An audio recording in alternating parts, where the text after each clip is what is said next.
Variation. A novel. By Rebecca Yarros. Chapter 1. Hudson. 11 years ago. On days like this, I understood why 73% of candidates for rescue swimmer school didn't make it through training. I had 2 summers left to make sure I'd be in the 27% who would. The afternoon weather off the southern coast of Cape Cod served up 6-foot seas, complete with white caps and a side of hypothermia for Memorial Day. It might have been miserable and challenging, but it was the perfect weather for practice. Tired had hit 20 minutes ago, exhaustion followed 10 minutes later, and I was quickly approaching full-out ruin, but I needed 5 more minutes. Another 100 yards would put me past my personal best in these kinds of swells, and I wasn't quitting until I hit that mark. 300 seconds was nothing in the scheme of things. I concentrated on my breath work, kept my head down, and swam forward, counting each of those seconds. At 211, I sucked in a breath of pure salt water and came up coughing, ripping out my mouthpiece as soon as I was free of the swell that had overtaken the tube of the snorkel. "Hudson!" Gavin shouted from my left. Killing the motor of the 23-foot fishing boat our father lovingly referred to as his 4th child, though she'd qualify as his 1st, given her age. Enough for the day. I need another 30 yards for a personal best. I called back, treading water through the next swell. "You need to get your ass in the boat before the swells get any higher," he countered, looking over his sunglasses from the dashboard despite the overcast sky. "You're wrecked. 30 yards isn't going to happen. Go to hell." I popped my mouthpiece in and prepared to go again just to prove I could. This hangover is kicking my ass, and unless you want Caroline at the helm for your next practice session, you'll get in here before I have to circle back in this current. He walked toward the stern as the boat drifted, then leaned over and unfastened the swinging top of the ladder before pushing it into the water. Shit. He wasn't kidding. Our older sister was a clucking mother hen who would never remotely consider bringing me out in seas like this, which meant the personal best was going to have to wait. Frustration kept me warm for the next handful of strokes as I made my way toward the boat. Then I timed the stern's rise and fall with the swells before heaving myself up the 3-rung ladder. "I've missed you and I'm glad you're home, but you suck." I almost had it. I climbed over the narrow swimming deck and onto the towel-covered seat, then pulled up the ladder.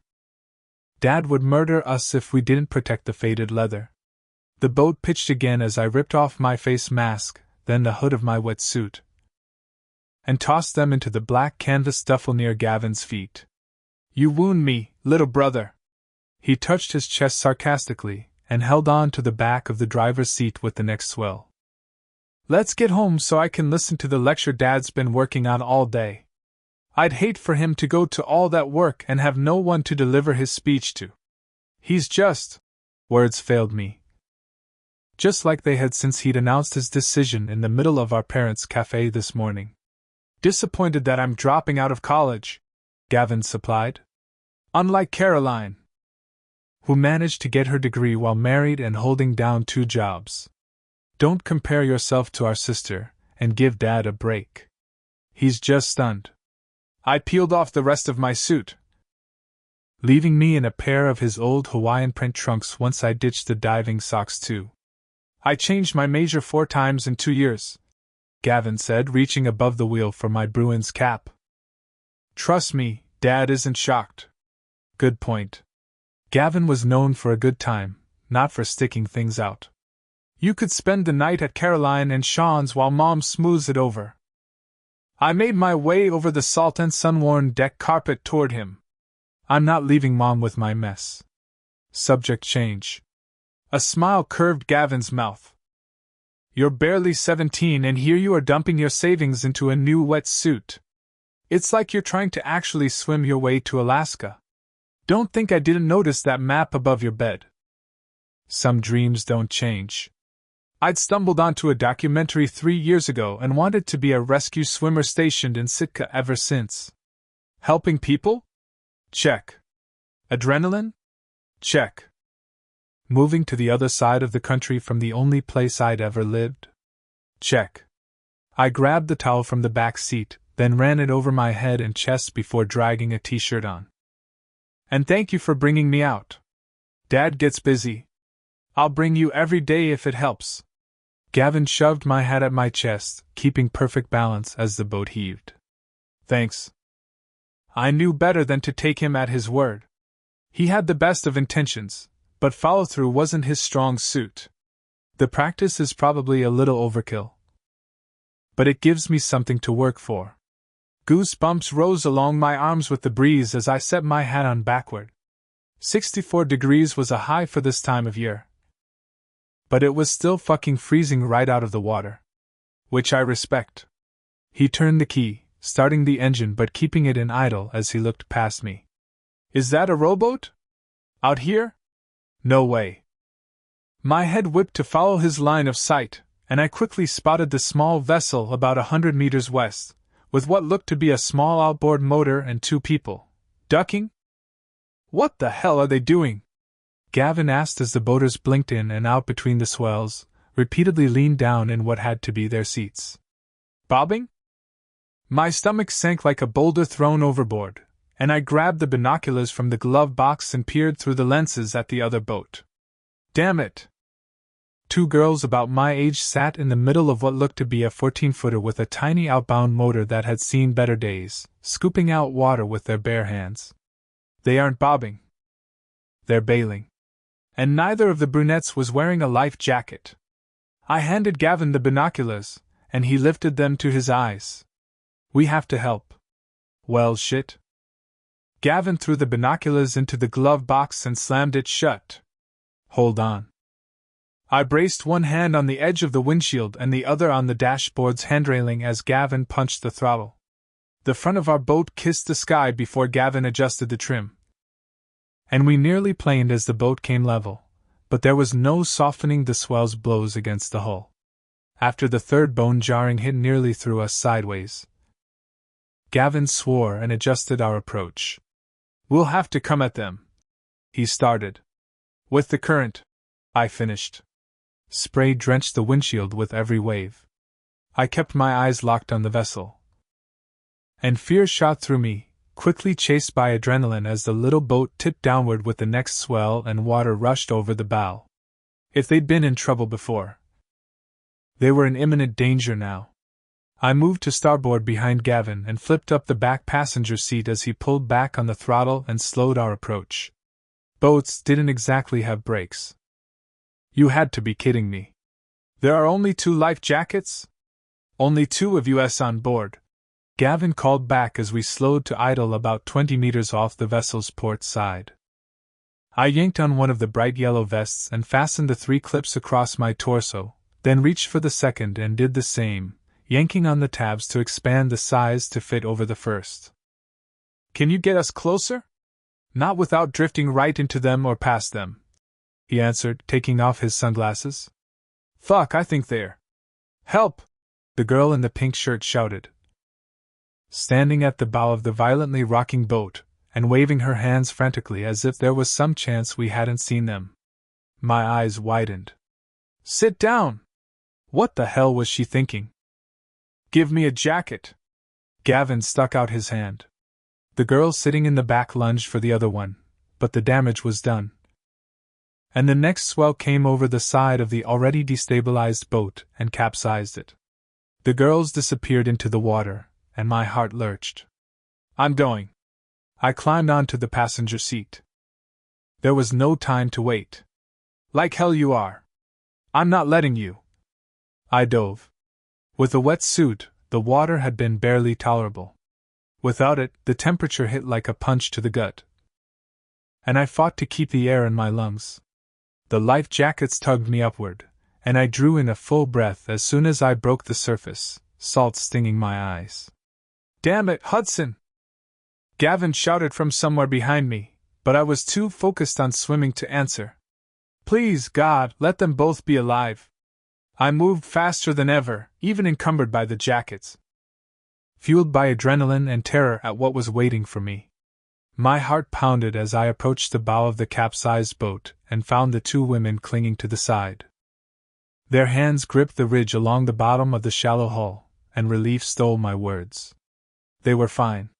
In a precarious but deteriorating situation, but alive and arguing? I didn't know it had a hole, the one in the pink shirt shrieked at the girl in green, who had her back turned toward me. Or that it was low on gas. And I certainly didn't ask you to jump in as I left the boathouse. Of course I jumped in. The one in the green replied, her voice surprisingly calm despite the distinct sound of chattering teeth. I thought I could stop you. Dad told us to never take this boat. I just wanted a few minutes away from her, the girl in pink wailed. And now she's going to kill us both when she finds out we sank the boat. Feel like getting out of here?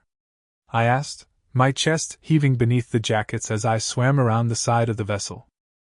Both women snapped their heads my direction, soaked ponytails flinging water as they looked over their shoulders at me. It was the streak of red down the closest girl's temple that caught my attention, but it was her eyes that kept it. They were almost too big for her heart-shaped face. The color of straight-up whiskey, and bordered by thick, water-spiked lashes that lowered as her focus swept over me and lingered on the buckles at the top of my chest. The second her gaze lifted to lock with mine, I forgot how to fucking breathe, let alone think. I'd never been hit by lightning, but I bet this was what it felt like. And she was bleeding. Right. Get a hold of yourself. You're hurt. I started, my chest tightening with a completely irrational amount of worry. Oh, thank God! The girl in pink pushed off the boat and flung herself my direction. I caught her on pure instinct. I'm only 14, and that's entirely too young to die just because I didn't check the gas, or the boat, the girl in pink declared dramatically, clutching my shoulders as she looked up at me with frightened brown eyes. And I don't swim very well. And she'd come out on an ancient rowboat without a life jacket? Give me a second and we'll get you sorted. I kicked toward the boat. Hold on like your life depends on it. The girl drew back her head in indignation, her jaw practically unhinging. He's wearing 2 life jackets, Eva, the girl with the whiskey eyes said quietly. You need to get one of them on before he can take you back to his boat. Oh. Of course. Eva grabbed hold of the hull as another swell lifted, then dropped us but didn't submerge the vessel. You'll come back for Allie, right? I'll be fine, Eva. The other started to argue. Actually, I think I need to take you back first, I said to the girl in green, who I assumed was Allie, as the cold seeped into my very bones. She's 16, and she swims way better than I do. Eva's voice rose. That's absolutely true. Allie's teeth chattered. Please take Eva. I'll wait. You're bleeding, and we don't have time to argue. I kicked to stay between them as the current dragged us along. It's just my scalp, not my legs. I'll be fine. Her worried gaze darted toward Eva. I'm sorry? In what world was a head wound better than one to an extremity? She really doesn't swim well. Please get her out of here. Allie pleaded, pink water dripping off her jaw. What's your name? Hudson Ellis. This was taking too long. I undid the top set of buckles, and Eva snatched the jacket as soon as it cleared my shoulders. Hey, Hudson. Allie's teeth chattered. I'm Alessandra. I don't know if you have siblings, but there's nothing more important to me than my sisters. Sisters. That explained her refusal. Except dancing, Eva muttered, shoving her arms into the life jacket one by one as another swell rocked us. Nothing, Alessandra repeated, holding my gaze hostage. You have to take my little sister first. Please. I can't leave her here. Fear streaked through her eyes, knitting her brow and pursing her lips, but she raised her pointed chin. I won't go until she does. Shit. Just like I could never leave Caroline or Gavin. I understood that need on a cellular, primal level. We might give each other shit, but we showed up for each other come hell or high water. And Alessandra felt just as vehemently about her siblings as I did. Something inside my chest cracked open, and every ounce of my common sense must have spilled out into the water. Because that one simple demand made me feel like I knew her, I have siblings, I said, reaching for the next set of buckles. I get it.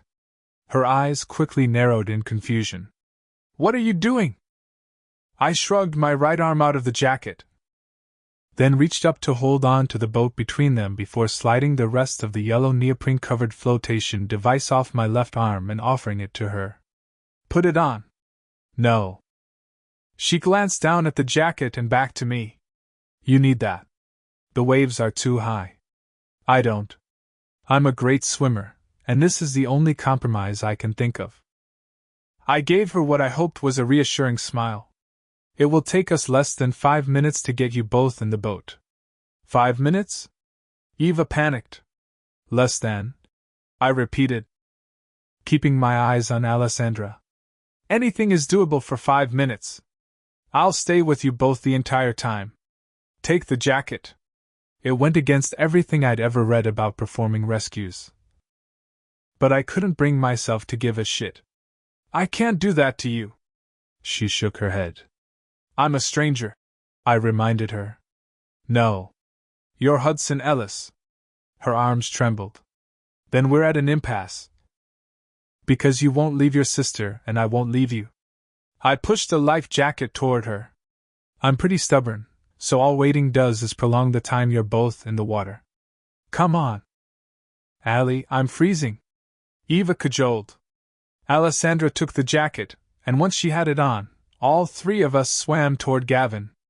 By the time I got the girls into the boat, both their lips carried a bluish tinge, and the waves had devoured whatever was left of their rowboat. What the fuck were you thinking? Gavin snapped at me. They're alive. I gave my black ripped curl hoodie to Alessandra despite her initial protest, then handed almost every towel we had to Eva before sitting them both down. We should get you to a doctor. Alessandra shook her head, zipping up my sweatshirt.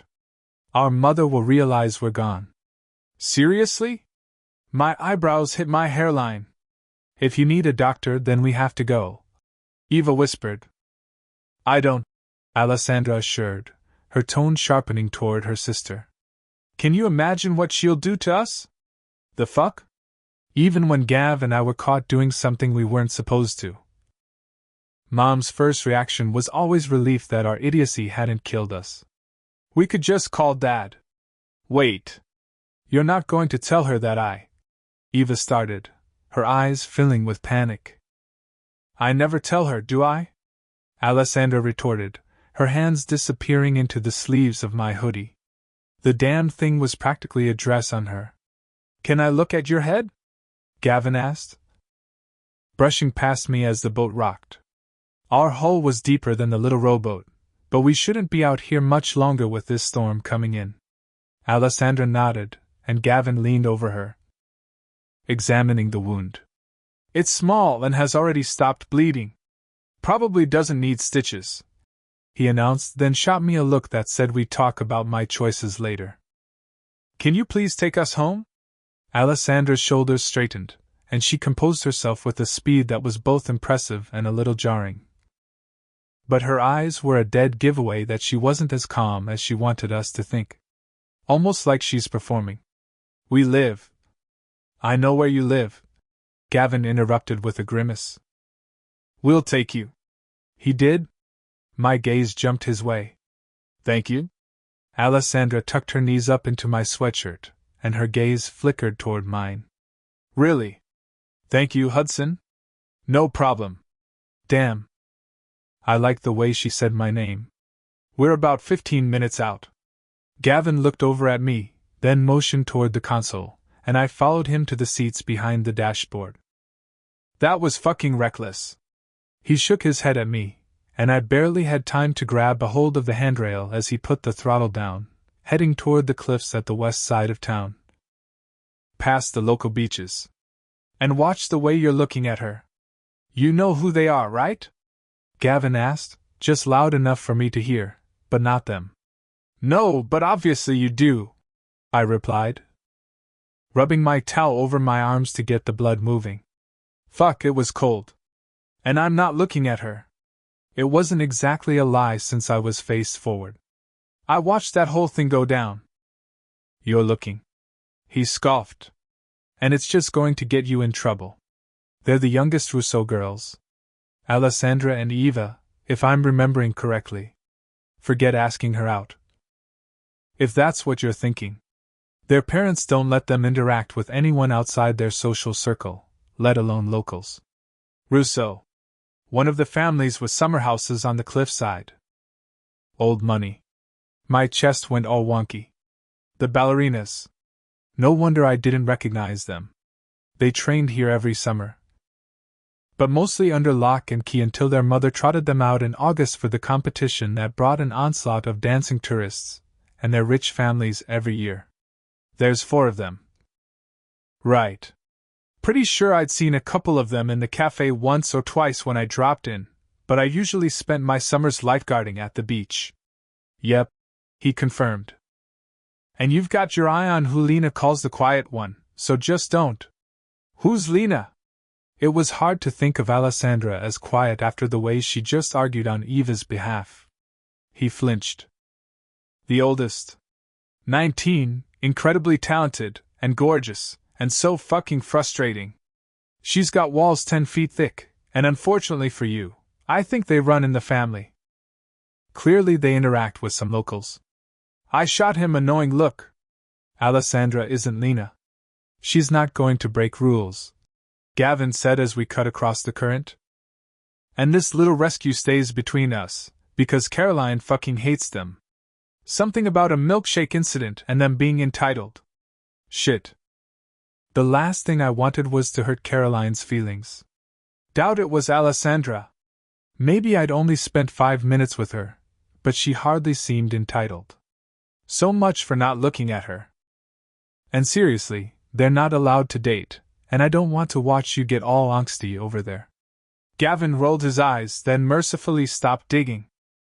I looked over my shoulder and found Alessandra watching me in a way that made me think noticing the 2 life jackets wasn't an anomaly for her. I'd bet she was always that aware. That attuned to detail. Observant could easily be mistaken for quiet, especially with that many siblings around. She tilted her head. And I was struck straight in the ribs with the illogical need for more time with her. Not romantically, of course, she was entirely out of my league. I wanted to know what kind of music she listened to, what books she liked, which movies were her favorite. I wanted to know if she minded the way she was kept sequestered, and what made her smile. And the closer we came to the cliffs, the more my chest tightened.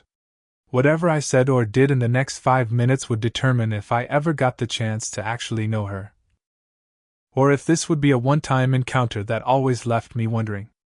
She hugged her knees to her chest with one hand and held on to the handrail with the other. Then looked away when her sister said something I couldn't hear. When we finally made it to a massive oceanside pier and boathouse at the base of the cliffs on which most of the summer mansions sat, there were 2 brunettes waiting, one worried and one furious. She's pissed, Gavin muttered, staring up at the angry one as we approached on the port side of the pier. How's it going, Lena?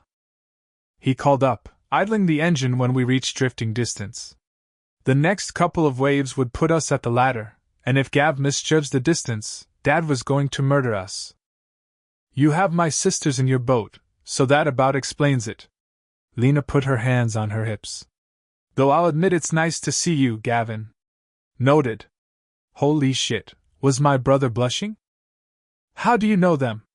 Eva shouted up as I moved to starboard and threw out the buoys so we didn't crush the hull against the pier, then leaned over the hull, preparing to catch the ladder and hold on. None of your business, Lena retorted. Now thank the Ellis boys and get up this ladder. Oh shit, Allie, are you hurt? She dropped to her knees above us, looking over the edge of the pier as we rocked in toward the ladder. She's hurt? The other sister immediately joined Lena. How badly? Can you make it up the ladder? It's nothing to worry about. And Alessandra answered. I promise. I grabbed hold of the thick ladder, and the wood groaned as I caught the weight of the boat, quickly looping a rope around the entirety, and tying us off at the middle cleat so the next wave didn't carry us away or take out the structure. She knows them? Lena sneaks out? Eva hissed at Alessandra, and Gavin cut the engine. Sounds like it, Allie replied, biting back a smile as she and Eva made their way toward me. Good for her. A spark of hope lit off in my chest like a firecracker. Maybe Gavin was right and she wasn't a rule breaker, but I bet she just might be a rule bender. Eva dumped her wet towels on the floor of the boat, then muttered her thanks and scrambled onto the ladder between waves.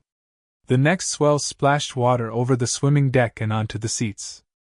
You should get up there before the next one hits, Gavin said to Alessandra, and I seriously debated punching my brother in the face. Right. Thank you for coming after us. She offered me a quick smile. You're welcome. I offered my hand to help her, but she was already climbing over the seat, making it to the ladder effortlessly. She cleared a few rungs before the next wave came along, then looked down with a grimace as a smaller wave rocked us. Crap. I'm still wearing your hoodie. 2 choices. I grinned up at her. Keep it or bring it for the next time I take you boating. Fucking bold, Gavin muttered under his breath. It was, but I had maybe 10 seconds before the next wave. Her mouth opened and shut twice. I'm not allowed to date, and I'm only here for the summer. I figured. My grin widened.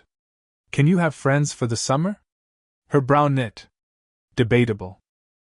I'm not really good with people. Just drop a note by the Ellis, the cafe, if you decide it's worth debating, Alessandra. I reached for the cleat and untied us, keeping my eyes on her. All right. She smiled, and I had to remind my heartbeat that we were only ever going to be friends, if that. A friend would call me Allie. Hell yes. Allie it is. I slipped the rope free of the ladder as Gavin started the engine. She shook her head like she couldn't believe she just admitted to thinking about bending the rules, and climbed the ladder toward her sisters. By the end of that summer, she was my best friend. By the end of the next, she hated me. And I didn't blame her. Chapter 2. Allie. 15 months later. My vision wobbled and my ears rang. What had just happened? You're okay, Lena promised, holding something against my head as liquid dripped down the side of my face. You're going to be okay, Allie. You just have to hold on. I'm so sorry. I never should have taken the curve that fast. Flames danced in the corner of my eye as I looked up at my sister, but I couldn't find words. The acrid scent of smoke and melted rubber singed my lungs with every breath. Lena smiled down at me. I love you, Allie. I'm so sorry. I opened my mouth to tell her that I loved her, too, but all that came out was a whimper as pain rushed over me, blaring from my head and radiating up my leg. I tried to move, but while my left foot caught the grassy edge of the embankment just enough to jar the rest of my body, my right foot wouldn't respond. Where were we? The edge of a road? Why was I so cold? Listen to me, Lena ordered, her tone sharpening, and everything spun for a second before she came back into focus. But some of her words disappeared into the incessant ringing that split my head. She put more pressure above my temple. Follow your heart, and take care of what I'm leaving behind. Leaving? Why would she leave us? How was I supposed to take care of Anne and Eva? They needed her, not me. Lena was the one we all looked to. You have to live. Lena slipped her ring, Mom's ring, off her hand, and stuck it in the pocket of my white skirt. At least it had been white. Now it was brown and gray in places, and red in others. Lena lifted my hands to the bundle of fabric pressed against my head. I love you. Don't move. Help is coming, just wait right here. She stood and brushed off the hem of her blue dress, then ran down the edge of the embankment, her long brown hair flying behind her as she broke into a sprint. Stay. The word was clear as day in my head, but my lips didn't move. Flames rose into the night sky, licking up the limbs of the gnarled tree Lena ran toward. Not just a tree. Lena's car. It was crumpled against the base of the trunk, passenger door wide open. And fire rose from the sides of the mangled hood. An accident. We'd been in an accident. What the hell was she doing? No. I tried to scream, but nothing came out as Lena raced to the driver's side. Didn't she see the flames? What could possibly be so important in the car? Oh God, we're Anne and Eva with. Boom. Heat rushed against my face and lit up the night. The car exploded. Chapter 3. Allie. 10 years later. My finger hesitated over my favorite playlist. Tonight wasn't the night to take chances. So I tapped the routine selection below it before setting my phone beside me on the blanket. Picking up the needle and thread, I got to work. Stab. Push. Pull. Stab. Push. Pull. Adolphe Adams' Giselle played in my earbuds, the familiar music drowning out every thought besides the performance to come. I'd been a second late on the diagonal hops during the first act's variation last night, and that couldn't happen again. Muscle memory guided my hands as I stitched the bottom of my tights to one of the point shoes I'd prepared for opening night. It should have been Lena here, not me. She'd been perfect for this role. As our mother had no trouble reminding me over the last 3 months of rehearsal. Stab. Push. Pull. I stitched as if the thread could hold closed the decade-old wound of grief that never quite healed. Bad ankle be damned, everything tonight had to be perfect. Mom was coming. And the flaws would be all she remembered from the performance. My hand trembled, and the needle poked through the fabric and bit the tip of my finger. I swore at the sharp sting. Whipped the digit to my mouth on instinct, then checked for damage. Thankfully, the skin was insulted but not broken. Everything in my life had led up to this moment. Every hour at the bar. Every broken toenail and toe, every month of rehab after the accident, even the tendinitis that never seemed to actually heal. For this role on this stage with this company, I'd sacrificed my body, my time, my mental health, and any semblance of a normal relationship with the very woman I was desperate to make proud tonight. I'd sacrificed him. A familiar ache pulsed in time with my heartbeat. Far more painful than the needle's bite. Or had he sacrificed me? My hand paused. You all right over there? The music muffled Eva's question. So I popped out an earbud and looked over my shoulder at where she sat perched on the only chair in my dressing room. My little sister's sharp brown eyes locked with mine in the vanity mirror as she lifted her lip liner mid-application. Allie? She arched a painted eyebrow. Eva may have looked like the sweetest of us with her heart-shaped face, dainty features, and round eyes that could feign innocence with startling plausibility. But she was the quickest of the Russo sisters to strike when wounded, or just inconvenienced. It was only fitting that she looked the most like our mother, seeing as Mom had a talent for drawing first blood. I'm fine. I presented a polished smile. Fixating on Mom right now wasn't an option. If I did, my heart would race, my breathing would falter, and my throat would close up like crap.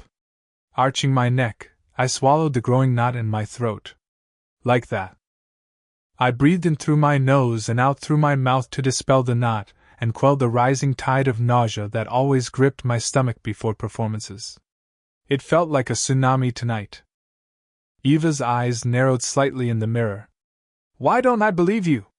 Like hell was I giving her any reason to worry about me, not during her first performance, as a company dancer.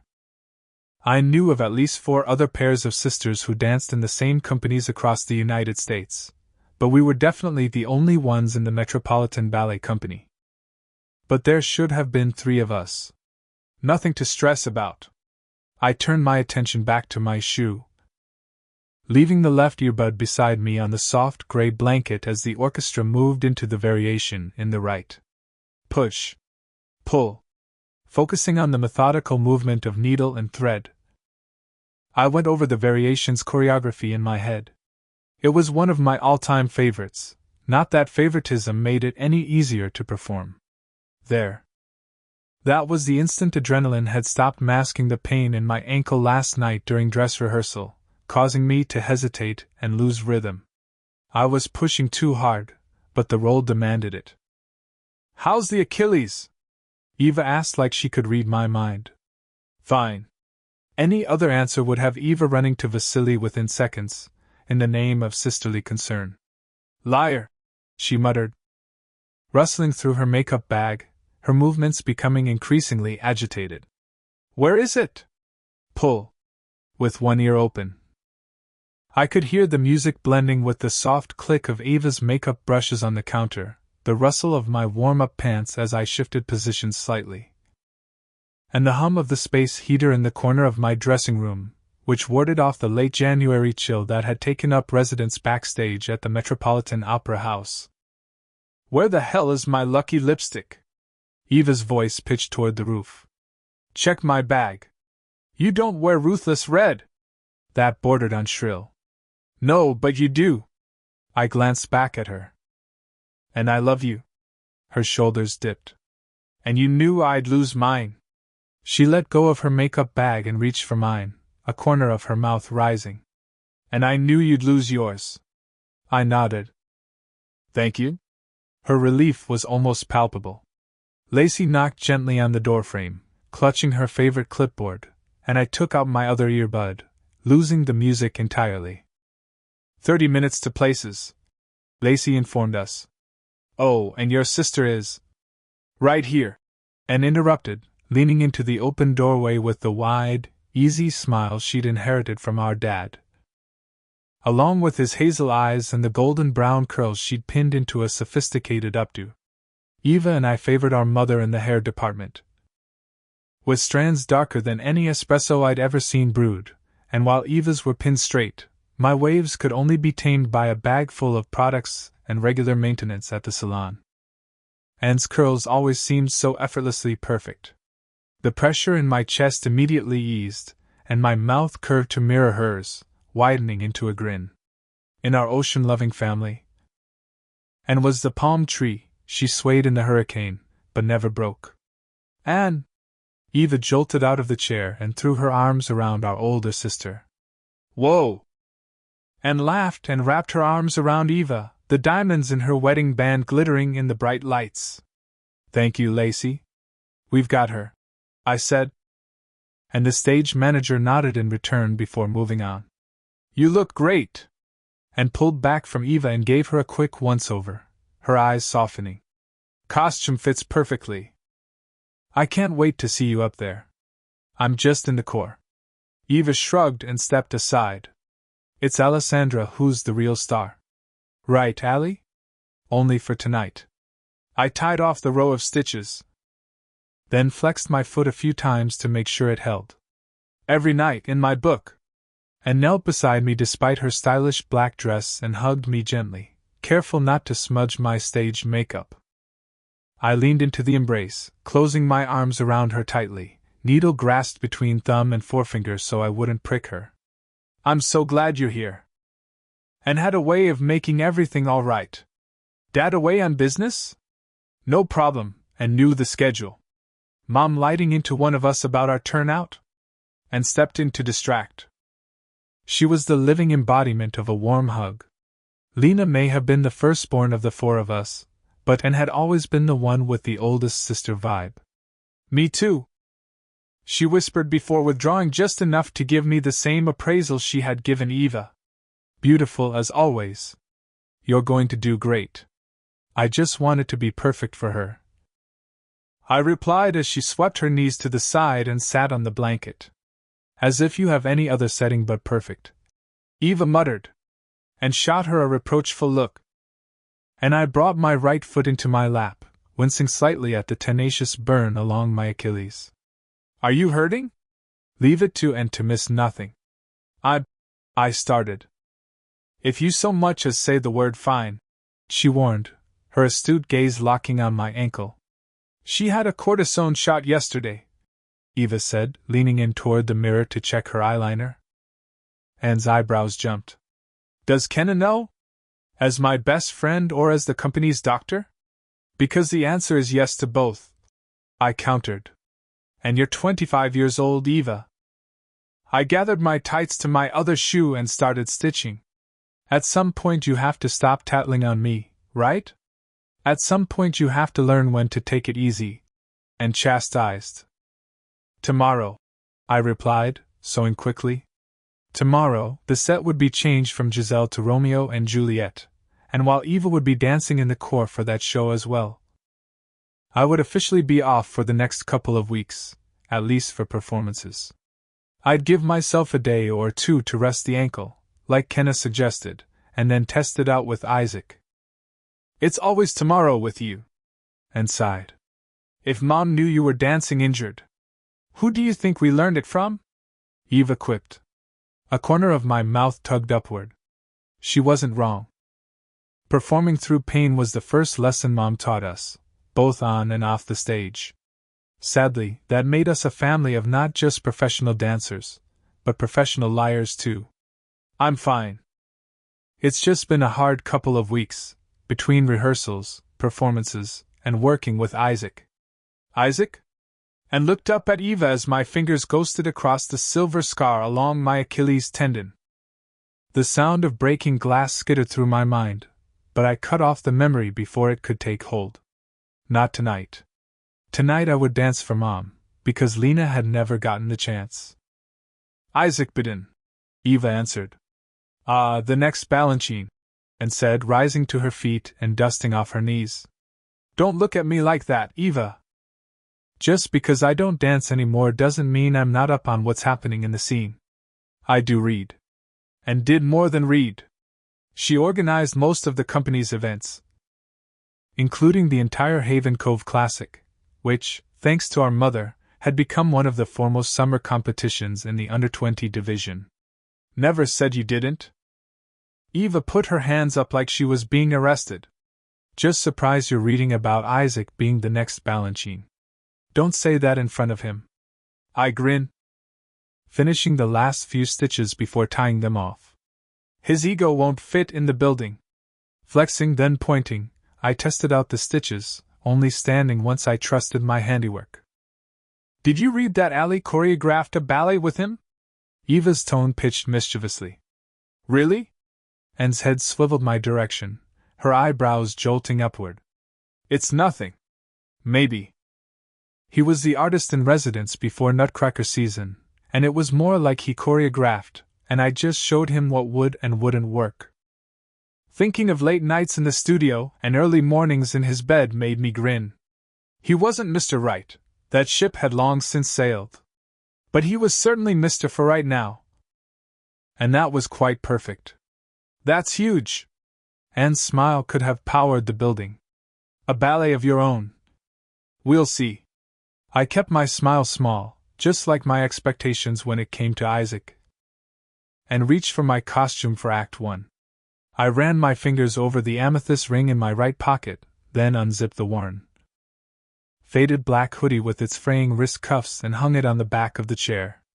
Then I shucked off my warm-up pants and stepped into the costume. Must be nice to have a zipper, Eva muttered as and reached for mine. Course still has hook closures for multiple wearers. I pulled my Act 1 hair out of the way when and reached for my zipper, and somehow managed to curb my tongue regarding Eva's sulking. I'm sure you'll have a zipper next year, and assured her, patting my back once she'd finished with my costume. Mom was thrilled to hear both of you will be on stage tonight. Cue another wave of nausea. The vegetable soup I'd choked down an hour ago threatened to make a reappearance. She's in the family box? No doubt with Anne's husband. I scooped the blanket off the floor and tossed it on top of my bag, with Finn and Eloise, and watched like a hawk as I rose and pointed a few times, testing my shoes and my arches. I thought Eloise was teaching at Vaganova. I schooled my features as pain shot up my Achilles in protest. She just retired. And you have an understudy for a reason. And finished in a whisper, her brow furrowing. You put too much strain on that Achilles of yours and I just need the music to start. I interrupted just as softly, my gaze darting to Eva's back as she walked toward the hallway. Any other role, and maybe I'd consider it, but Giselle. Anne's eyes met mine. The light catching on a sheen, she quickly blinked away before pressing her lips between her teeth and nodding. Shall we? Eva asked over her shoulder as dancers walked by the open doorway. Headed for the wings. Absolutely. I plastered on a fake smile and nodded, and hooked her arm through mine and kept her voice down. You let her get dressed with you. Shouldn't she be with the Corps? Building camaraderie and all that? For all her bluster, she gets nervous. She's still the new girl to everyone but me. I'd started dancing with the company at 18, moving from apprentice to principal dancer by the time I blew out 25 candles. But Eva hadn't been invited to try out for MBC until she'd spent several years in Boston, then Houston, working up the ranks. Just trying to make things a little easier on her. You got her the tryout and agreed to that ridiculous second Zap account she loves so much. And responded, squeezing my arm gently. I think you've more than helped. We stepped into the hallway and found Eva waiting for us with Vasily Koslov, the Metropolitan Ballet Company's artistic director. My chest tightened. Vasily had the power to make or break us. His silver hair was trimmed neatly as always, his three-piece suit pressed to perfection. It was hard to believe the tall man with the dancing blue eyes had seen the same 64 years as my mother. They'd been in this very company at my age. But Vasily had eventually moved into choreography and marriage to our executive director, while Mom had reluctantly retired in her prime, to motherhood and eventual teaching. There she is. Vasily smiled, reaching for my hand, and I gave it. He brushed a perfunctory kiss over my knuckles, as he'd done before every performance since I'd been promoted to principal. Ready to dazzle us? Alessandra? I'll do my best to make you proud. My stomach rolled. Hold it together. You're not going to puke in front of Vasily. He was the closest thing I had to a father since mine had passed. She'll be dancing for our mother tonight, Eva added. Sophie is here? His gaze jumped to and, two lines deepening between his brows as though trying to place her. She never leaves that exclusive little school of hers except for the classic. Will she be? I'll be sure to give her your best, and interrupted. Before he could ask to see her, and we were forced to make excuses. Ah. His brow furrowed. Anneli, isn't it? The daughter who doesn't dance? She also runs company events, including the classic. My hackles rose in immediate defense of N, even though I knew Vasily didn't mean any harm by it. He had a bad habit of only truly seeing people in his orbit. That's me. And answered with a practiced smile, then glanced at Eva and me. I'll meet up with you two afterwards.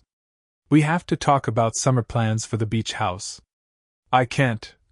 Eva started. You can and you will. And leveled a look on our little sister that meant business. We're not losing the house just because you won't take a vacation. She whipped those hazel eyes at me.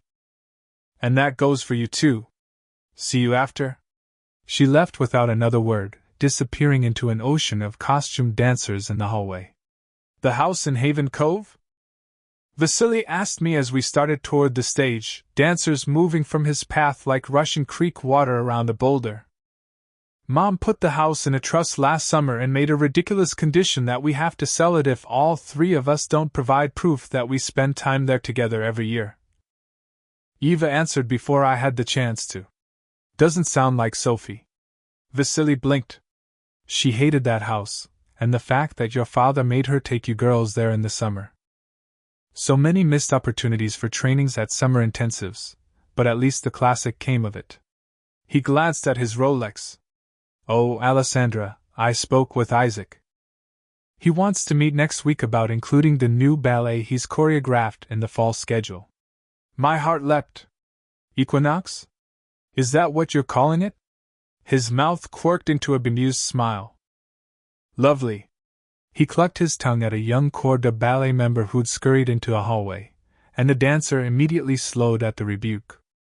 I'll make myself available if you need to see any of it performed, I promised, struggling to keep the excitement out of my voice. Vasily admired comportment above all else. I'd appreciate that. He nodded as the hallway split into two, each path leading to a different side of the stage. Make me proud, Alessandra. You too, Eve. Ah, Maxim, there you are. He headed down the other hallway toward his pain-in-the-ass choreographer of a son who looked like every picture I'd ever seen of Vasily at 30 years old. "It's Eva," Eva hissed once he was out of earshot. "He's completely oblivious to me. But I'm excited for you." She wrapped her arm around my waist. "Thank you." I leaned the side of my head against my sister's. "And he'll know your name by next season. You shine brighter than any other court dancer, and he'll see that." Years of discipline were all that kept me from shouting in absolute glee.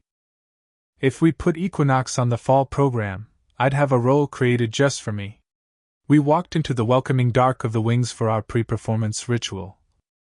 And I felt the years evaporate with every step as we passed a dozen other dancers and a few stagehands. By the time we reached the very edge of the curtain, where a few precious inches of light separated us from the crowd, I was 6 again, peeking to see if Mom and Dad were in the audience. Except there were 2 of us where there had been 4. "I see her," Eva whispered, using her extra inches to look over the top of my 5'5" frame. "Me too." Heat stung my palms and my heart started to race as I looked up at the family seats, right mezzanine, box 7, spotting Mom and her best friend, Eloise, immediately. Damn it! She was already in a mood. To the outside world, the legendary Sophie Langevin Russo was Metropolitan Ballet Company royalty, the height of sophistication and elegance. But I saw a powder keg with a lit fuse.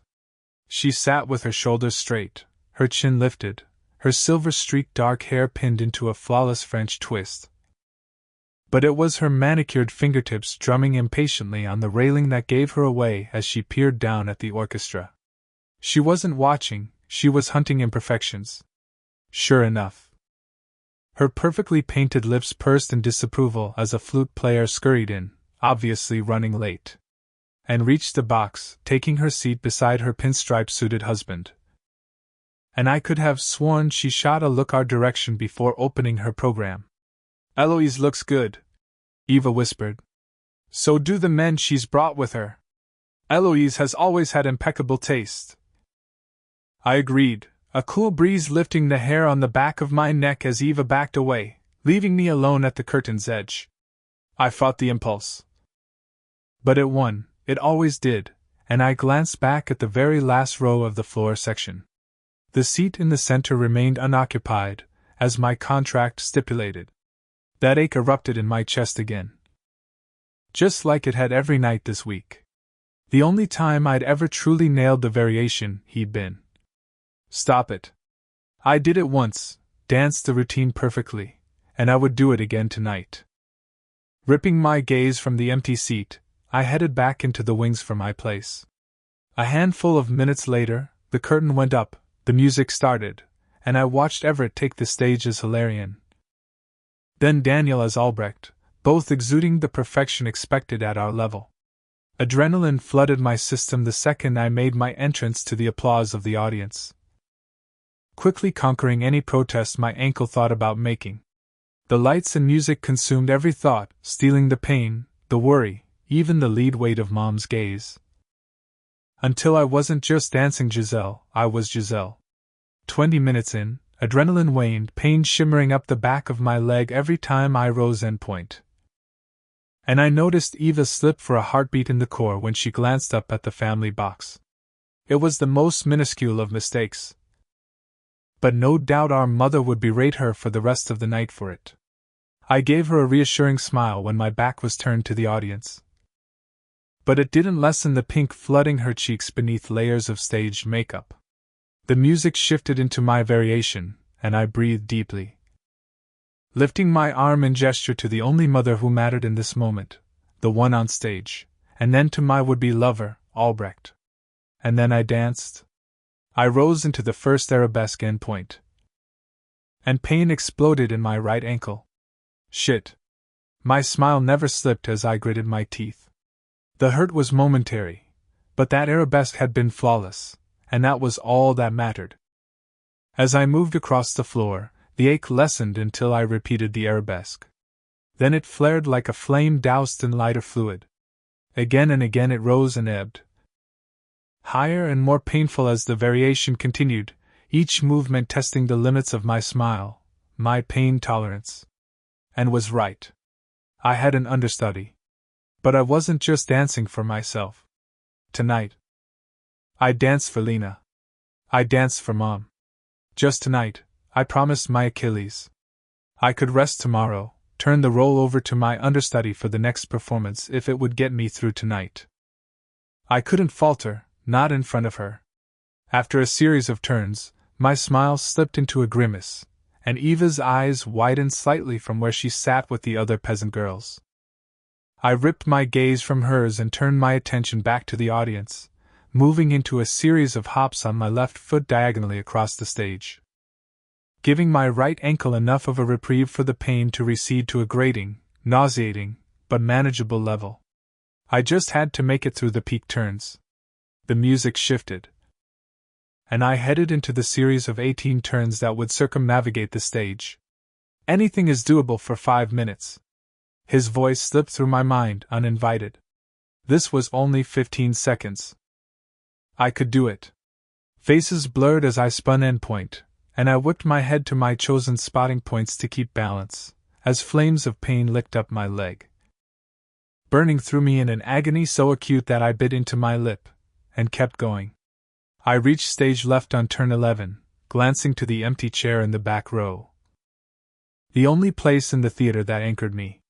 12. My arms faltered and my breath caught as I spotted the man occupying that seat. Impossible. Only one name could retrieve those tickets. And he hadn't done so in 10 years. 13. My head whipped around with the turn. The seat was vacant. Pain must have addled my brain. 14. Or was that a glimpse of sandy brown hair? Wind must and sun kissed? 15. The fire rose from my ankle, up through my chest at the memory of sea green eyes and the dimple in his left cheek when he smiled. Was he here? 16. That chair was empty. It had been for a decade, and it would be for as long as I made the company hold it so, just like the cavernous pit in my chest where my heart had been. Since the night the glass shattered, steel crumpled, and my ankle, focus. 17. I became pain itself. My ankle screamed as I moved into the last 2 turns, straining the tendon beyond its limits. In the silence between the last staccato beats from the orchestra, I heard it, like the snap of fingers underwater. I felt to my right knee, the last position of the variation, and extended my arm to my onstage mother. I did it, Lena. I did it. Rousing applause sounded from the audience as I tried to stand, but gravity yanked me forward. My palms smacked into the polished surface of the stage, and I heard Eva gasp somewhere to my right. It took a heartbeat, then another, to understand. My foot. It wasn't responding.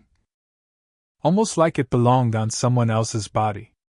A nuclear blast of bone-rattling anguish washed through me, pushing into my veins like acid, burning away my very being. Until it erupted from my mouth in a scream that silenced everyone in the theater. My career was over. Chapter 4. Hudson. 4 months later. Off the coast of Cape Cod, Massachusetts. Knock it off! I shouted over the roar of the angry ocean and the incessant, high-pitched screaming of the mid-40s man whose life I was trying to save. His screaming I didn't mind so much. The way he was trying to drown me, that was getting on my last fucking nerve. I got another face full of the Atlantic as the guy pushed down on my shoulders, trying to use me as his personal flotation device. That's enough. Shoving his hands off my shoulders, I broke free and kicked upward, sucking in a full breath of air before manhandling the flailing guy so his back faced my chest. Stop it, or you'll drown us both! I don't want to die! He shrieked. No shit, meither! I locked his arms with mine and kept an eye on his dog, a golden retriever struggling to paddle near the capsized vessel we were dangerously close to. From the timeline of the distress call, they'd been in the water over 45 minutes, and the dog was barely keeping her head over the waves. Hold still and let me get you to the basket. Then I'll get your dog. Fuck the dog! He clawed at my arm, fighting to break free. For a heartbeat, I debated the order in which I wanted to rescue these two. Clearly, the dog would be a better choice. "You're getting mighty close to the wreck, and we're running on fumes," Ortiz said through my comms. But it wasn't like I could free up a hand to push the button to respond to the pilot hovering to my left. Instead, I kicked us away from the sinking vessel, what looked to be a 21-foot ski boat, and into the downwash from the helicopter. Water smacked us in the face, which only made the guy flail harder. He wrenched an arm free and elbowed up, catching me in the jaw. The pain barely registered, but I knew it would later. "Get in the fucking basket!" He damn near scrambled over me to get there. I kicked free of the line and signaled up to Beachman that the basket was ready to be hoisted. "Roger," Beachman answered through comms from his position on the hoist. "Reeling him in now." The basket rose from the waves, and I turned back for the boat. "Just where in the hell do you think you're going, Ellis?" Ortiz lectured through my earpiece, no doubt glaring down at me from the cockpit. Grabbing the dog, I hit the button to reply, then swam headfirst toward the capsized vessel. The morning light reflected off the showroom's shiny hull. It was obviously a new purchase. Pretty sure I heard Ortiz grumble, "Of course you are," through the radio. "You honestly going to tell me not to save the dog?" I let go of the button and continued swimming. "Make it quick. We have maybe 10 minutes of fuel." We'd been out on patrol when the call came in. Otherwise, we'd have been able to hover out here another few hours. I battled the swells to where the dog tried fruitlessly to climb back aboard, and muttered a swear word. She was too close to the boat. Pursing my lips, I forced through a whistle. The dog perked her ears before a swell rose up and swallowed her. "Fuck. Don't even," Ortiz warned. But I already had my mouthpiece in. I ducked beneath the surface and swam dangerously near the careening craft. Grabbing a hold of the dog's collar, and yanking her surprisingly small frame against mine before swimming back to daylight. I was either wrong about the breed, or she was a puppy. Lucky for me. The dog took a breath the second we hit air, because I wasn't exactly certified in canine CPR. I dragged her to my chest, then spit out my mouthpiece and swam backward, away from the ill-fated ski boat that shouldn't have been taken out of the damned bay. "You did a good job," I told her. "Passenger secured," Beachman announced through the comms. "Sending the basket back for you, Ellis." "Roger." The dog didn't so much as flinch when we entered the rotor wash, and her breathing was eerily slow. Hypothermia. May wasn't exactly hospitable to swimmers around here. "Almost there. Good girl." I ran a gloved hand over the dog's head. Once the basket was lowered, I put her in first, then climbed in as gracefully as a guy in flippers could. After I had her in my lap, and a good grip, I hit the comms. "Passenger secured. Ready for extraction." "Roger that." "Raising the basket," Beachman replied. A second later, we had a front row seat to the sinking of the ski boat as the ocean claimed her. I'd seen at least 100 similar scenes in the last 10 years. "Glad you weren't on that," I said, not that the pup could hear me over the noise of the helicopter. Beachman brought us in, pausing his constant gum chewing to smile wide under his helmet when he saw the dog. "All passengers are aboard." "Roger that." "We're headed back to base," Ortiz responded from the pilot's seat. "Heavy 1K9, Shadrick added from the cockpit, looking back over her shoulder and flashing a grin. "Heavy 1K9. I nodded. Then got myself into a seat and more practical footwear, my boots, while Beachman wrapped a blanket around the puppy. Now that we were out of the water, it was easy to see the size of her paws. She looked about 7, maybe 8 months old. He quickly handed me the sodden bundle so he could see to her keeper, who stared out the window with a glazed look I'd seen too many times throughout my career.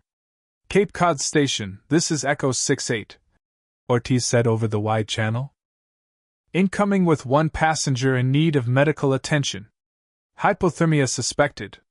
Dispatch responded as I held the puppy against my chest. She struggled to keep her eyes open, even when I rubbed her down to keep her circulation moving. It was a 20-minute flight back to the Cape Cod Air Station, and to my relief, she was still breathing when we got there. Beachman and I got the guy out and headed off the tarmac toward the waiting ambulance, while the pilots ran the aircraft down. "She looks to be about 7 months old?"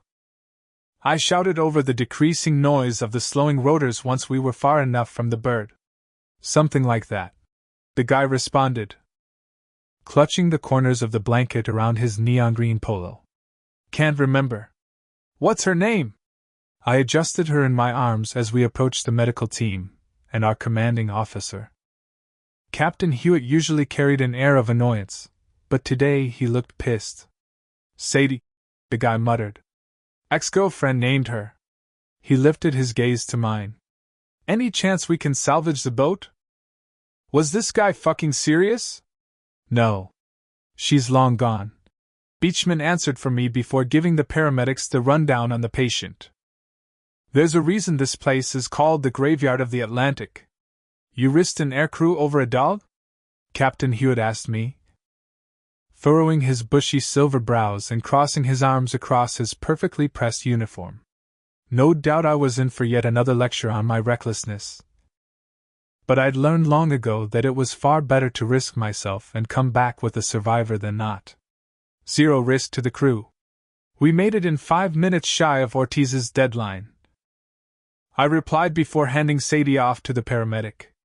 Anger reared its ugly head when the patient completely ignored the pup. "She needs a vet." The paramedic nodded. "You outran your fate, little girl," Beachman said, scratching her head as he walked by. "Or outswam it, I suppose?" Captain Hewitt's sigh gave the rotor wash a run for its money. "Any particular reason it's always your name on my desk, Petty Officer Ellis?" "Always seem to be in the right place at the right time." I shrugged. It was my biggest blessing, and sometimes a curse. "Luckiest bastard I've ever met." Beachman knocked on my helmet. Eric and I had transferred to Air Station Cape Cod around the same time 3 years ago. And the Californian was my closest non-local friend. Captain Hewitt rolled his eyes. "Get dried off. See you both back in 24. "Hell yes." A whole day off before we were due back for another shift. "Yes, sir." "You coming out tonight?" Beachman asked as we walked back toward the hangar, tucking his helmet beneath his arm and running his hand over his short brown curls. "In case you need the reminder, Jessica's sister is dying to meet you." "I'll think about it." And I did. Until I opened my locker and saw the text message from Caroline. 2 hours and a change of clothes later, I carried 2 bags of groceries into my parents', scratch that, Caroline's kitchen. Coming in through the unlocked side door. My older sister had bought the place off our mom and dad 5 years ago when they left her the cafe and moved inland. But I couldn't seem to stop thinking of it as theirs. "I'm here!" I called out over the classical music blaring from upstairs and set the bags on the linoleum counter of the island, along with my keys. The kitchen hadn't changed since my junior year in high school, when Mom had a serious thing for apples. Apple wallpaper, apple curtains, little red apple drawer pulls. Caroline always talked about changing it, but never did. This place was frozen in time, and I'd felt like an anachronism since coming back 3 years ago. Nothing fit quite right anymore. "Thank you." Caroline hurried into the kitchen, shoving pins into her blonde hair to keep it behind her ears. "You're an absolute godsend, Hudson." She smashed a kiss on the side of my cheek and tucked in her white button-down embroidered with the Ellis above her heart. "Any clue where he is?" I curved the brim of my Bruins hat and tried to keep the annoyance out of my voice. Saturdays were money days for Caroline, and Gavin fucking knew it. Not showing up was a dick move. Probably sleeping off his night. She shrugged and reached for the purse hanging by the door. "You know how Gavin is." "Right." Unfortunately, I did. Which was exactly why her text this morning hadn't surprised me. He was about as dependable as one-ply toilet paper. Someone was usually getting shit on because he flaked, and it wasn't funny anymore. If he shows up, just let me know. I'm off at 5. She glanced at the clock, where both the hands were nearly upright. Can you handle 5 hours? She's in a mood. She's 10. The 3-bulb light fixture above the island rattled, and then the music cut. Says the only person my daughter likes. Bet she just saw your car in the driveway. Because she's been blaring that music at me for 2 hours straight. Caroline slung her purse over her shoulder. I swear, she thinks I'm public enemy number 1. It might help if you just sign her up at Madeline's. Given the selection of the tunes, they'd no doubt had yet another argument about dance class. And watched my kid turn into one of those spoiled prima donnas? She scoffed as light footsteps sounded on the stairs behind me, then paused. No way. It's bad enough those insipid Russo girls turn this place into a circus with that competition every August. But the way the local girls get their hopes up like they have any chance of beating those trained brats who steal all their chances to get a scholarship at that stupid school is just... Her spine stiffened. Just no. Here we go again. Juniper could be really good. You won't know if you don't give her a chance. I ignored her jab at our little town's most famous vacationers just like I always did, but pressure settled in my chest as I shoved my hands into the front pockets of my jeans. Only one of the Russo girls came back every August, and never Eva or Allie, which was definitely for the best. A step creaked behind me. No doubt the third one that had always given me away as a kid. And you've never complained about all the money those ballerinas bring into Haven Cove with that competition. The pressure transformed into an ache. How the fuck was it possible to still miss her like this after 10 years? Her whiskey-colored eyes, the way her nose scrunched when she laughed. Her smile, the real one, not the polished, fake shit she gave everyone else. The way she'd had the rare ability to really listen. Their parents' money. And just be on my side here. Caroline jabbed her finger at me and lifted her brows. Between you and Gavin giving June everything she wants. Her shoulders dipped and she sighed. The light hitting her face in a way that highlighted the deep purple circles beneath her eyes. I need someone on my side. It's our job as her uncles. You want someone on your side. Call Mom and Dad. I shrugged unapologetically. Had we both been overindulgent since Sean died and left Caroline a single mother? Sure. But did I regret it? Not one bit. I'd promised Sean on his deathbed I'd try to be the balance to Caroline's anxiety about everything regarding Juniper so the kid would get to have a little fun, and I was keeping that vow, period. What's a nose? Her head cocked to the side as she spied the grocery bags. I reached into one and pulled out a bunch of bananas. You'd better get going. 5 hours, Caroline promised. And thank you? Really, Hudson, I couldn't do it without you. She could, but refused the help Mom and Dad offered over and over. I kept my opinions on that to myself. I've got this. I motioned to the door with my head, and Caroline walked out of it, the screen slamming closed behind her. Once I heard her car pull out of the gravel driveway, I turned toward the doorway to the living room. You can come out now. Uncle Hudson! Juniper whipped around the post at the end of the staircase's banister and ran into the kitchen. Then threw herself at me in a tangle of gangly limbs and long brown hair. Hey, Junebug! I caught her easily and hugged her tight for a second before leveling what I hoped was a serious expression on her and setting her on her feet. You fighting with your mom again? She's limiting my creative expression. She shoved her hair out of her face. What happened to your jaw? I gingerly touched the area she pointed to. Someone hit me while I was rescuing them. What kind of person does that? She crinkled her freckled nose. Fear does strange things to people. What kind of 10-year-old weaponizes Bach on a Saturday morning? It was Stravinsky. She lifted her brows and gave me the same look Caroline just had.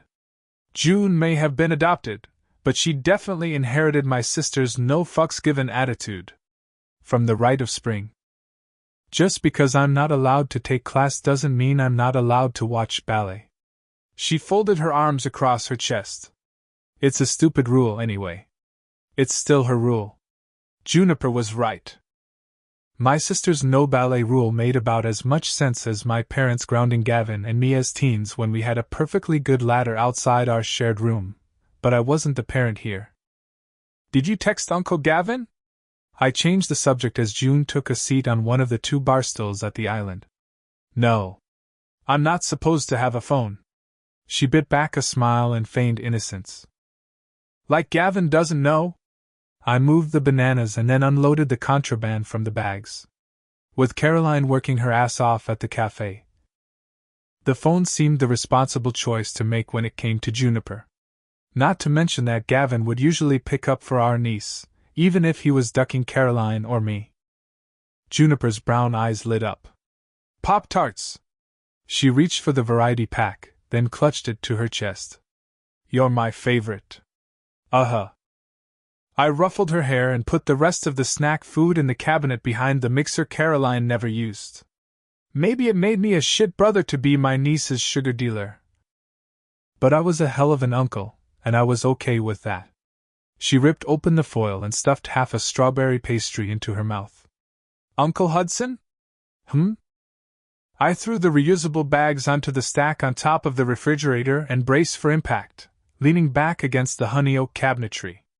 If there was a way to change Mom's mind about taking ballet, would you help?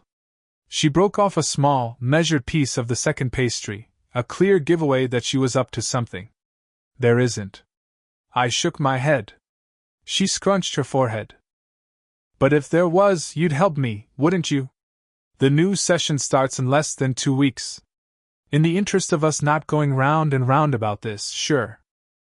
If there was a way to change your mom's mind, I'd help. Easy promise, knowing there was 0 chance. Juniper had a better chance of talking her mom into a tattoo than stepping foot in a studio. Pinky promise. She stuck out her hand, curling every digit but her pinky. I reached forward and hooked my pinky with hers in our sacred ritual. Pinky promise. She grinned, her dimple popping on her left upper cheek, and the hairs on the back of my neck lifted. See, she popped a small piece of Pop-Tart into her mouth and chewed. I think she hates ballet because she hates the ballerinas. I think that's a logical assessment. I nodded. Because she grew up waiting on all the rich tourists at the cafe. She devoured another frosting-laden piece. Something like that. I swiveled toward the fridge and pulled out the jug of orange juice. Have you thought about taking tap? Or jazz? But you don't hate ballerinas. She interrupted, ignoring my attempt to change the subject as I poured us 2 glasses of juice and put the jug away. Correct. That ache in my chest constricted. There had to be a way out of this conversation. I gulped down half the glass of juice like it would wash away the memories that had nipped at my heels relentlessly since I'd come back to Haven Cove. Because you loved one, June whispered. My stomach heaved and I nearly spat out the juice, barely managing to swallow it before painting the kitchen orange. I'm sorry. The glass clinked on the linoleum as I set it down. You loved Alessandra Russo, June declared, throwing around the words I'd never dared to voice as a teenager like they were as common as the seashells around here. Or at least you really liked her. What the hell? Speechless. My 10-year-old niece had rendered me completely fucking speechless. How did she? Caroline didn't know, she would have raised hell. Not even Mom and Dad caught on. Only Gavin knew about those 2 summers. I was going to fucking kill him. And that means she can't be spoiled or entitled, June continued, her nostrils flaring like she could smell her victory. Allie was both of those things, and somehow neither. She was the ultimate oxymoron, self-centered yet selfless for her sisters, spoiled yet kind. Driven yet reluctant, an open book of emotion on the stage and an impossible puzzle when off it. At least she had been at 17. And if you were even just friends with her, she couldn't be mean. June put her hands in her lap. Which means if Mom met her, talked to her, then she'd see that I could be just like her. she sighed wistfully, turning those big brown eyes on me like the little weapons they were. Have you ever seen her dance? She's so beautiful and graceful, and is one of the youngest principal dancers in her company's history. She's flawless. She was all that and more. Allie was born for the stage. Hell, she'd been bred for it. I had to get a grip on this conversation and nip it in the bud.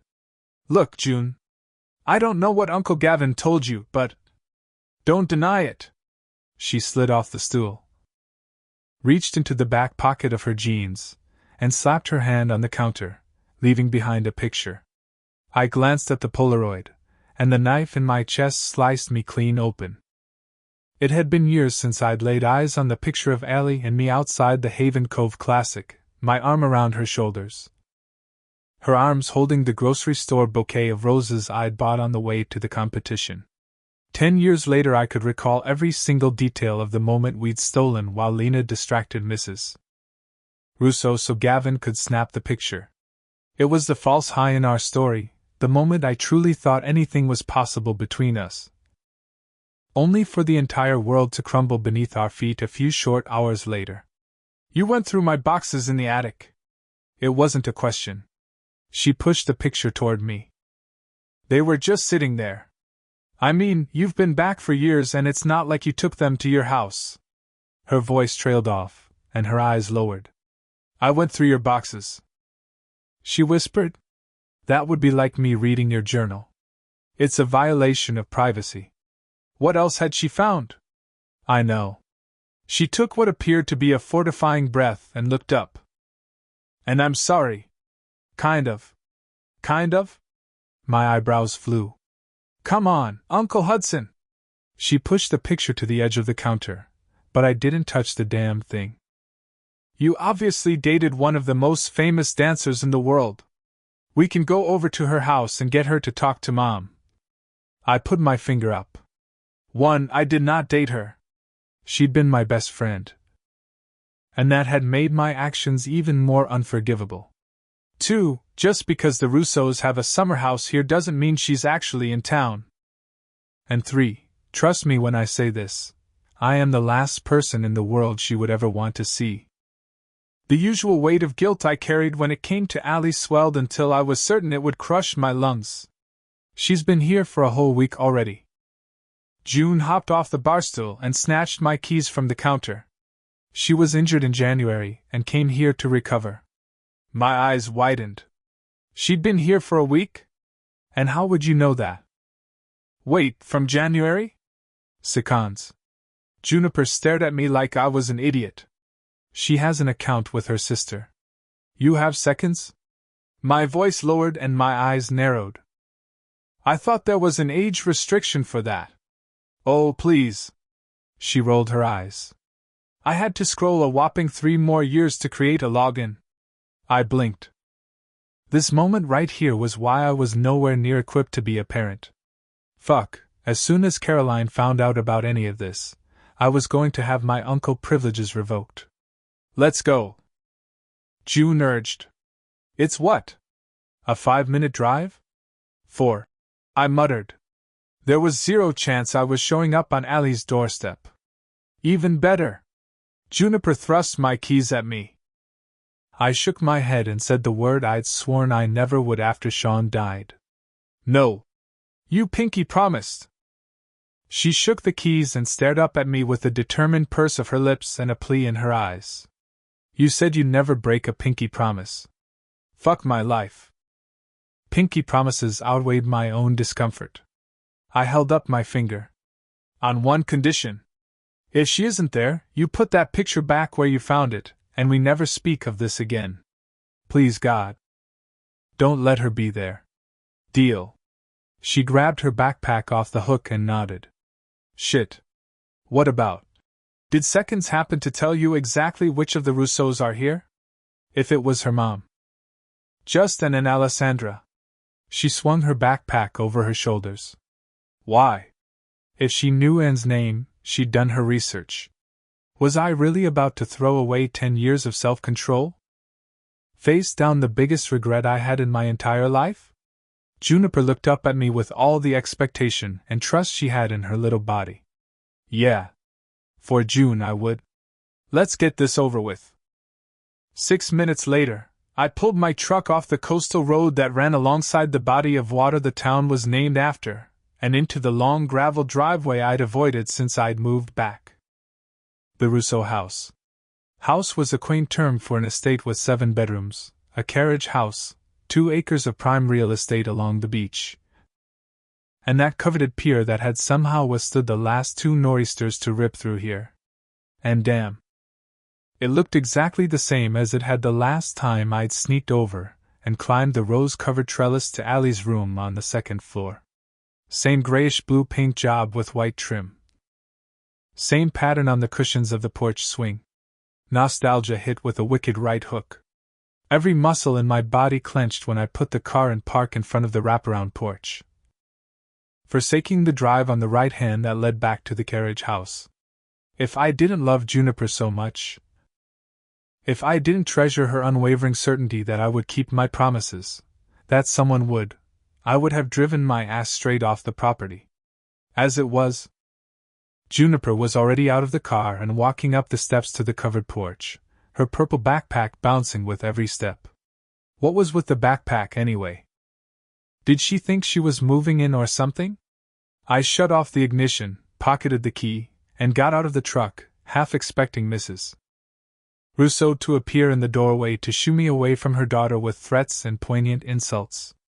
Juniper rang the bell as I walked up the 4 steps to the porch, uncaring if the wood creaked beneath my feet for the first time. Then she knocked as I moved to stand beside her. Shit, my palms were sweaty, my pulse was pretty much tachycardic, and my stomach seriously considered emptying its contents.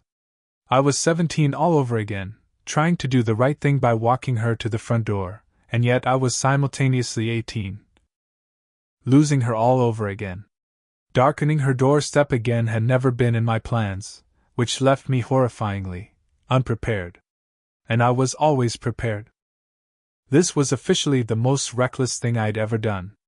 I counted to 30, and relief beat out the sting of disappointment. She's not here. She has to be. June jabbed the bell again. Maybe seconds is wrong. She hasn't been back in years, Junebug, I said softly. Juniper shot me a look that was half dejection and half panic, then spun on her heel. She has to be here. She called back over her shoulder, then jumped the steps and took off running around the side of the house. She had to be kidding me. June! I caught up to her in a matter of seconds, right at the cursed rose-covered trellis that had earned me 2 of the scars on my hands. We can't trespass. She could be in the backyard. She marched forward. Let's just look, please. I have to meet her. I just have to. She downright begged, using those kryptonite eyes on me. Fuck if this day wasn't one problem after another. I wavered. It wouldn't be the first time I had sneaked into the backyard.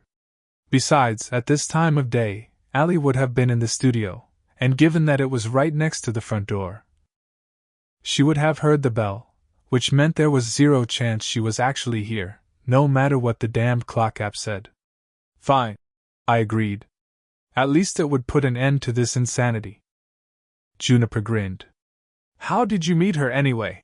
She asked as we passed the corner of the back porch, where I'd sat on the roof for countless hours, stargazing with Allie. It's not like you run in the same circles.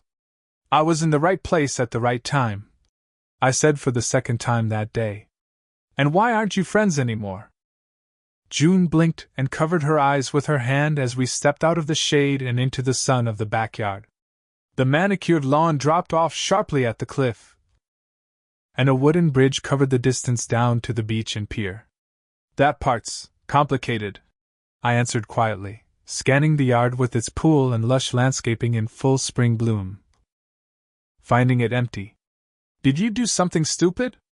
She narrowed her eyes at me, taking Allie's side in an argument she didn't even know existed, and she walked toward the cliff steps, leaving me to follow after. Mom says Uncle Gavin is prone to stupidity, but you're supposed to be the one who does the right thing. Ouch. The curse of being in the right place at the right time is that sometimes there isn't a right thing to do. We reached the steps, and I turned my Bruins hat forward to block the sun as we looked down at the beach. My gaze followed the line of the pier and caught on the shape bobbing off to the side of it. That doesn't make any sense, Juniper argued. Tell me about it. I leaned forward, my senses blocking everything out but that bobbing figure in the ocean below us. It sank beneath the waves, and I began counting in my head as June lectured me on the finer points of maintaining a friendship with a girl. When I reached 49, the figure popped up again, only to sink once more. Every fiber in my being screamed with inexplicable certainty that figure was Allie. And she was drowning. Chapter 5. Allie. 33. I counted in my head as I sat on the ocean floor. My eyes closed behind the goggles, holding tight to the kettlebell weight I'd thrown in 20 minutes earlier so I wouldn't float to the surface. 34. The ocean roared deliciously around me, rising in a crescendo with each wave that threatened to push me to shore before ebbing again. It was the noise that finally allowed me to think. To simply exist beyond the incessant demands of everyone around me, asking when I'd be back, asking how the rehab was going, asking if I was back at the bar yet. 35. Rather than lie, I'd simply left. 36. The water drowned out everything but the feel of my own heartbeat, and the beautiful aching need for air that reminded me I was still alive. Each time the pressure drove me to the surface for oxygen, it not only reminded me that my lung capacity was shit after going months without training, but also drove home the inescapable truth that I still wanted to live. 37. For a couple of terrifying months, I hadn't been entirely sure. 38. Damn, it's cold. I really should have gone with the wetsuit. The water was still freezing this time of year, and my skin had progressed from prickling to numb. 39. My lungs burned. I was out of shape. I should be able to hang for at least a minute, if not two, even against the driving waves. 40. Something grabbed hold of my waist and pulled, wrenching my hand from the kettlebell, and flooding my veins with terror. My breath expelled in a scream of bubbles and my eyes shot open, looking for a shark. Water rushed by as I was yanked upward through the 10 feet of water that separated the sand from the sun. I fought the strength. Holy shit.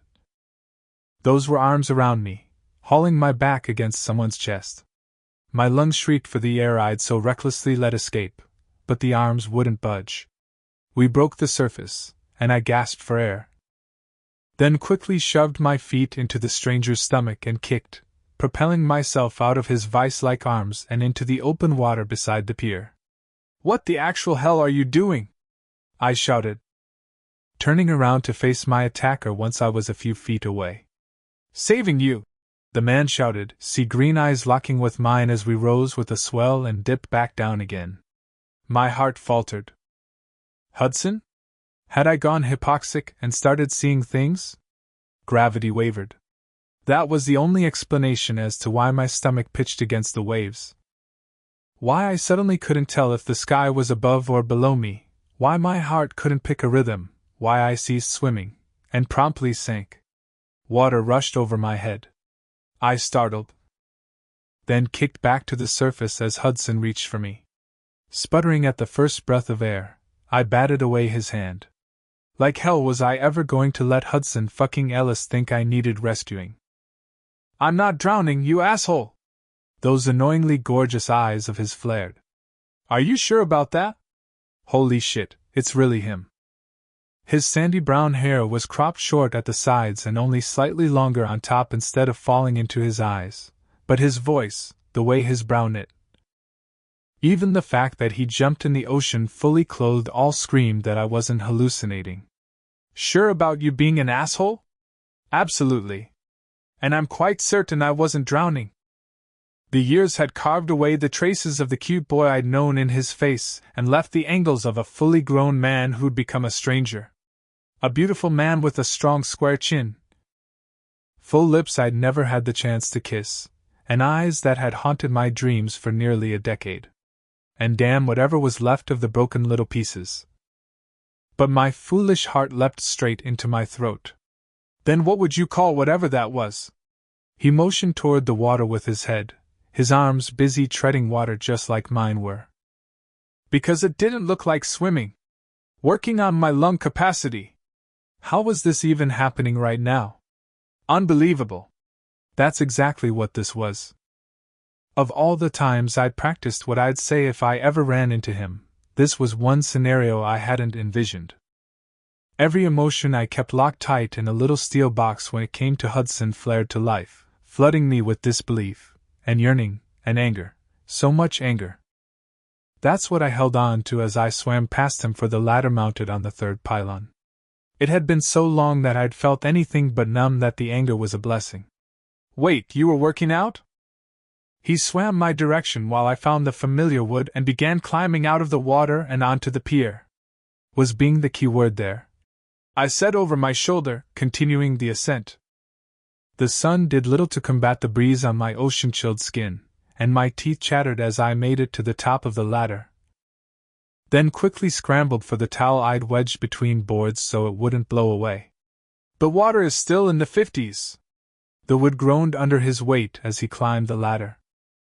And I have 3 more months to rehab an injury that should take another 6. I wrapped the towel and tucked it under my arms. More than a little conscious that I wore a completely unsexy black one-piece that was better suited for a swim meet than a chance encounter with, well, whatever Hudson had been to me. And who are you to lecture me about water temperature? About anything? Let alone scare the shit out of me. I thought you were drowning, Hudson repeated as his head crested the edge of the pier. So you said? I tugged the towel closer. So much for that one revenge fantasy where, oh my God. Hudson made it onto the pier, and he was huge. He'd been a little over 6 feet when we met. But he'd gained at least a few inches and a good 40 pounds of what looked to be pure muscle with the way his white Bruins t-shirt clung to his chest and abs as he stood. I was trying to save you. Allie. He had the nerve to look all wounded, like I was the one in the wrong here. I thought you needed help. Save me? After all this time? Anger flushed up my neck, stinging my cheeks with much-needed heat.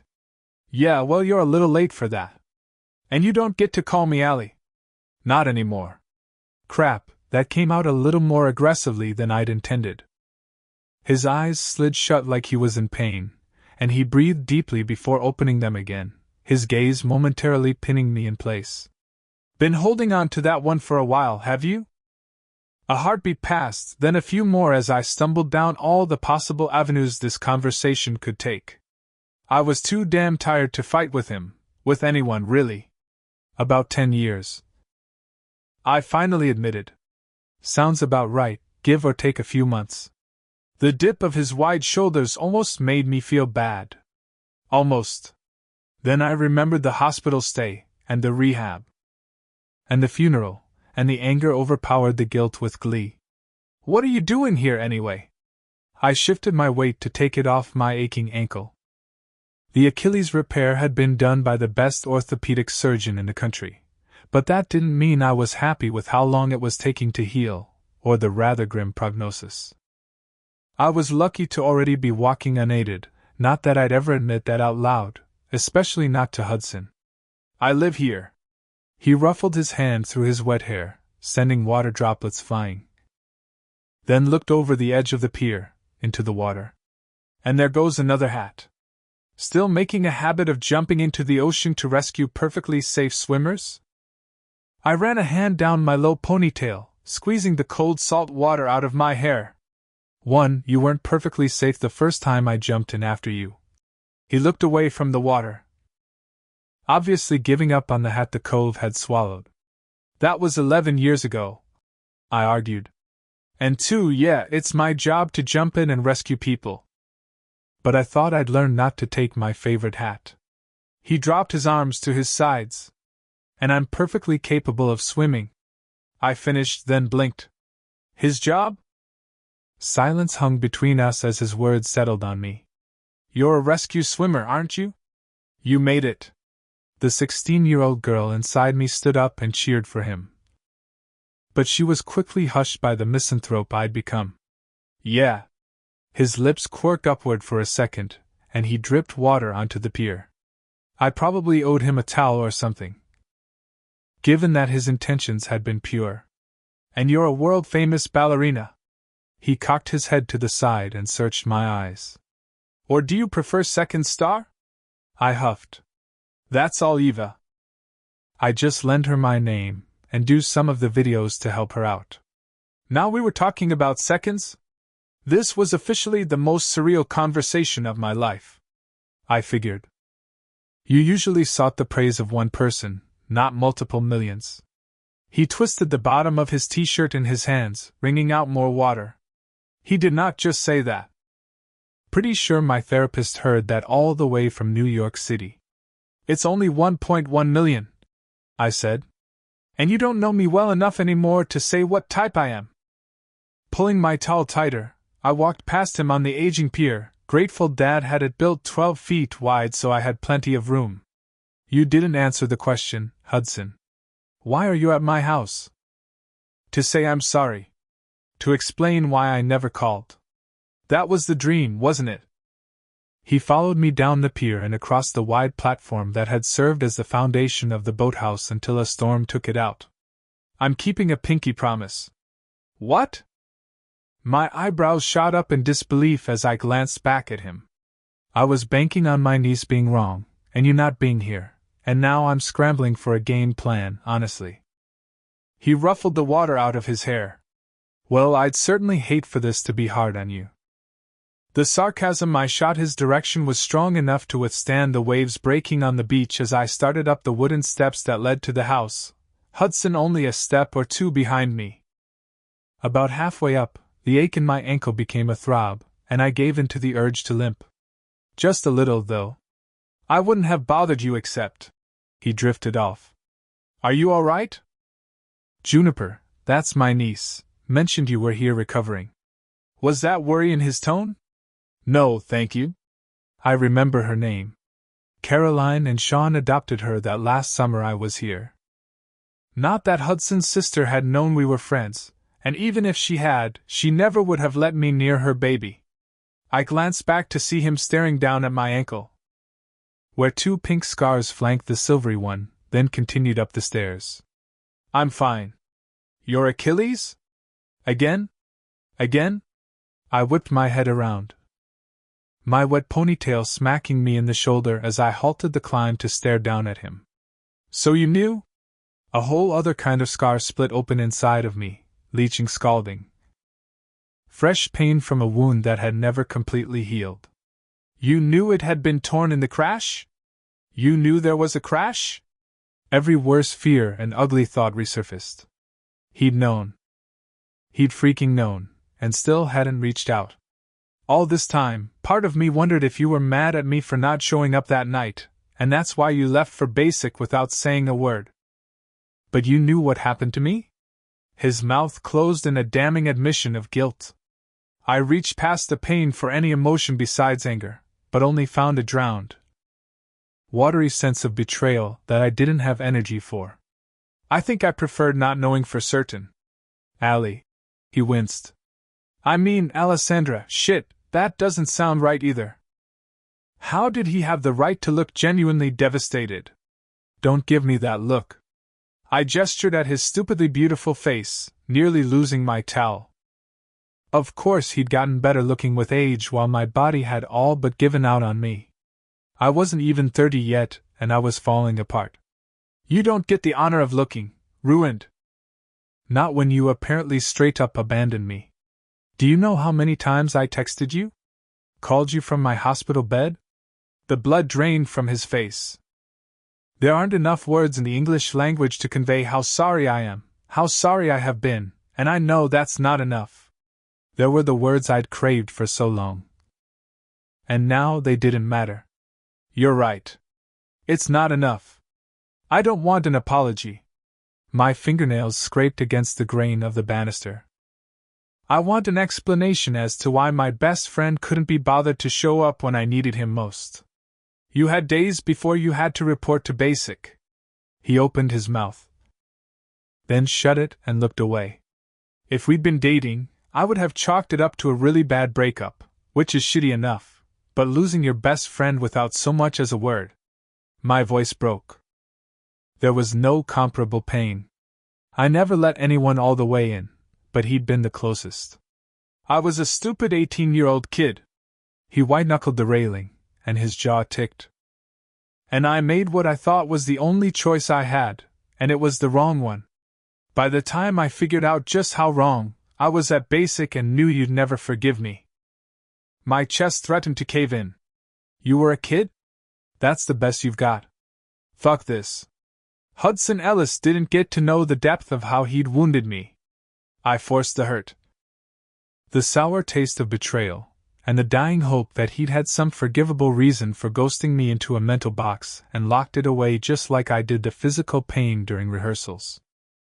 I refused to let it touch me. Then I plastered a practiced public smile on my face. Shit, he muttered. Doesn't matter. I shrugged, then continued up the last few steps. Maybe it's hyperbolic to call us best friends when we were really just a summer thing. That particular summer was over. No need to drag up the past. The words sounded hollow, but I choked them out. I'd convinced myself to believe far bigger lies than this. You have every right to an explanation. Hold up, was that anger in his tone? I wasn't turning around to look. The faster I got away from him, the better. I don't think I want one anymore. Nothing you could ever say would make it right. So let's just let it go. Obviously. You were too immature to handle what happened to me. Shit happens, right? I'm only here for the summer. You should keep busy, rescuing people. It will be easy to avoid each other. The breeze picked up as we reached the top of the steps and walked onto the perfectly maintained grass. I startled. A young girl waited for us.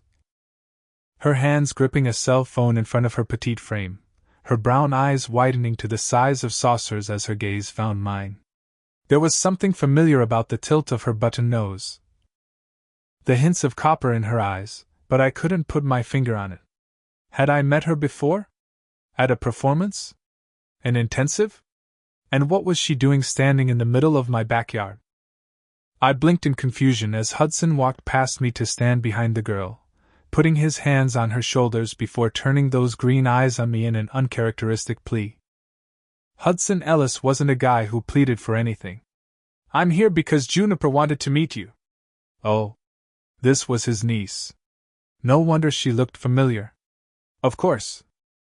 He'd shown me pictures when she was a baby. She'd been a cute one, from what I remembered. Juniper stared at me and handed him the cell phone. Did you save her? She risked a peek up at Hudson. He kept that beseeching look aimed at me. What? Like I was going to be a jerk to a little kid. Maybe I'd earned my reputation for being quiet, maybe even a little standoffish, but never mean. Only Hudson brought that out in me. I wasn't drowning, I answered the girl, then retucked my towel and held out my hand. Her uncle might be an ass, but that wasn't her fault. Hi, Juniper.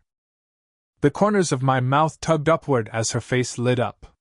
She pushed her wind-blown hair out of her eyes before taking my hand silently. I'm Alessandra Russo, I know. She answered with a toothy grin. You're the youngest principal dancer in the history of the Metropolitan Ballet Company, including your mother, who was a legend in her own right before she retired. She gushed, her words running into each other as her grip tightened. Your performance of Juliet was perfection, and your fouettes during Swan Lake last season were epic. And all I want to be when I grow up is you. Hudson winced. What?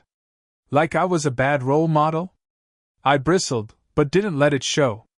Well, I'm not much of a dancer right now, but thank you. Pretty sure she was cutting off circulation to my fingers. She shook her head with confidence, sending her locks flying again.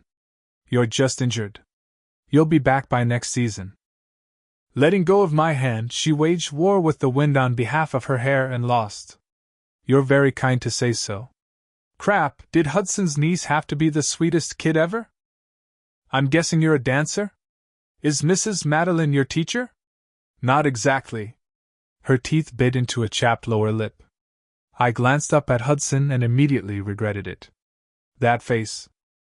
The way he looked at me like he knew me underneath the years of layers I'd worn for everyone else, cut right through my defenses like that kettlebell through the water, and I hated it.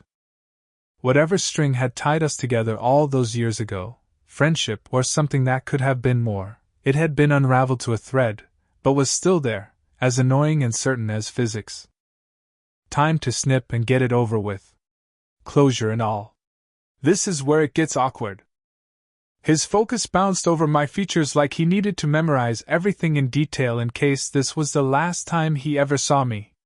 Oh, we're just now entering awkward territory? I arched a brow. Point taken. The asshole bit back a smile. Go ahead and ask. Hudson tapped Juniper's shoulders. I did my part and got you here, but she can't say yes if you don't ask. Juniper looked up at him with the kind of trust I'd once given him, and I couldn't help but melt a little and worry a lot. I knew what Hudson did with trust. So, Juniper, I said, clutching my towel and crouching to her eye level. What is it you'd like to ask me? Her gaze swung to mine, little flecks of copper catching the sunlight, and she took a big breath. I want you to convince my mom that ballerinas aren't all horrible people. Okay then. I'm sorry? She thinks they're all spoiled rotten and vicious. And mean. Her head bobbed with every accusation. And that if I do ballet, I'll become a stuck-up snot with body issues just like the tourists. She blurted, her cheeks turning pink. Not that I think you're snotty. I know you aren't. Thanks?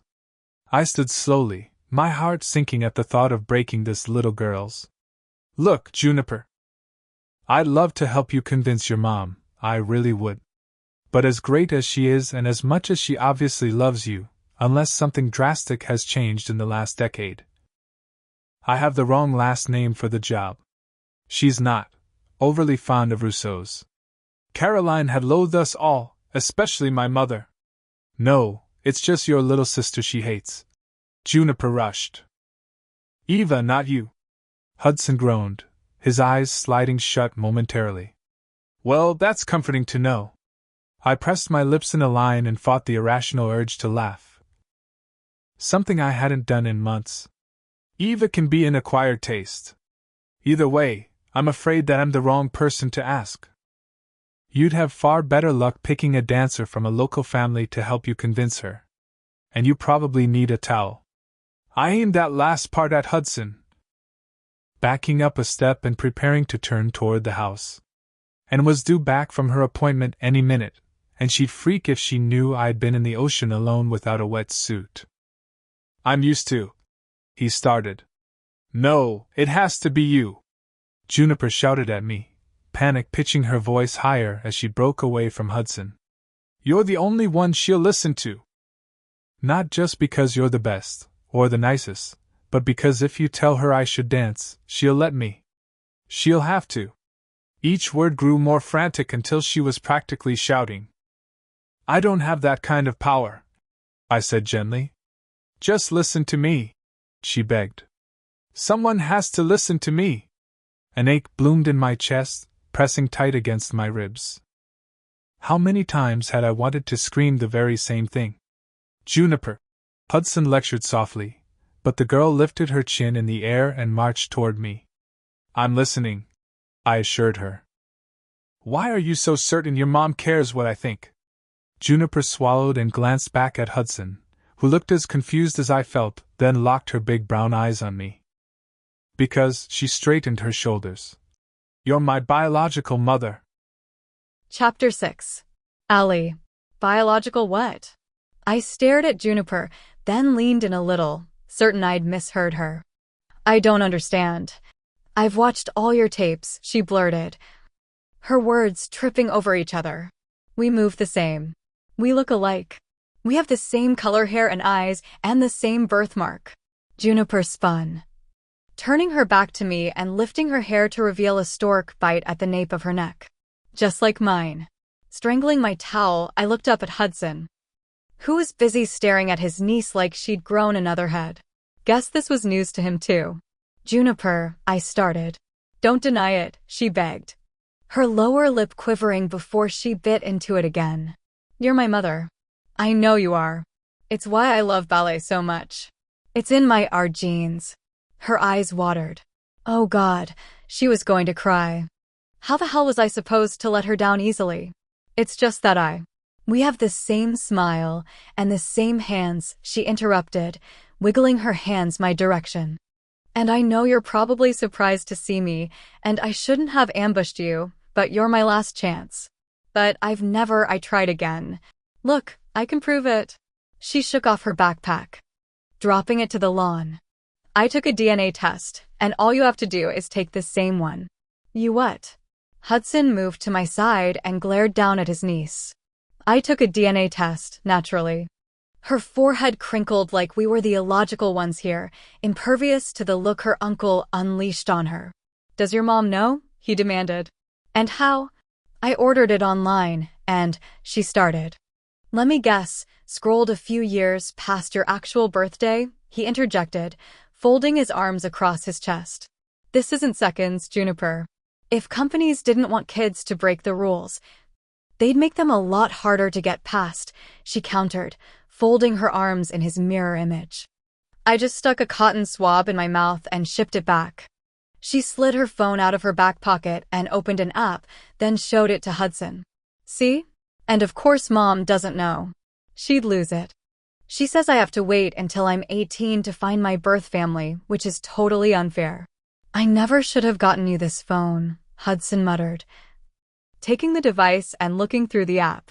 Like I wouldn't have figured out another way? It's not like the school library doesn't have computers. And Uncle Gavin gave me a prepaid Visa card for Christmas. She threw a glance my way every few words. Smart girl, I admitted despite our current circumstances. I'm your girl. Juniper stared up at me with complete and total certainty. It makes sense. You gave me to your friend's sister. Occam's razor and all that. Occam's razor. They teach 14th century philosophy in elementary school out here. I asked Hudson. He opened his mouth, but Juniper ran him right over. I'm in the gifted and talented program. She enunciated every word, clearly insulted. And it's a really good school district, which is why Mom didn't move inland with Grandma and Grandpa. Noted. I swiped my hand across my forehead to keep salt water from dripping from my hair into my eyes. Look, one of my friends was adopted too. We talk about it all the time. And obviously I know how to use the internet. Point is, I'm not mad at you for placing me for adoption, though I do have some questions that are statistically proven to help minimize the time I'll need to spend in therapy. She nodded. And really, I love my mom. She's pretty great other than not wanting me to dance. But if you tell her that I should, then she'll listen to you. The hope was back in her eyes. My shoulders sagged. And I did the one thing I swore I'd never do again and looked to Hudson for help. His brow furrowed in the second our gazes locked. And then he sank to his knees in the grass and braced his hands on Juniper's upper arms. Junebug, you know I'd never lie to you, right? Right. She glanced between us. Alessandra, isn't your biological mother. He delivered the blow gently, and a part of me that could have thrown him off the cliff a few minutes ago softened. It would be impossible. You don't know that. Her voice broke. I do. He nodded. Your birthday is May 14th, just a few days ago, and I saw her a couple of months before you were born. She was here for spring break, and she wasn't pregnant. Maybe you didn't notice, she argued, then looked up to me like I would correct him. I've never had a baby. I shook my head slowly. I'm so sorry, but I'm not who you're looking for. I don't believe you. Her brow knit, and red crept up her cheeks. We have the same birthmark. Stork bites are common. And they can be genetic. I looked it up online. She twisted out of Hudson's hands and grabbed her backpack, yanking on the zipper. A few seconds later, she retrieved a softball-size white box wrapped in plastic. Just take the test, and then I'll believe you. She held out the box to me. It's the fastest on the market. I checked. I'm sure you did. You can't ask her to do that. Hudson stood and swiped a hand through his hair. Some nervous tells never changed. If he had his hat on, he'd be shaping the brim. She can't say yes if I don't ask. Isn't that what you said? She glared up at him. Gravel crunched in the driveway, and we all turned in time to see and pull her blue Mercedes sedan into the carriage house. I was so busted. So will you do it? Juniper asked, undeterred by my sister's arrival. How long have you been planning this? Hudson asked her. For months, she replied, staring at me. Will you do it? I'm not your mother. I said softly. Prove it. She shook the box and I took it because it seemed like the only polite thing to do. Victory flared in her eyes and I blinked, struck again by the weirdest sense of déjà vu. I had to have met this girl somewhere else. Absolutely not. Hudson grabbed the box before I had a firm grip on it. We're done. Go get in the truck. Uncle Hud. Now, Juniper. I knew that tone well. It left zero room for any argument, and from the immediate sag in her posture, she knew it. She sent an imploring look my way, then snatched her backpack with both hands, ignored the zipper entirely, and strode the opposite direction from Anne, heading back toward the northeast side of the house. I am so sorry. Hudson watched Juniper retreat around the corner of the porch. Please tell me you didn't know. I turned my head slowly to look up at him. I had no fucking clue.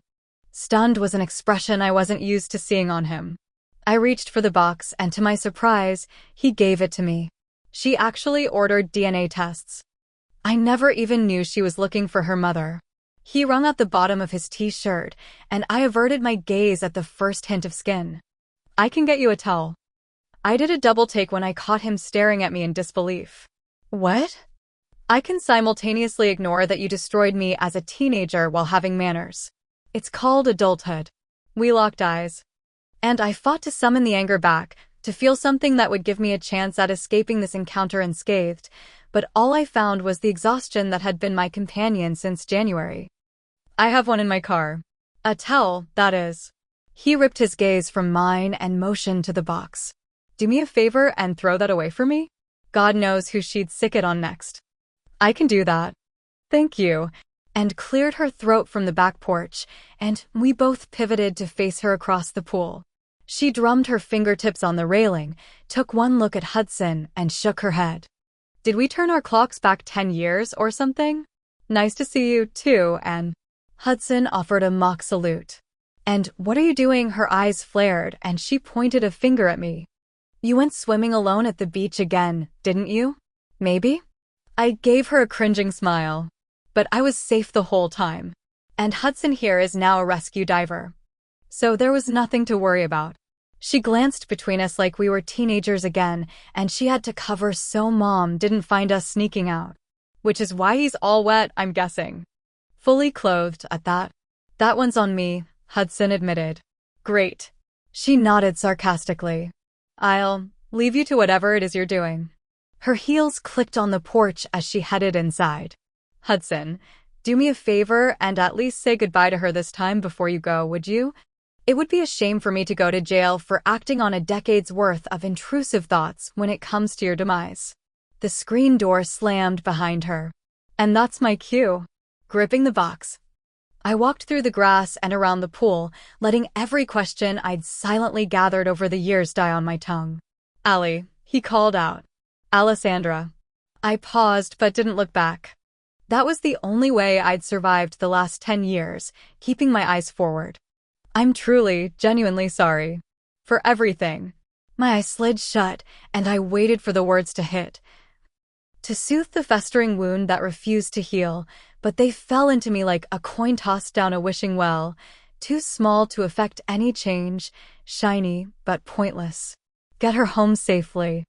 I headed inside without another word, slipping up the carpeted back steps and down the long hallway past Eva's room and the shrine that had been Lena's to mine, which sat across from Anne's. Then I showered off the salt and shock and tried like hell to scrub any thought of Hudson off me. My skin was more than wrinkled by the time I finished and dressed in simple leggings and a lightweight sweater, ignoring all the trendy items Anne had packed for me. It wasn't like I had to impress anyone here. The sound of a knife meeting the cutting board repeatedly greeted me as I walked into the professional-grade kitchen.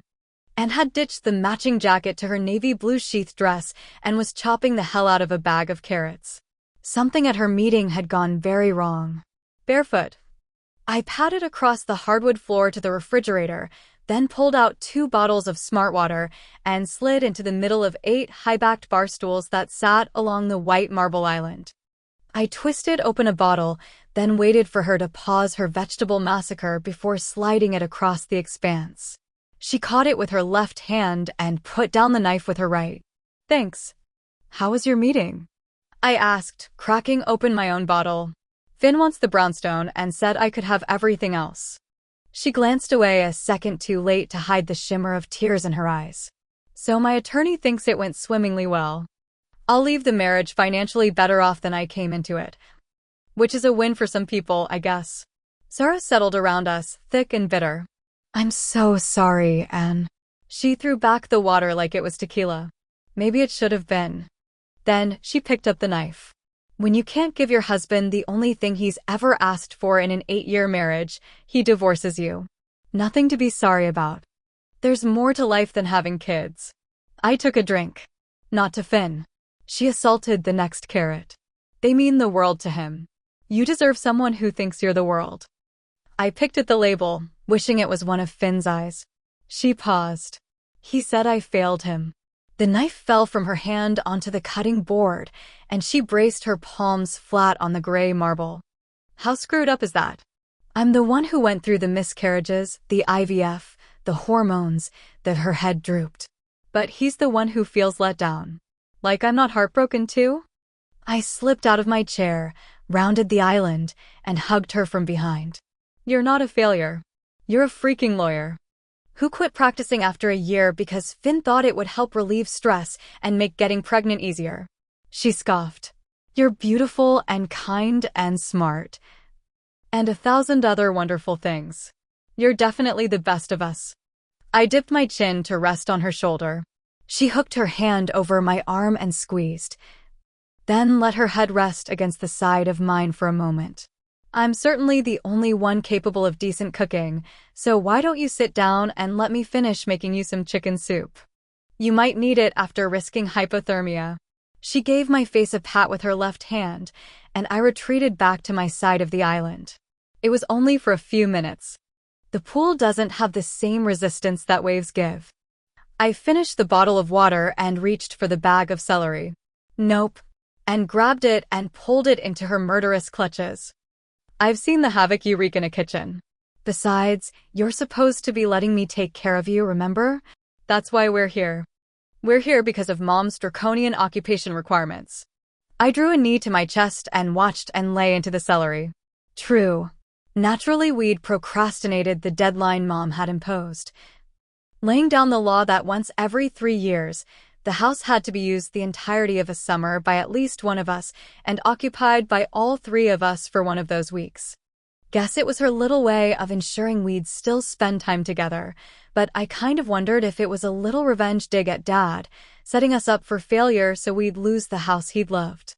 Until now, Anne had been busy with her job and husband, only popping into the beach house for the annual Haven Cove Classic in August, while Eva and I had been too busy at the company to make it work. Maybe if I'd come in the last couple of years, I would have seen Hudson sooner. How long had he been back? Doesn't matter. Let it go. "Has Eva told you when she's coming?" I asked. "I think she's planning on staying the full week of the Classic, but I hope she comes for the 4th of July, and answered, transferring the vegetables to the pot. "She'd better show up, because I love this house and I'm not losing it. You know, you could always just live here year-round if you wanted. Neither of us would care, if it made you happy. And leave you two in New York unsupervised? I'll pass. Want to tell me what Hudson Ellis was doing here?" The gentle tone and concerned gaze reminded me of Dad. His niece wanted to meet me. The rest of it was too ridiculous to bother her with after the day she'd had. Guess she follows Eva on seconds. It's half your account too. She grabbed a fully cooked chicken from the refrigerator and kicked the door shut. "And did he happen to explain if the earth swallowed him whole while you were in the hospital? Or maybe aliens abducted him?" No, I rested my chin on my knee. But he did apologize. Well, that makes up for everything. The chicken hit the cutting board with a thud. Did you tell him to get fucked? A corner of my mouth rose. She never swore. I told him we'd be best off ignoring each other while I'm here. It's been years. I'm over it. She started in on the chicken with deft strokes of the knife. What's that supposed to mean? I watched every slice, mesmerized by her efficiency. It means I can't remember a time where you and Hudson were in the same town and capable of ignoring each other. She tilted her head. You guys were glued at the hip more than Gavin and Lena, and they actually dated. When Mom wasn't looking, being in this house brought it all back with startling clarity, as though this place was a honing stone for the memories. If I wasn't careful, they'd sharpen themselves into knives. I stretched my arms as the typical midday lethargy stole over me. When Mom wasn't looking, she agreed. Man, she and Gavin snuck around for months that summer before she got bored and dumped him. Her head cocked to the side. Was that the summer before she joined San Francisco? Or NBC? A little of both, but mostly NBC, I answered, since neither of us was going to say this summer before she died. My jaw practically unhinged as I fought the yawn and lost. Swimming must have tired me out. She set the knife down. You call Kenna back? She's tried you at least 3 times this week. I'll call her later, I lied. Did I feel guilty about dodging her calls? Yes. Was I going to remedy that by speaking to her? No. She's your closest friend, Allie, and lectured. But it was the note of worry in her tone that kept me from sniping back.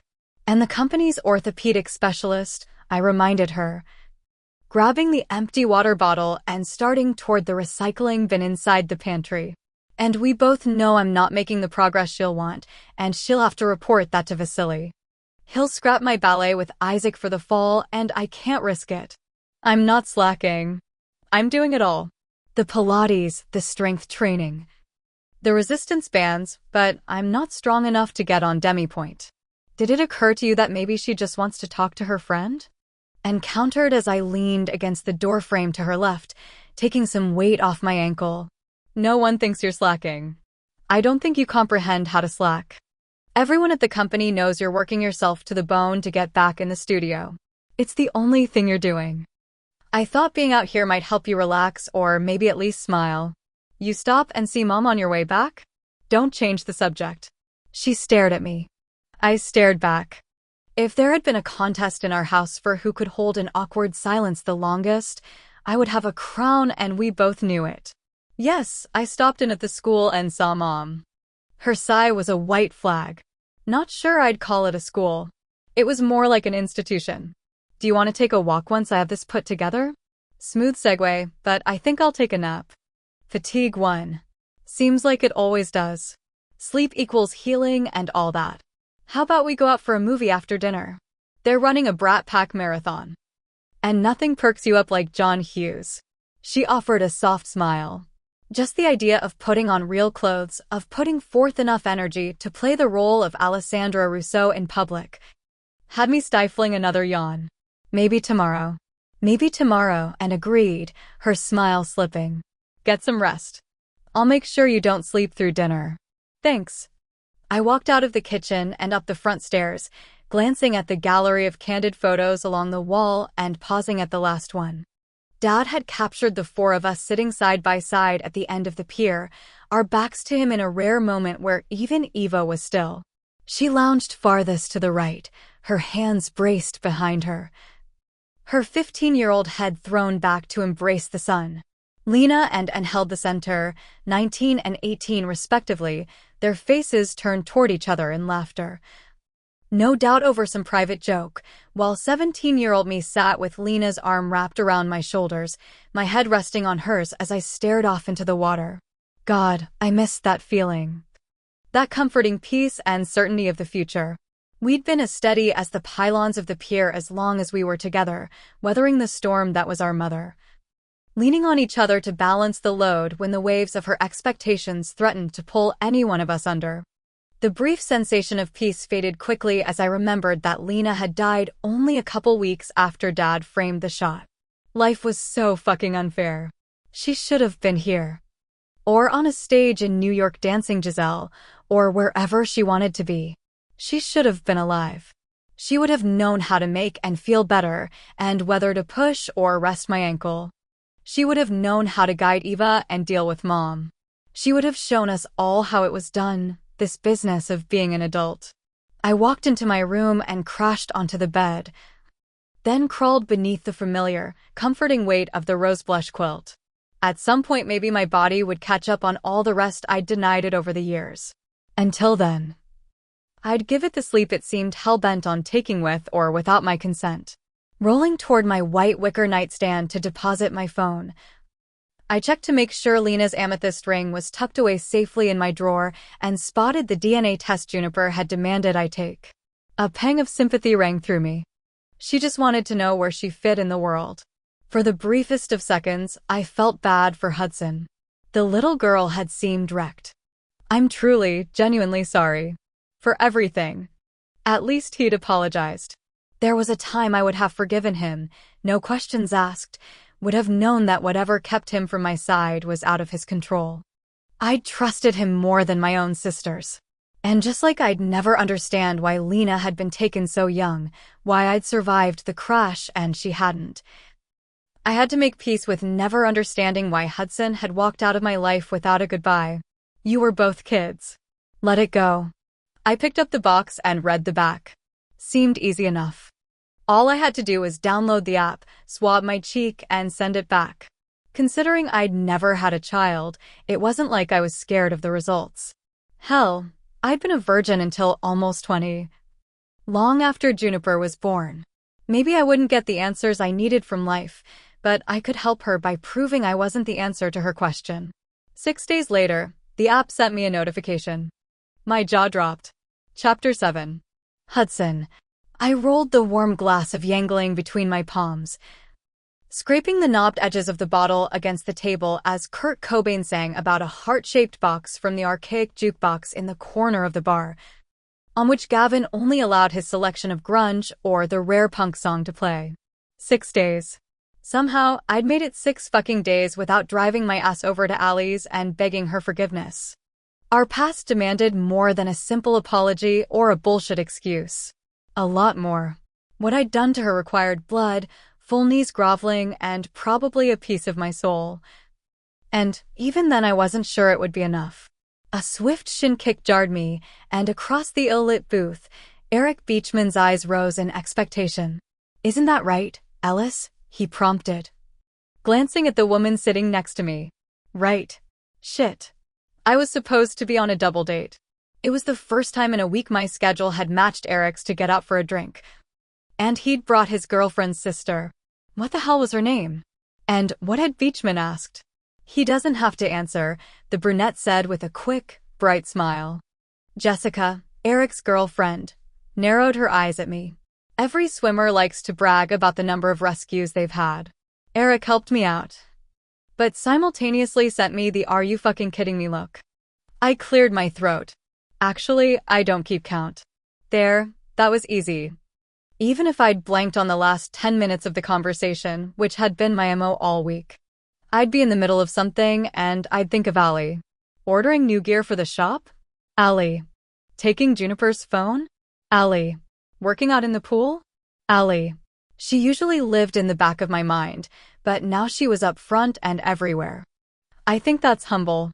Beth, that was her name, said, her fingers drumming on the side of her empty glass as her smile widened. I like that in a guy. Allie knew I was anything but humble. She'd known I was impetuous and cocky and so fucking arrogant. And liked me anyway. I'm sure he likes that you like that. Eric took a drink. Not sure I did. Beth was beautiful, with wide blue eyes and soft brown hair that leaned more toward chestnut than the dark coffee of Allie's. Stop comparing them. It was all I'd done all night, put my funny, outgoing date up against the woman who had set my standard a dozen years ago, and that wasn't fair. I was being a dick, and she didn't even know it. How about I grab you another drink? I offered, already sliding out of the booth as Beachman protested that we had a waitress. I pushed my way through the Friday night crowd, nodding to a few guys I'd gone to high school with at the dartboard and who were not perks of me being stationed in my hometown, and made my way toward my brother, who wasn't always in the perks column either. Gavin was serving at the far end of the 12-seat bar, so I snagged one of the 2 empty bar stools along the narrow end and sat. "What the hell is wrong with you tonight?" Eric took the seat beside me. Distracted, I curved the brim of my ball cap. "You've been spaced out all week," he accused, then shot a glance over his shoulder at a group of boardroom types who were all yelling for Gavin from the corner of the bar. "Is there any reason to be in a dive bar in a $2,000 suit?" he muttered. "'Tis the season." I watched my brother make his way down the line of customers. He was a couple inches taller than my 6'2" frame, which gave him an advantage behind the bar and perspective to see over the crowd, but I still had 20 pounds of muscle on him, giving me the advantage whenever I needed to kick his ass. "It'll be thick in here next week." Memorial Day weekend was always the unofficial start of the influx, and the Grizzly Bear Bar was a good indicator of the current tourist population. Come 4th of July, this place would be packed to fire code. "You worried about your test score?" Eric mirrored my posture, bracing his elbows on the edge of the bar. "Nope. The results of the exams we'd taken last week to qualify us for promotion wouldn't be out for another couple weeks. But I knew I'd nailed it. Worried that even if you get picked up on the list and promoted, there's nowhere for you to advance here at Cape Cod with 11 other swimmers, so you'll have to pick another air station and leave your family." He leveled a knowing look at me. Strangely detailed and usually accurate, but also no. But now I was worrying about it. "I mean, you could go for Port Angeles and soak up the Pacific Northwest. Or San Francisco and find out why I love California so much, or even up to Sitka. You know, like you've always wanted." His head tilted slightly, waiting for me to react. That was Eric's primary skill, finding out what got under someone's skin and protecting them if he considered them a friend, or digging at it until they bled if he didn't. "I'm good here." It had taken me 2 other East Coast duty stations before I secured Cape Cod, and I wasn't leaving anytime soon. Not as long as Caroline needed me. "Is it the date?" Eric tried again as Gavin took the orders next to us, my brother's eyebrows knitting as he shot a perplexed look my direction. "It's not the date." I watched Gavin methodically pull a couple beers from the tap a few feet away, his head inclined our direction at an angle that told me he was listening. "Beth is fine." "Fine?" Eric's eyebrows shot up. "She's a fucking 10, and that's without my practically in-laws bias. She's a teacher, which means she's smart. You've heard how funny she is. Plus she seems to like you. Not that you have an issue in that department. So what's the problem?" I shifted on my seat. "She's not Ali Russo," Gavin answered for me, sliding 2 beers to the boardroom crew on our left. "Shut the fuck up." I glared at my brother and second-guessed my escape plan. He was clearly in the mood to screw with me. "She's not." Gavin shrugged and reached for the liquor on the top shelf. "Brown hair, nice smile, petite. Totally his type, but she's not Ali." He poured 4 shots from the bottle of tequila. "You see." "Bachman." "Beachman," Eric corrected. "Whatever." Gavin pushed the shots at the suits, then picked up the tablet to record the drinks on their tab. "You brought him in a nice year-rounder." "He means local," I interjected. "But little brother here has been hung up on Ali since he was 17, and there's nothing you or I or teacher back there in the booth can do about it."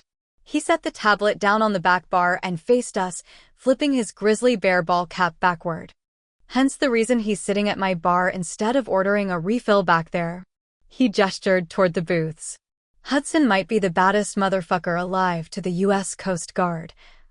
But you put Ali Russo in a room with him and he'll trip over his own feet." "Who is Ali Russo?" Eric's face scrunched as he glanced between my brother and me. "You just had to, didn't you?" I narrowed my eyes at my brother.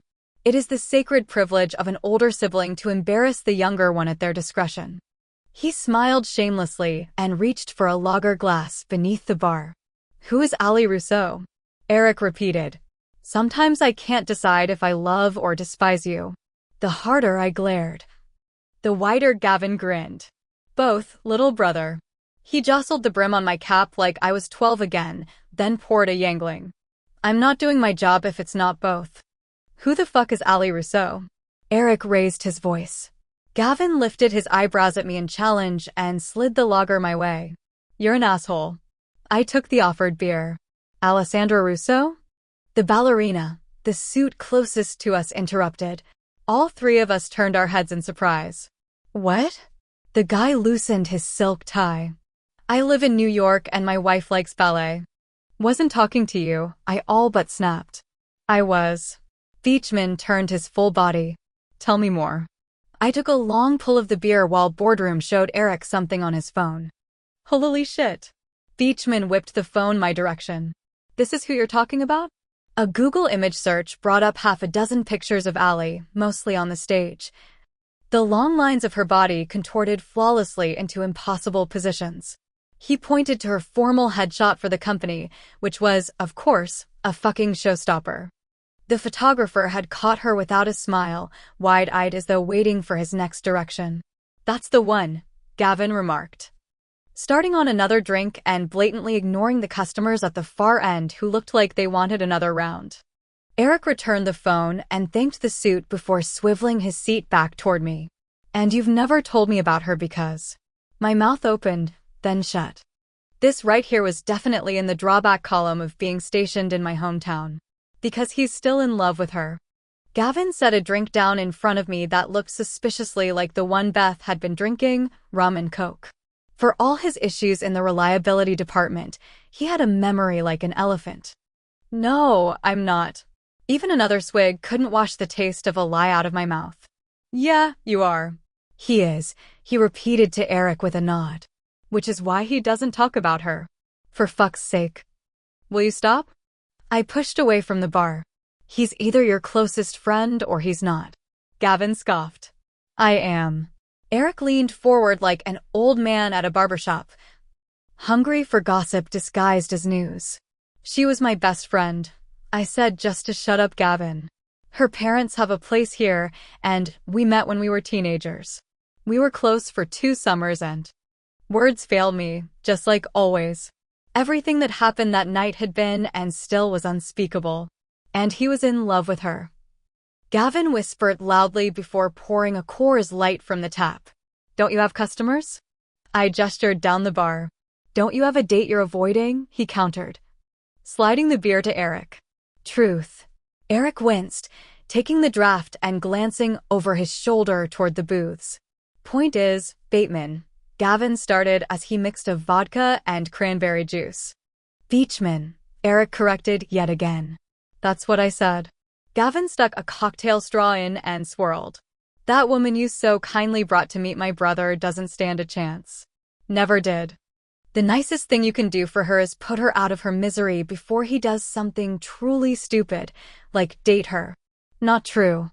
I stood and reached for the beer. It is. Gavin glanced my way and pushed the cocktail toward Eric, giving him his full attention and ignoring me. You see, barman, I've been there, hung up on a Russo girl. And it's an infatuation like no other. He glanced away, then cleared his throat. My grip tightened on the lager despite the condensation quickly gathering on the glass. I wasn't the only Ellis who didn't talk about those summers. But the Russo sisters always had the look but don't touch vibe, and a touch the man I'll ruin you mother. And while I let that torch burn bright and hot before letting it go, Hudson here still carries his, and now that she's been back in town a couple of weeks. He flared his hands and made a sound like a bomb. Hudson is the Death Star, and that woman is Luke, about to blow his ass up. That's a shitty analogy. I took another drink and contemplated the mileage between here and Allie's. I'd had maybe a third of a beer all night. I was safe to drive. Is it, though? Gavin cocked his head to the side. We could go with you're the Titanic and she's the iceberg, or she's Oppenheimer and you're the test site in New Mexico. Point taken. I reached for my wallet. Wait. Did you say you had a thing for Allie too? Eric stepped off his stool. God no. Her older sister. Never Allie. Gavin glanced at me. Years of history flickering over his gaze in that millisecond before the corner of his mouth rose in a smirk. Allie was way too young for me. Too tightly wound. Pretty little thing. My spine stiffened. But too prim, Way too proper, too quiet, way too mousy. Too fucking mine, I snapped, flinging a 20 onto the bar top. And she was none of those things. You never really knew her. Heat flushed up the back of my neck. There he is. Gavin raised his arms in victory. I've been wondering when you'd wake the fuck up. Shit, I'd given him exactly what he was after, a reaction. Eric's attention flickered between us like we were opponents in a tennis match. Now go have the balls to tell that nice brunette that she's auditioning for a role that was filled over a decade ago. He shoved the 20 back at me. And you know your money's no good here. How did you know she was back in town? I picked up the rum and coke in my free hand, leaving the 20 where it was. Word travels fast. Gavin shrugged and backed away. And our niece is a gossip. You know she's going to hound that woman for an autograph. Juniper. Of course. What else had she told him? You're watching her tomorrow morning so Caroline can open. Right. Are you on a 24-hour shift? Gavin countered as the voices behind him rose to get his attention. Yes. I only pulled them 4 to 6 times a month. Then looks like I don't have a choice. He saluted me with 2 fingers and headed toward the other end of the bar, a towel hanging out of the back pocket of his cargo pants. Eric and I started back toward the booth. What happened between you and the ballerina, anyway? He asked as we made our way through the growing crowd. This was why I never wanted him to know. Beachman was a fixer, and now I was a problem with what he thought was a solution. We fell out when I was 18, just before I went to basic.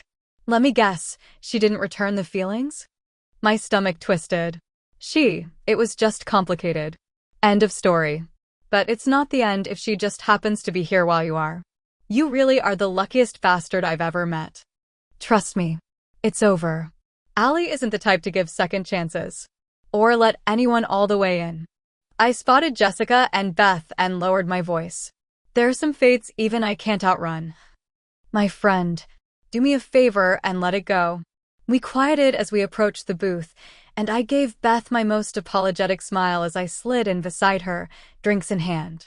Here you go. Thanks. She took the drink, then tucked her hair behind her ear. So, you grew up here, right? We didn't move here until I was a junior. I think you'd already graduated. I started to nod. Since those dates lined up from what she'd told me earlier, but paused. Gavin was right. I could date this woman and even have a few laughs along the way. But it would eventually end because I'd never give her a full chance, especially not while Allie was a 13-minute drive from here. Right, I said slowly, noting the tension winding in my chest as my thoughts spun. I'm so sorry, Beth, but... Hudson. The rest of my sentence died, slayed instantly by the sound of her voice. I turned and looked over a pair of jeans that made my palms itch to feel the curves under them. Past the lightweight green sweater that fell off one delicate shoulder, exposing a pale pink bra strap, and up into my favorite pair of whiskey-colored eyes. That tension in my chest cranked to a breaking point, and every thought besides carrying her out of here so I could beg her forgiveness privately fled the mush I called a brain. Holy shit. You're the ballerina, Eric announced. Fucking kill me now. Allie's eyes widened, and she ripped her gaze from mine. I am. Nice. Beachman grinned and stuck out his hand. I'm Eric Beachman, Hudson's best friend. Alessandra Russo. Nice to meet you. Allie shook it but didn't smile. Not even her public, polished, bullshit one. Or, I guess I should say, his new best friend. He winced, and she retreated to hold the strap of her purse with both hands. Not that I'm saying that he talks about you being his old best friend, or that you're replaceable, or... You know what? I'm going to stop talking. That would be preferable. I shot him a death look. Asshole smiled back. Okay. Allie glanced between the 4 of us, finally settling on me. And my ribs ached. God, had it always been like this around her? Hard to breathe from just a look? You're not 18 anymore. Get a grip and formulate a plan. I'm so sorry to interrupt. But I was hoping I could have a word with you. In private? Hell yes. Fuck yes. Absolutely yes. Screw a plan. Whatever she wanted, she could have. Sure. Great vocabulary, jackass. I abandoned my beer and slid out of the booth as she backed up a few steps to make space. Back room? She nodded, then turned toward the bar and started walking. I kept my eyes off her ass and used every second to strategize my possible responses to what she might say. Forget logic and the very real reasons I'd ghosted her. Every single scenario I pictured began and ended with the one thing I'd never done for any woman: groveling. She opened the door near the corner of the bar like it hadn't been 10 years since the last time she'd turned the handle, and damn if it didn't feel like I was 18 again. Hiding out with her while Gavin was on a shift, studying for the entrance test and laughing and talking about nothing yet everything at the same time. I walked in after her, noting the scent of air freshener and stale beer, and closed the door behind me. For as bad as it smelled, it was neat and organized, from the file cabinet in the corner to the desk to my left. That's where I put my ass, leaned it right on the edge of the surprisingly sturdy furniture so she'd have a clear line to the door and wouldn't feel trapped. This place looks exactly the same. She turned slowly in the flickering fluorescent light, taking in the details of the space in that quiet, observant way she had. I'd always thought she'd survived in that house because she was acutely perceptive, able to predict when a storm was headed her way. But you. She folded her arms across her chest and studied me with eyes that had lost the angry fire I'd faced back at the house. Given the cursory, almost empty way she looked at me, the fire would have been a blessing.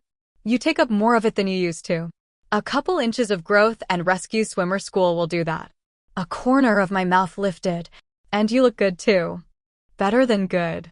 She was a knockout, with big eyes, bash-shaped lips, and the cutest freckles across her cheeks. The girl I'd always thought was beautiful had grown far past that word as a woman. She scoffed. I look like I haven't taken class in 4 months or slept since childhood. It came out as flat as her gaze. Never could take a compliment. A spark of that fire flared in her eyes, and I barely leashed a cheer. She was still in there. Not the point. She shook her head, and her hair fell around her face in a soft, deep brown curtain as she dug into her purse. The wavy mass was a little longer now, falling a few inches past her collarbone. I came because and mentioned that Gavin still worked here, and I thought he could tell me where to find you. You came looking for me?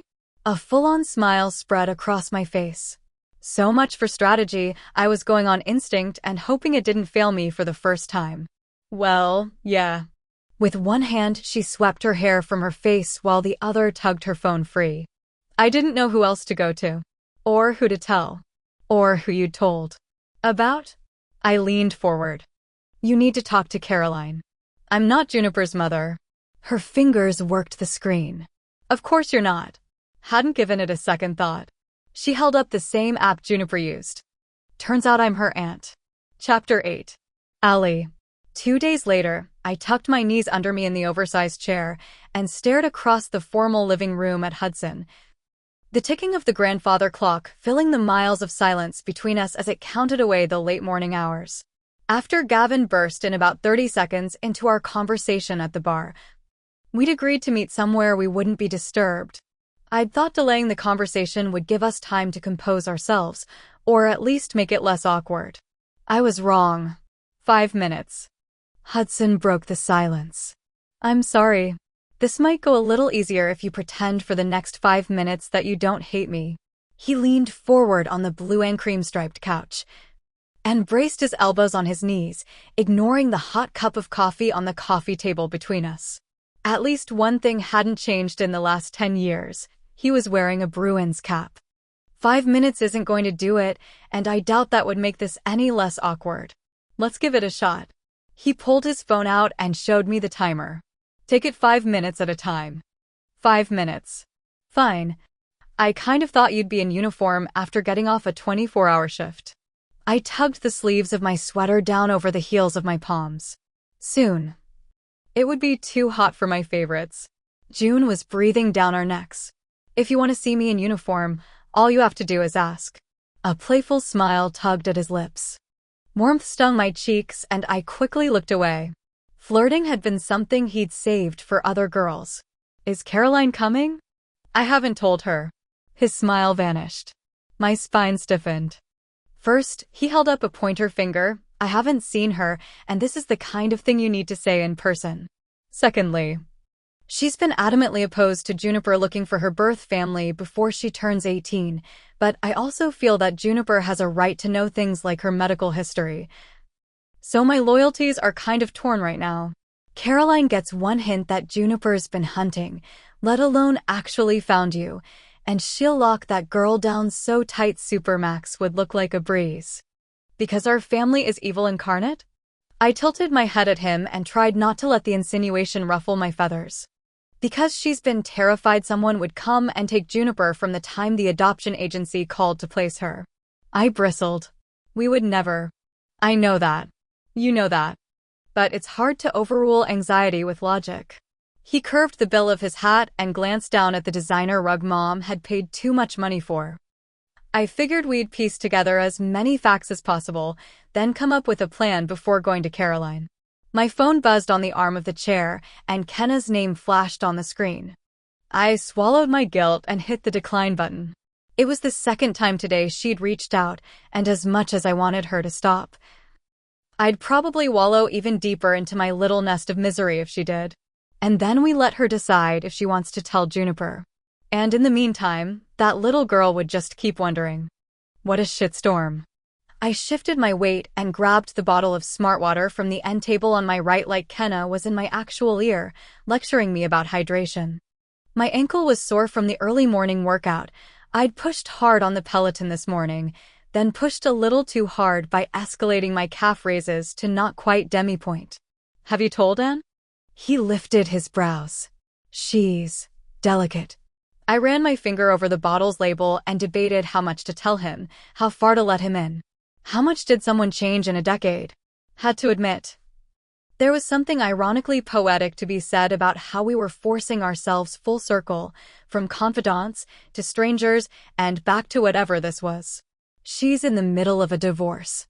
And her feelings about children and motherhood, I spoke toward the picture of and holding Eva as a baby. It's complicated for her right now. Which was why I'd scheduled this meeting knowing she'd be out of the house. Hudson nodded, looking at the collection of black and white photographs in their silver frames on the built-in bookshelves. You want to say it, or should I?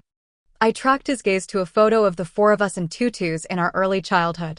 For the last 2 days, my mind had scrambled over every prospect and come up with the same conclusion every time. Juniper couldn't be Eva's. She'd never been out of my sight longer than a week in those years. Neither had Anne.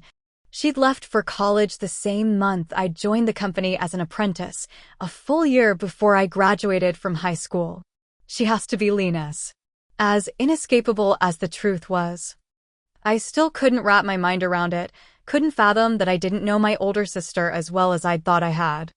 I ripped my focus from the pictures and found Hudson watching me, waiting for me to finish the thought.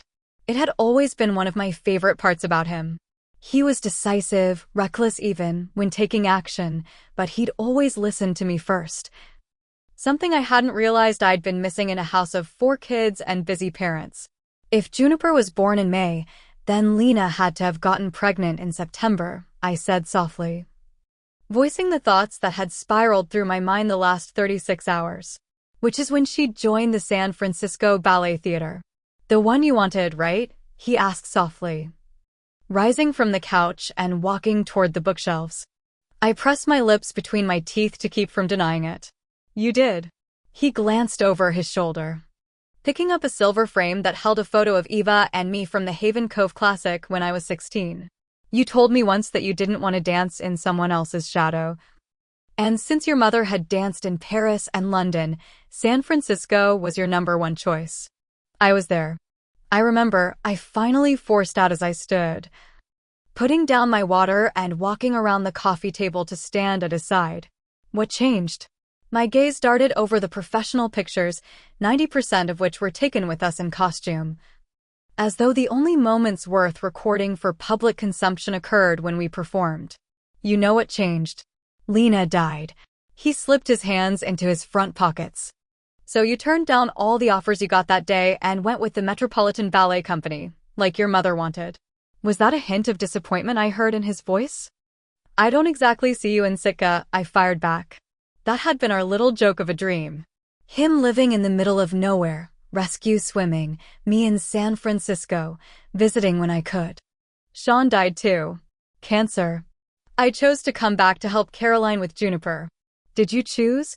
Or was that all your mother, living out her dreams with whichever daughter fit the shoe at the moment? He folded his arms across his chest. She'd just lost her firstborn. I chose to honor her wishes. And that came out too defensive. We were still within our first 5 minutes. Anyway, I saw Lena at Christmas, but she didn't say anything or look different. The next time we were together was that summer. She declined an offer to renew her contract in San Francisco and came home to train with us in June to prep for auditioning for MVC again. She was determined and focused, but she acted normal. Happy, especially after August auditions. She got the invite to join the company, and that was what? 2 weeks before the classic. I shook my head. I know the proof is in Juniper. But I can't believe Lena would have a baby and not tell any of us. Not even Anne. They were close, way closer than I am with Eva. But unless I have another sibling I don't know about, Juniper has to be Lena's. Is there a chance Anne knows and never told you? He rocked back on his heels and glanced out the window, then muttered a curse. Sure, there's always that chance. I admitted. But why would she keep it a secret this long after Lena died? None of it makes any sense. You have to be kidding me. Hudson strode toward the entry hall. What's wrong? I hurried after him, my socked feet skidding in the foyer. He practically consumed the entrance as he threw open the door. But I ducked under his arm to see Juniper drop her scooter in front of the porch steps. Something in my chest sparked, then flamed slowly, like a campfire started with damp kindling. As Juniper unbuckled her purple helmet and tossed it on the ground next to the abandoned scooter. You're supposed to be at school, Hudson lectured. Mrs. Ashbury is going to lose it when she realizes you snuck off. Her button nose lifted when she raised her chin at Hudson, and the morning sun caught the copper in her narrowed eyes as she stared him down while climbing the steps. She was fearless and determined and looked more than a little indignant. The flame in my chest spread, and my skin prickled. It wasn't déjà vu. They were all elements of Lena that I'd recognized as familiar without truly seeing. Holy shit, I'd been blind. Juniper looked just like her. I sent her an email from Mom's account last night saying you were taking me to an appointment this morning. She reached the porch and glared at Hudson. She has her hands full with the Gibbons twins, so we both know she isn't mourning one less kid in the class. You have your mom's password? Hudson lifted his brows at his niece. Our niece. I stared at her wind-snarled brown hair, the lines of her cheeks and chin, noting the similarities to my sister. Juniper 0514 isn't exactly hard to crack, she drawled. I leaned back, my head brushing against Hudson's arm. The contact steadied my feet, but nothing calmed the speed of my heart. Juniper wasn't just a notification on an app or a discussion to be had. A question to ponder. She was Lena's very real daughter. You can't excuse yourself from school and run amok. Hudson's tone sharpened. It's not safe. Right. Juniper folded her arms across her chest. Because I was in so much danger riding my scooter all 6 blocks from where Mom dropped me off at school. Mr. Lobo says hi, by the way. He was gardening in his front yard when I rode past. Super scary. Even the way she rolled her eyes was just like Lena. How had I missed it? I wobbled.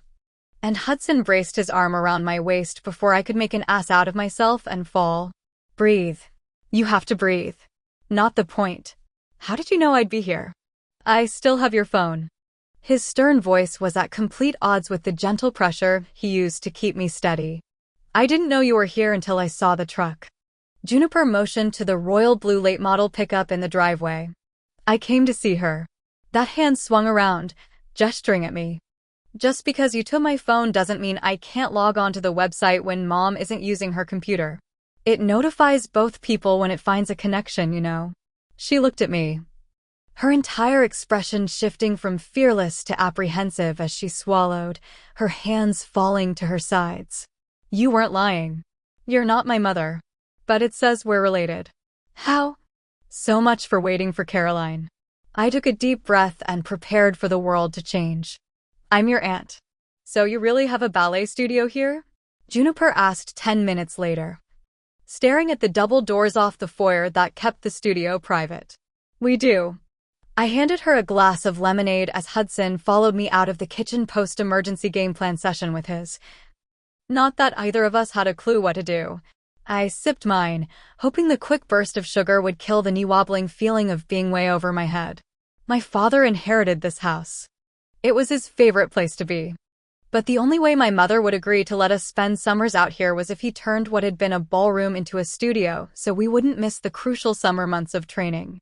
Reaching past her, I turned the handle and pushed the door open to reveal the L-shaped studio. Juniper gasped and her eyes brightened in a way mine never had for the space. It looks smaller from this angle than it is, because it runs down the side of the house. I walked around her and into the studio, flicking the switch on the right as I passed. The lights came on. Not that they were necessary this time of day. The 20 by 30 foot space was perfectly lit by the wall of windows that made up the front and southeast faces of the house. And the line of continuous mirrors on the other side didn't hurt either. The floor shone. The mirrors didn't hold a single fingerprint. There were no water bottles scattered around the windows, or ballet bags tossed against the wall. The speakers built into the ceiling were silent, and yet I was struck with the overwhelming urge to hurry to the bar before my mother caught me slacking. It's beautiful, Juniper whispered reverently, stepping inside. No shoes. I shook my head. Oh, right. Lemonade kissed the edge of the glass, but didn't overflow as she kicked off her sneakers and hurried in, like I might retract the invitation if she waited too long. That means you too, I said to Hudson as he followed her in. I remember the rules. He motioned toward his shoeless feet with his empty hand. Though it's been a few years. I sucked in a breath. The last time we'd been in this room together, he'd watched me practice the variation from Giselle for hours in preparation for the classic. He'd been my #1 supporter, and little did he know, my biggest distraction. After all, who could concentrate when Hudson Ellis was in the room? You can, because you're not a teenager anymore. Juniper walked past me and looked around the corner, where the true space began. And you have a gym too? The last 10 feet, I confirmed, watching her expressions shift from wonder to curiosity as I caught up. What we do back there makes it possible to do what we can up here. This is how you're training away from the company, Juniper noted, setting her lemonade on the windowsill and climbing over the Pilates machine at the edge of the mat. Eva made it sound like you were quitting by coming out here. I blinked and my steps faltered. She watches seconds, Hudson reminded me in a whisper, reaching my side. Oh, right. I mean, most ballerinas rehab at their company. She shot me a knowing look and walked by the free weights stacked along the mirror. It was an accusation and question all in one. I'm not quitting. My spine stiffened at the implication. I recover better on my own, without competitors salivating over my demise, eyes on me. I took another sip of the tart lemonade and composed myself. Besides, Eva knows how the algorithm works. Anything controversial or negative is going to get engagement. And what she really wanted was followers. So you'll be back for the fall season? Juniper trailed her fingers along the bar. That's the plan. In time to debut Equinox in the fall season, as long as Vasily liked what he saw on the recording and gave us the go-ahead. Pushing it, don't you think?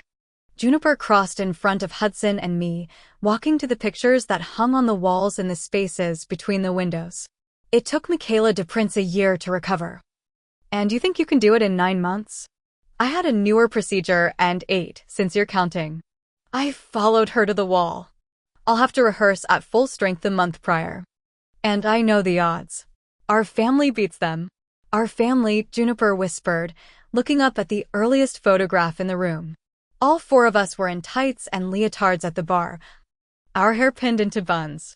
Eva couldn't have been more than 2. You're all named after prima ballerinas, right? Yes.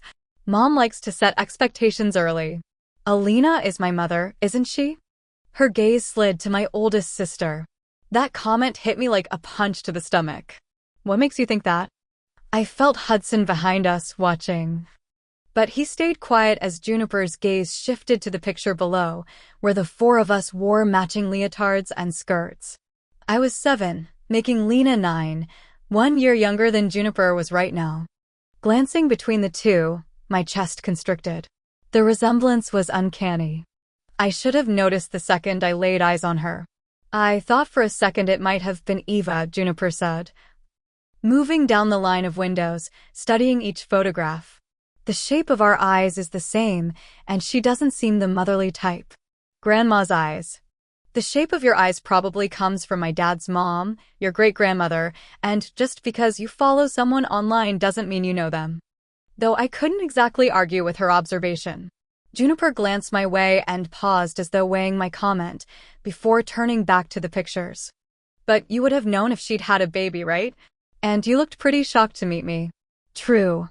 I followed her line of sight to the next picture, where only 3 of us wore costumes, holding bouquets after a performance, and stood at our side, smiling for the camera, her arms empty. She'd quit at 14. When Mom told her she'd never reach the level needed to be hired by a company. My pity had rivaled my envy of her freedom. And doesn't dance, so she can't be my mother. Juniper sighed at the photo and moved to the next wall. That's not how it works, I countered, following her path. And she can dance. She's an amazing dancer. My defenses bristled at Juniper's skepticism. It's hard to grow up in a house like this. Hard to be great when... My words trailed off before I could disparage my sister. When you're surrounded by phenomenal, Juniper noted, pausing at the next picture. All 4 of us stood outside the very first classic, but again, only 3 of us were costumed. She crossed the final window and stared up at the last picture. Eva and I were dressed for the bar, teaching a summer intensive, and beamed beside us in a black dress and an engagement ring. How old are you here? Juniper asked, picking up her glass from the nearby windowsill. 20. I couldn't help but notice that my smile didn't reach my eyes, and wondered if I'd even manage that smile if someone snapped a picture right now. I'd just come back from the first time my Achilles ruptured. The last few words slipped into a whisper. Juniper's shoulders dipped, and she looked up at me, both hands on her lemonade. My mother is Alina. The statement was as decisive as it was laced with sadness. I think so, I answered gently. We called her Lena. She was the oldest, and had the brightest smile, and the loudest laugh, and gave the best hugs, the kind where you feel like love moves through osmosis. Like she could infuse you with her joy. My throat tightened. Juniper glanced beyond me toward where I knew Hudson was standing. I'd always been able to pinpoint him in a room without much effort.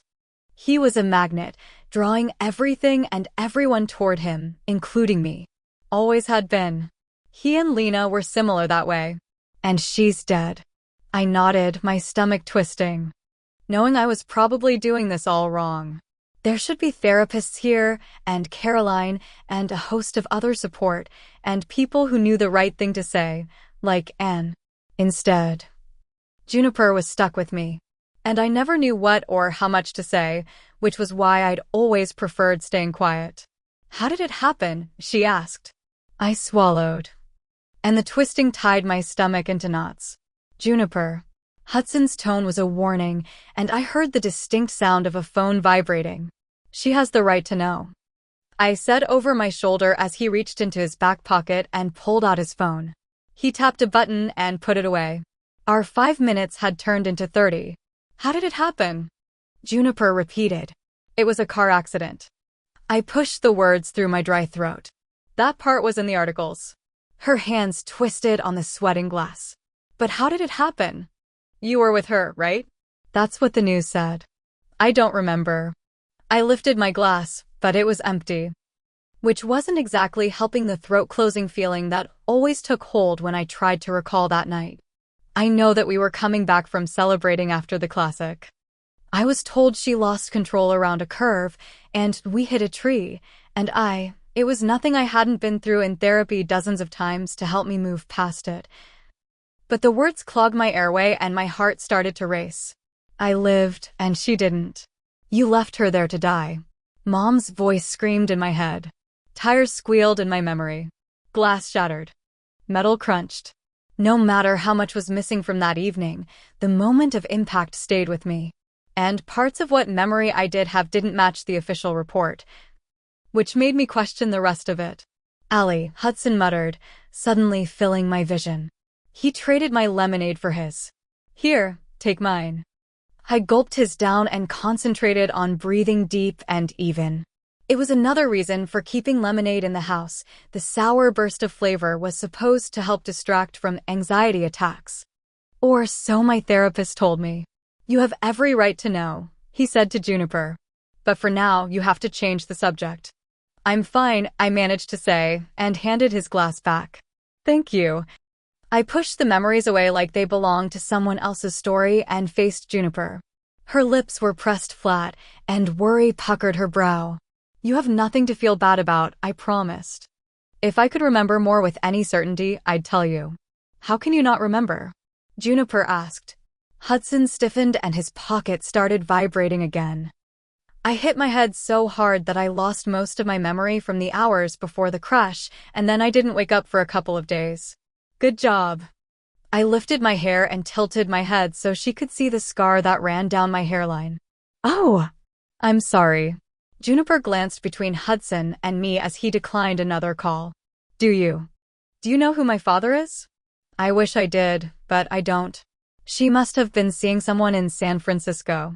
Juniper absorbed the news with a slow nod. Will you tell me about her, my birth mother? I nodded. If that's what you want. We should probably talk to your mom. No, Juniper shouted, and Hudson somehow managed to pluck her glass out of her hands before it spilled. You can't. Hudson's phone vibrated again, and I snatched all 3 glasses out of his hands, pinning one between my forearm and stomach. Just answer it already. He shot me an apologetic look, then swiped the device to answer as he walked a few feet away. What? I'm not on today. He did what with the dog? Hudson snapped, and we both pivoted as he twisted his hat backward. Oh, that's exactly what I needed, Hudson Ellis, to look even hotter than usual. What the hell was it about a backward baseball cap that made me feel 17 again? Absolutely not. He sighed. I'm in the middle of something, but I'll be there as soon as I can. He hung up and shoved the phone back into his pocket as he came our way. Sorry about that. Juniper, we have to tell your mother. He relieved me of 2 of the lemonade glasses. Thank you. I almost asked if everything was okay, but entwining my life with Hudson's more than necessary was a bad idea given our current situation. He's right, we have to tell her. No, she shook her head vehemently. She would have felt like she had to listen to you if you were my mom, but she won't let me see you if she knows you're my aunt. Panic filled her eyes. She's made it crystal clear that I'm not allowed to find my family until I'm 18. Guess Hudson wasn't exaggerating about Caroline's position. Heaviness settled in my chest. Finding out that Juniper existed only to be denied the opportunity to know her felt like losing Lena all over again. And if that night had gone differently, it would be Lena standing here, not me. But you already found your family, I said softly. So, if we aren't allowed to know you, then what's left? I looked up at Hudson. Where do we go from here? Hudson's jaw ticked. Caroline deserves to know. What about what I deserve? Juniper interrupted, her eyes watering. My mom wanted to adopt me. Alina wanted to give me up. They both got what they wanted. Why doesn't it matter what I want? Why do I only matter when I turn 18? You matter, I whispered, my grip tightened on the glass. This was unfair on every possible level. Of course what you want matters, Hudson assured her, palming the bases of both glasses in one hand and stroking his other over her hair. Good. She swiped at her eyes with the back of her forearm. Because I want to know my biological family. I don't see how that's possible without telling your mother, I said gently. We'll tell her. Juniper promised, her gaze darting between us. Just not yet. She has to get to like you first. That was never going to happen. Which would also convince your mother that not all ballerinas are stuck up.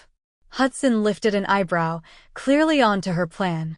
2 birds with 1 stone, Juniper admitted, lifting her chin. I think you greatly underestimate how your mother feels about I winced at the slip, our family. You can change her mind. 2 little lines appeared between her eyebrows. and her gaze shifted quickly, like she was thinking.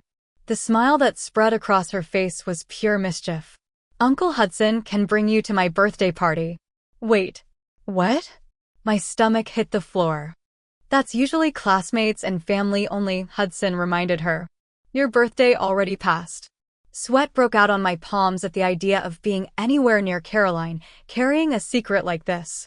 We always celebrate my birthday Memorial Day weekend so the whole family can be here. She turned a full-on grin at Hudson, bouncing on her toes. And that's why it's perfect. Bring her as your girlfriend.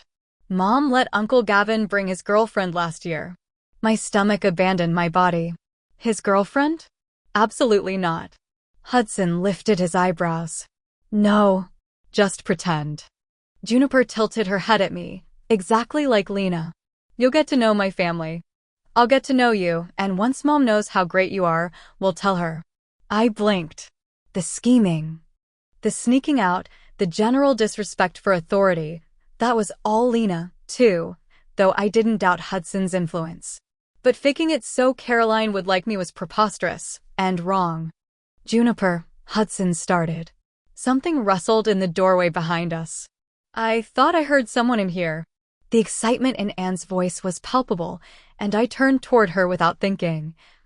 Hudson doing the same. She peeked around what appeared to be a sample centerpiece in her arms, a tall vase overflowing with pink and green flowers. Interesting company, too.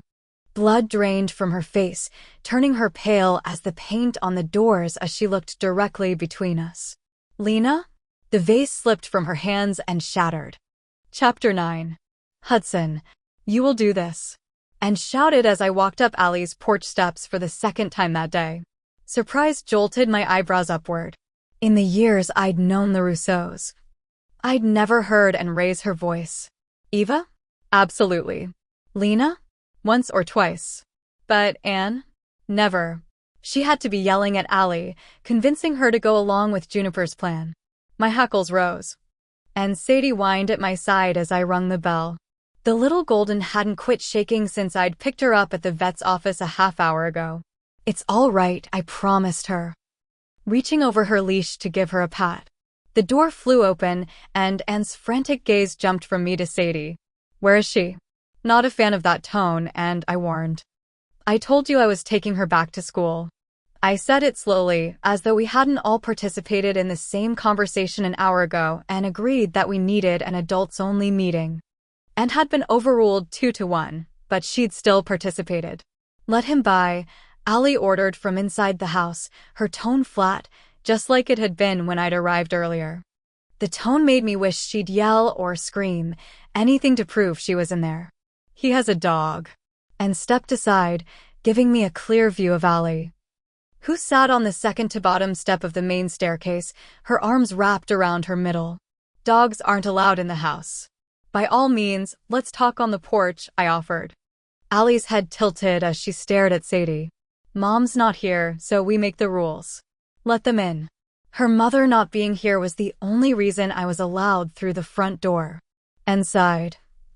Then motioned us inside the house with a jerk of her hand. If she makes a mess, you're cleaning it up. Of course.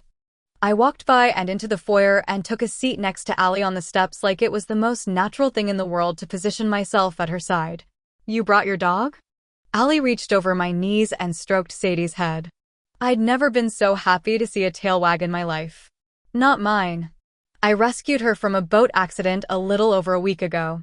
Her owner told the vet he has no intention of picking her up, so here she is. Her name is Sadie. Hi, Sadie, Allie whispered, and just like that, the puppy stopped trembling. She scooted her butt right on over to Allie, wedged herself between our knees, and set her head on Allie's lap. Forward, aren't you? A faint but real curve pulled at the edges of Allie's mouth. And my own mirrored in response. Come to think of it, it was the first hint of genuine amusement I'd seen on her face since dragging her out of the water last week. Worry stirred in my gut. Now that we know the dog's name, and shut the door, do you want to tell me how the hell your family ended up with our niece? Stop it, Allie chastised gently. It's not like he had any say in what Lena did. You sure about that? She leaned back against the door and folded her arms. Are you Juniper's father? Allie's hand froze and I tensed.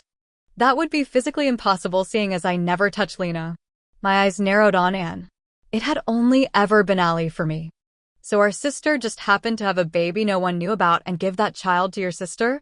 And narrowed her eyes right back. I was just as surprised as you are when Allie told me about the results.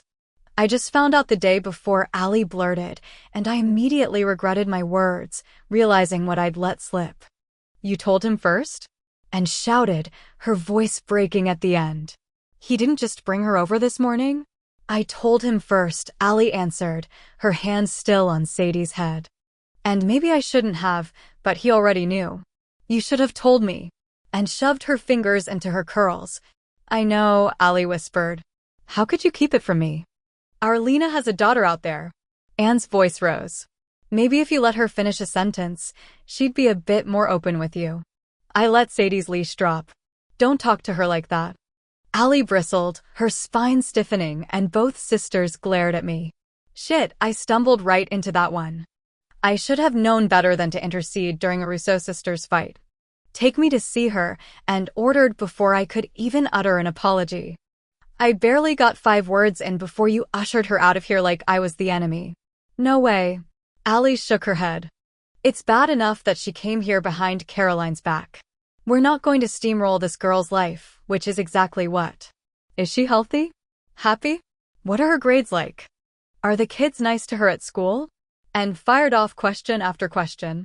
Will happen if you step in, Allie finished, scratching under Sadie's chin. Yes, I answered. When she gets her way. Decent. And yes, she's well-liked, from what I hear. And Allie's right. You go barging in there and Caroline will slap you with a restraining order. She'll see you as a threat. And she's terrified of losing Juniper. I have every right to know my niece, Anne argued. No, Caroline has every right to protect her daughter, Allie countered. We don't have a single right when it comes to Juniper. Not legally.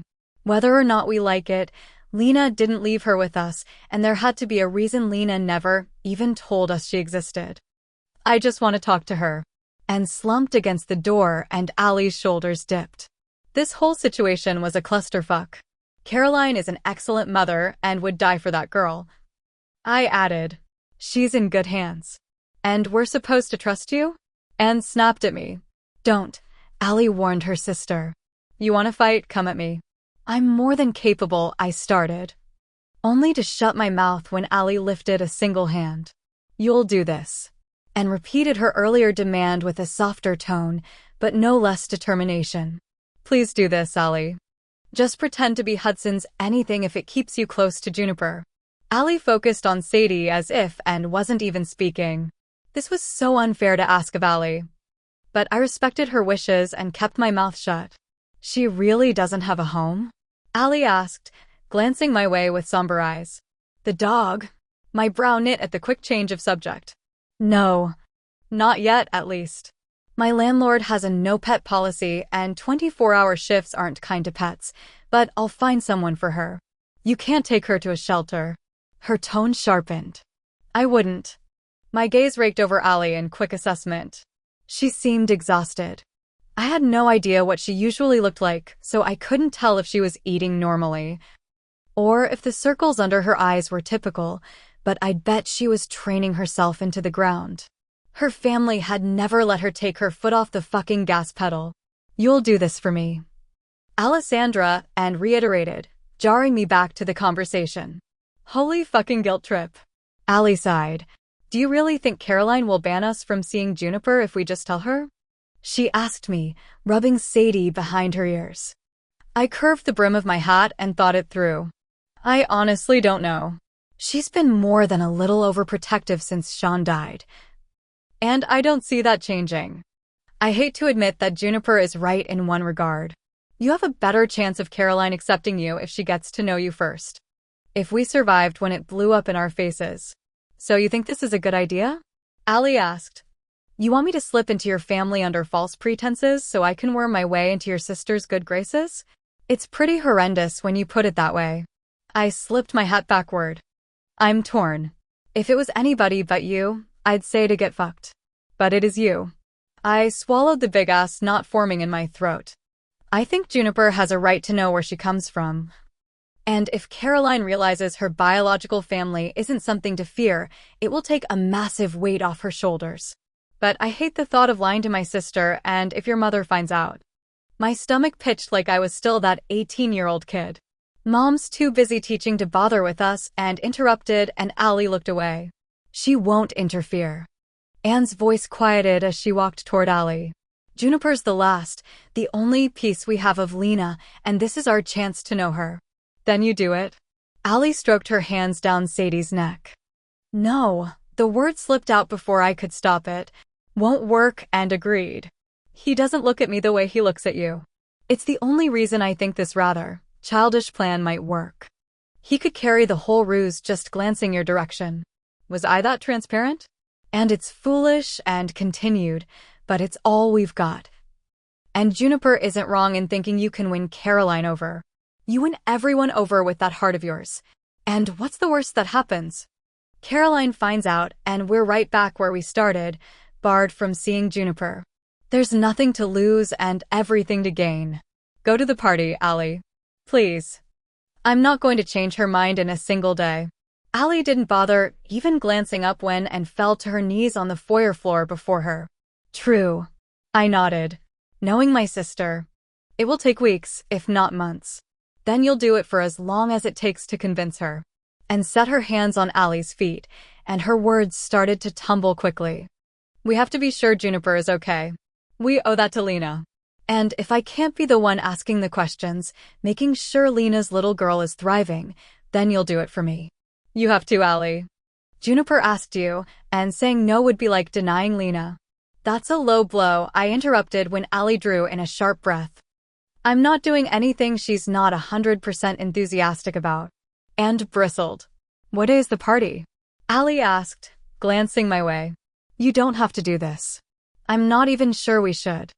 I searched her eyes for a hint of the fire I'd seen when I pulled her from the water, or when I'd prodded her at the bar, but found only grim determination. Or if we can. We can.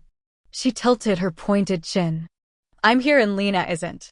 This is the least of what I owe her. Will you help me or not? My jaw flexed once. Twice.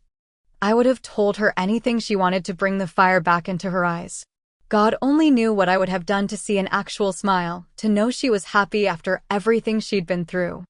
Maybe getting out of this pressure cooker of a house, spending some time away from the studio with my weird, but smotheringly close-knit family would provoke a little laughter.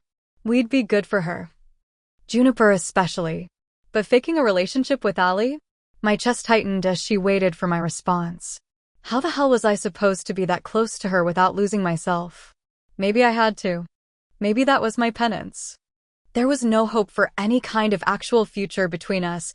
She'd never forgive me for what I'd done if she knew the full truth, but maybe this was my chance to make even a small portion of it up to her. I could help her find that fire, even if she aimed it at me. Saturday at noon. My parents' place. It's Caroline's place now. Alessandra will have to be flawlessly convincing to pull it off. My family is disturbingly perceptive. Okay. She stood, and Sadie rose with her. 5 minutes at a time, right? Isn't that what you used to tell me? As long as you hold up your end. I can pretend to be in a relationship with you. I'm great at playing a role. She bent at the knees and picked up the end of Sadie's leash. Juniper has to understand that I'll be back in New York mid-August, so we can't drag this on indefinitely. If Caroline doesn't like me by then, it's a lost cause. Allie shrugged. But we've always been good for a summer, right? Ouch! That hit somewhere in the vicinity of my ribcage. Okay, summer it is. Guess we were doing this. I nodded, fully committing myself. If this was what she wanted, I would do it for her, for all of them, even Caroline. And it wasn't like I had to pretend to want Allie. Apparently, I was shit at hiding it anyway. I'll more than hold up my end. Good, then I'll be there Saturday. Now, Sadie and I are going to take a nap. No need to find her a home. I'm hers now. Allie started up the steps with Sadie. Her voice, her motions, they were all so flat that my ribs constricted as I twisted to watch her walk away. Oh, and Hudson, she said from the top of the stairs, turning to look at me. To be flawlessly convincing, You should unblock my number so you can get a hold of me, assuming that's why you never picked up any of the times I tried to call you. Yeah, my gut hollowed. Because that's exactly what the 18-year-old fool I'd been had done. I can do that. She walked into her bedroom and shut the door. I think she just stole your dog. And rose to her feet and dusted off her knees. She was never mine. I just rescued her. And I couldn't think of any better place for her to be. I stood, then walked down the last 2 steps to the foyer. Now, what's going on with Allie, and why aren't you doing anything about it? Chapter 10. Hudson. And wrapped the edges of her cardigan around herself defensively. Nothing is going on with her. And I am helping. She refuses to rehab at the company, so I'm here with her. Making sure she doesn't fall further into depression? I waged a full-on battle against my instincts to keep from trailing after Allie. That's what it is, right? What's Juniper's favorite food? She tucked a curl behind her ear and stared when I didn't reply. 1 for 1, Ellis. I weighed my options and Allie won. Pizza. She's 10. Pizza. She echoed my response with a sad smile. You're right about Allie. But she's medicated and sees a therapist. It's not uncommon for athletes when they're injured and can't do what they love. She'll pull out of it once she's back on the stage, just like she did before. She'd gone through this after the accident too. My shoulders ached under the weight of well-deserved guilt. I should have been there for her then, but I was here now. What's her favorite movie? And asked. Seemed safe enough. Star Wars. Marathon if she's sick. Episode 5 if there's only time for one. Is Allie seeing anyone? My eyes squeezed shut with immediate regret. Never mind. Forget I asked that. When I opened my eyes and arched a brow. No, she replied slowly. She's not. No one lasts longer than a casual fling, and there are always other dancers. She'll say it's because she's focused on her career or gets bored easily. Personally, I think someone gave her some pretty unconquerable trust issues. That landed like a punch to the stomach. Someone being me. That would be my guess. What is Juniper afraid of? Too far. Try again. You're not getting the details of what she puts in her diary. I headed for the door. Funny, I'd walked out of it more often today than I had in my entire life. That's not fair, and sputtered. I told you about the depression. Yeah. I reached for the door handle. And I'm way more protective of Juniper's secrets than you are of Allie's, apparently. Ask something else. The door creaked as I opened it. What does she want to be when she grows up? I scoffed. A fucking ballerina. She's part Russo, isn't she? Every cell in my body abhorred leaving Allie to sleep off today's events, but the longer I stayed, the more Anne was going to question me about Juniper. Not every Russo is a dancer. And argued, catching the door as my shoes hit the porch. What do you get out of doing this? I hesitated, reaching the steps. Juniper's happiness, Caroline's eventual peace of mind. And a shot at earning Allie's forgiveness. How uncharacteristically selfless. You know I saw you, right? That had me turning to look at and over my shoulder. That morning before the classic. Her knuckles whitened on the door handle. Tucked away with Lena in the back hallway. Whatever you were doing, it wasn't something you wanted anyone else to see. A muscle in my jaw ticked. Nothing went on between Lena and me. And yet your family ended up with her daughter. Anne's shoulders straightened. Looking up at the sky, I muttered a quick prayer for patience. Then walked down the porch steps. You know, Allie's walls were about 6 feet high as a teenager, just short enough for me to peek over. I was never foolish enough to think she let me all the way in. Not with the way you Russo girls keep secrets for each other. Allie had only let me into the places she felt safe enough to share. I turned at the base of the steps to face Anne. But now, those walls are thick as hell and easily 20 feet tall, if not more, which is fine. I know how to climb, but we both know those bricks aren't all because of me. Anne paled and looked away. I don't know what you're talking about. Almost forgot how good you guys are at lying too. What did your mother do? Did she wait a day? Or was it a month before she expected Allie to fill Lena's shoes? Was she even allowed to recover? Is that why she's training herself into exhaustion now? I took a stab with the last one. The way Anne drew back told me I'd hit the mark. Asks the man who left for basic without so much as stopping by the hospital. Yeah. I nodded, accepting the pain of the truth she hurled my way. I fucked up. But have you admitted the same? I should have been there, but you were. My teeth ground. I was, in college. And tugged the cardigan so hard I expected it to rip. And I'm keeping an eye on her, training on her, now. Thank you for doing this, Hudson, but make no mistake. I want to know my niece, but not at the expense of ruining Allie. If you so much as think about hurting my sister again, I won't keep my mouth shut this time around. I'll tell her I saw you with Lena. Go ahead and tell her. I headed toward my truck. Guess and didn't need the point shoes to learn a few things from her mother. I looked back over my shoulder and reached for the keys in my pocket. We're on the same team, Anne. I want what's best for Juniper and Allie. The only place our interests diverge is Caroline, who I will choose over you every time, just like you'd choose your own sister. I gestured between us as I rounded the hood. Same team. Stop trying to draw my blood. Leaving Allie the first time bled me dry already. You sure she's coming? Juniper whispered that Saturday as she hopped out of my truck. She said she was. I reached into the bed and pulled out 2 of the biggest bags 7-Eleven kept in stock, which were hopefully enough for Caroline. And I've never known Alessandra to lie. Juniper chewed on her bottom lip, but eventually nodded. And you think you can fool Mom? Worrying about the viability of your plan?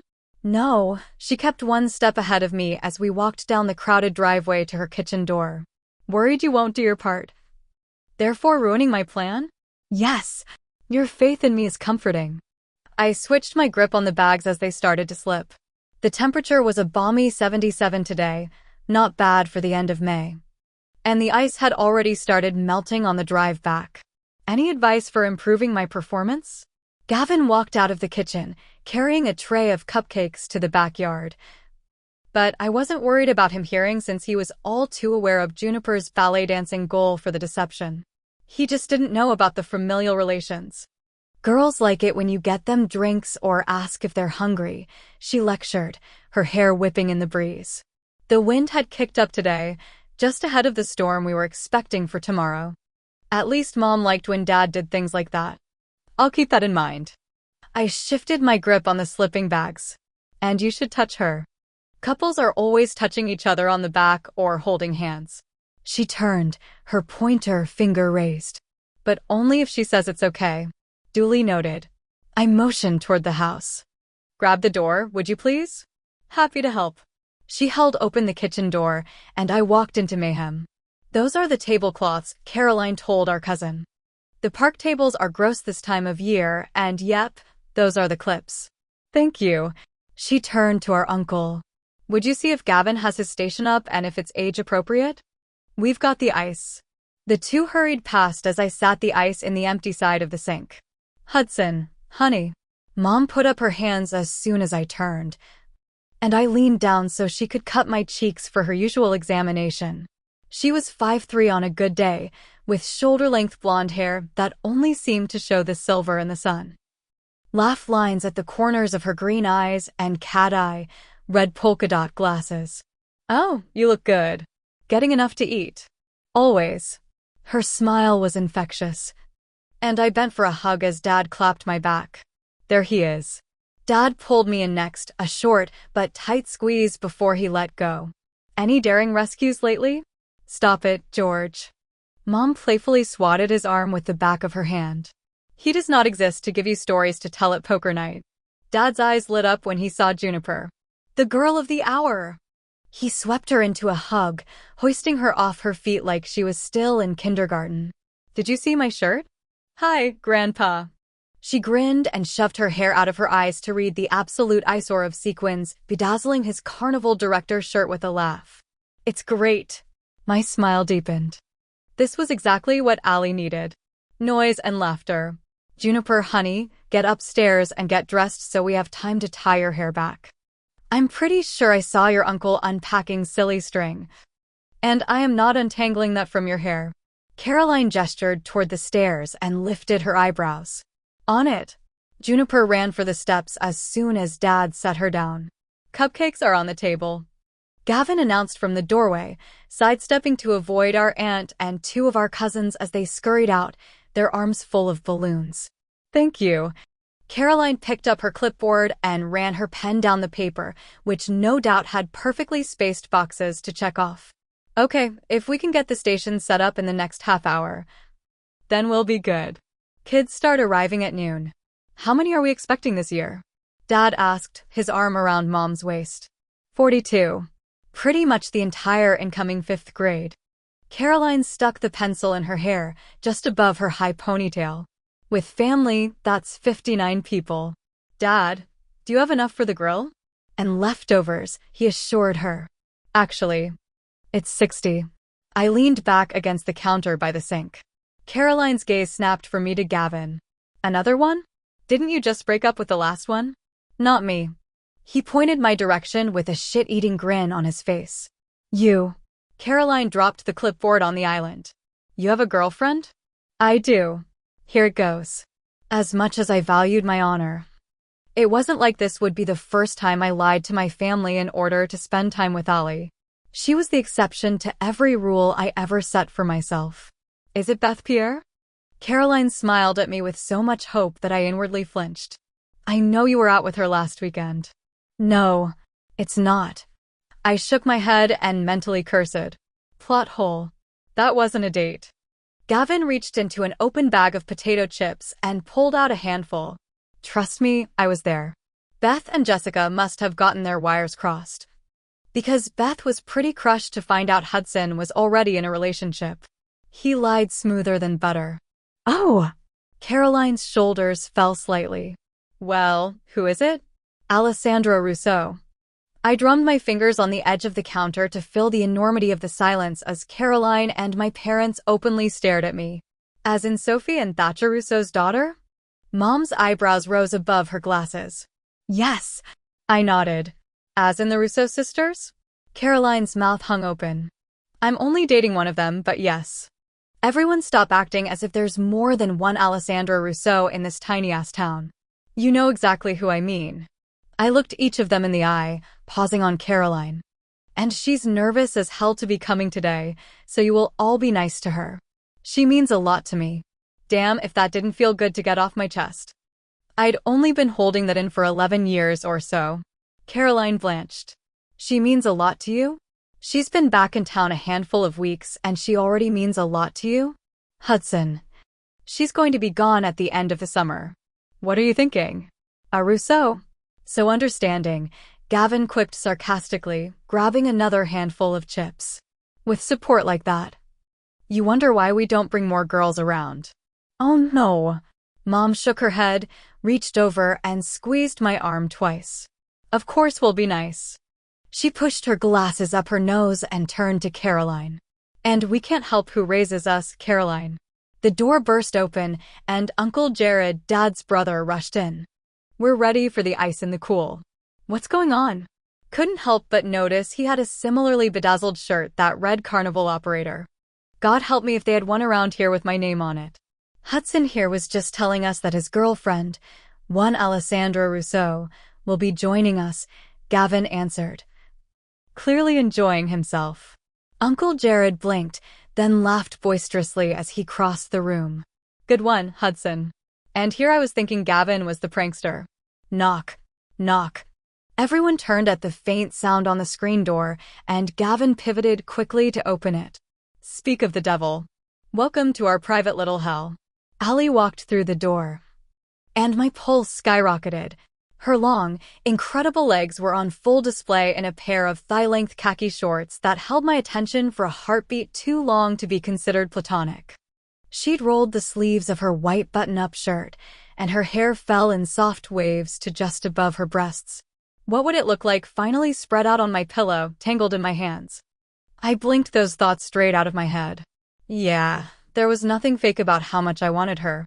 I'd never stopped thinking about her, missing her, wishing we'd had our shot at something beyond the friendship we'd both hidden our feelings behind. But I remembered, and she didn't, which was both a curse and a blessing. She lifted her oversized sunglasses to the top of her head and offered my family a tentative smile that didn't reach her eyes as she clutched a gift bag at her side. Her shoulders relaxed when her gaze landed on me. Hey. This was how it should have been back then, me introducing her to my family. Us walking together in broad daylight instead of sneaking around in the cover of darkness. This was what we could have had if I'd been strong enough to hold on to her. You're strong enough now. But I was 10 years and one enormous mistake too late. She gave me that fake-ass Joe smile as I crossed the kitchen to her, and I shook my head. That wasn't going to fly. My family needed to see her, not whatever mask she thought they'd expect. I hooked my arm around her waist and hauled her against my chest. Her pretend smile vanished, and a very real but faint gasp escaped her lips as her eyes flared. There she was. Right there in that little spark of surprise that swiftly ignited to indignation and was immediately stoked by. Was that interest? I wasn't the only one who wasn't going to have to fake attraction. There you are. I grinned. Glad you could make it. Forget climbing her walls. I'd tear them down brick by brick. This arrangement might be fake for her, but my intentions were very real. Allie had given me the summer, and I was going to use it to bring her back to life. You can't seriously be dating my brother. Unless Caroline ruined it.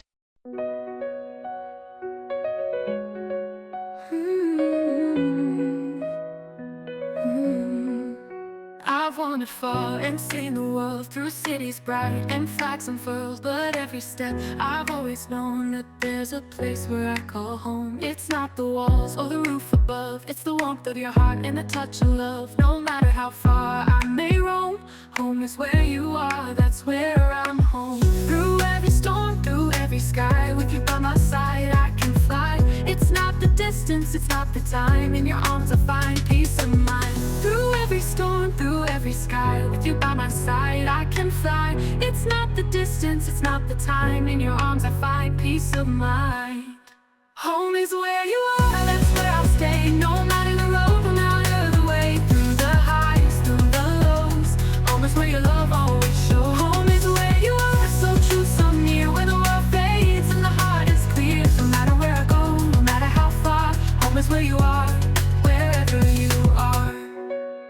I've seen the mountains and the seas, I've felt the winds, I've chased the breeze, but the one thing I've always missed is the feeling of your gentle kiss. It's in the laughter, it's in the tears, it's in the memories through the years. No matter where I may roam, I know that home is where you are my own. Through every storm, through every sky, with you by my side I can fly. It's not the distance, it's not the time, in your arms I find peace of mind. Home is where you are, that's where I'll stay, no matter the road, no matter the way. Through the highs, through the lows, home is where your love always shows. Home is where you are, so true, so near, where the world fades and the heart is clear. No matter where I go, no matter how far, home is where you are, wherever you are. And if the world should crumble down, I know I'll find you safe and sound. For in your arms I know it's true, home is always with you. Home is where you are, that's where I'll stay, no matter the road, no matter the way. Through the highs, through the lows, home is where your love always shows. Home is where you are, so true, so near, where the world fades and the heart is clear. No matter where I go, no matter how far, home is where you are, wherever you are. So I'll follow the stars, and I'll follow my heart, for home is where you are, right from the start. No matter the distance, no matter the time, home is where you are, forever mine.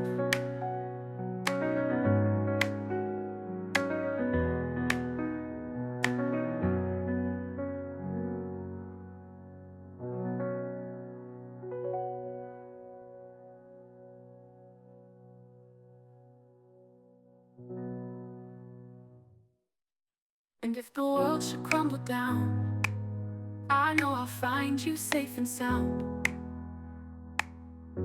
For in your arms I know it's true, home is always with you.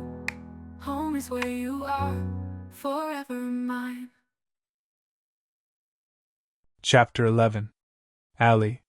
For a second, I forgot how to breathe. Forget the nerves of walking into hostile territory.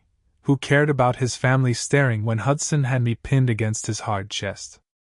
Friends. You're just friends. Ex-friends at that. And this was just pretend, but damn did he feel real. Maybe it was the pep talk I'd given myself on the way over about committing to this part. Or the fact that I'd gotten up this morning and forced myself to put thought and care into my appearance for the first time in months.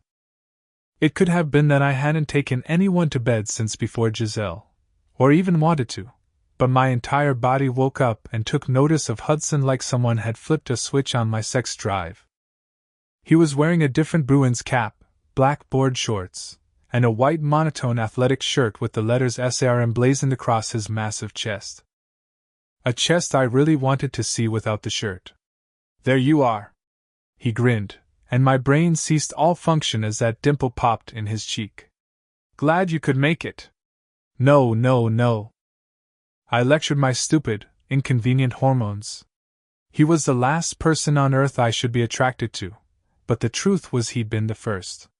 First real friend, first crush, first unrequited. Whatever, followed by a real and lasting first heartbreak.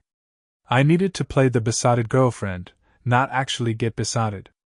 You can't seriously be dating my brother. Caroline glowered at me. The spell broke, and I remembered we were anything but alone as Hudson moved to my side and shot a glare at his sister. I recognized the members of his family from pictures and the quick moments I'd bumped into them as a teenager. And my grip tightened on the gift bag containing the present I'd brought for Juniper as I plastered a smile on my face. This was just a part, and I was an expert at acting. No big deal. It wouldn't be the first time I'd had chemistry with the other lead. If you're Caroline, then yes, I am, I replied as Hudson's hands slid across my back to splay over my hip. He'd danced up my spine from the casual contact. I'm Alessandra, by the way. I waved at his family instead of shaking their hands, since he had me anchored to his side. They all stared back in what appeared to be a fair amount of shock. Allie for short, I added, hoping that would help. Hudson stiffened slightly when it didn't. Fucking say something, Gavin said from my left, holding a bag of potato chips. You guys are making this as awkward as a middle school dance. Hey, Allie.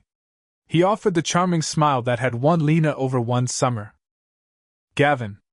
My smile stayed glued in place. And you knew? Caroline turned an accusatory look on her brother. Of course I knew. Who do you think encouraged him to make a move? He shook his head. Wait. We were going with the story that Hudson made a move? Shit. We hadn't gone into specifics about what our story was. It was day one of this ruse and we were already screwing up. Well? It's lovely to meet you, Allie. Hudson's mother smiled warmly, then picked up a clipboard from the island and all but shoved it at Caroline's chest without even looking at her. We're all so delighted that Hudson's finally brought someone home. She glanced at her daughter. Close your mouth, dear. We have a party to host. I glanced over his family. And heat stung my cheeks. They were all in variations of t-shirts and casual shorts. I should have asked for the dress code. Let's take this to the gift table, Hudson suggested. We have a half hour before everyone gets here, Caroline? 23 minutes, she replied, watching me like I was a venomous spider who'd crawled a little too close for comfort. 23 minutes, Hudson responded, taking the gift. Hand on my hip, he guided me out of the house and into a driveway that rather resembled a parking lot. How's Sadie? She's lovely even if she snores. I'm overdressed. It would take too long to go home and get something more casual, but I didn't want to stick out like a sore thumb either. You look beautiful. He sounded so sincere I almost believed him. You don't have to do that. I spoke only loud enough for him to hear. Compliment me. It's just the truth, Alessandra. His hand flexed on my hip. You don't have to touch me right now either. No one can see us. The gravel driveway crunched under my favorite pink Vans as we wove our way between cars on the way to the backyard. Does it bother you? We slipped into the narrow path between the house and the garage. No. Yes. I don't know. It bothered me how much I liked it, considering it had been months since I'd felt anything close to desire. Maybe we need ground rules. I wasn't going to survive if he was actually going to flirt with me. Okay. Set them. His smile was hot enough to set an iceberg on fire. From what I remember, rule following isn't one of your strong suits. Normally I'd argue that I've matured into an actual adult since the last time we spent any real time together, but since my commanding officer would agree with you, I'll let it slide.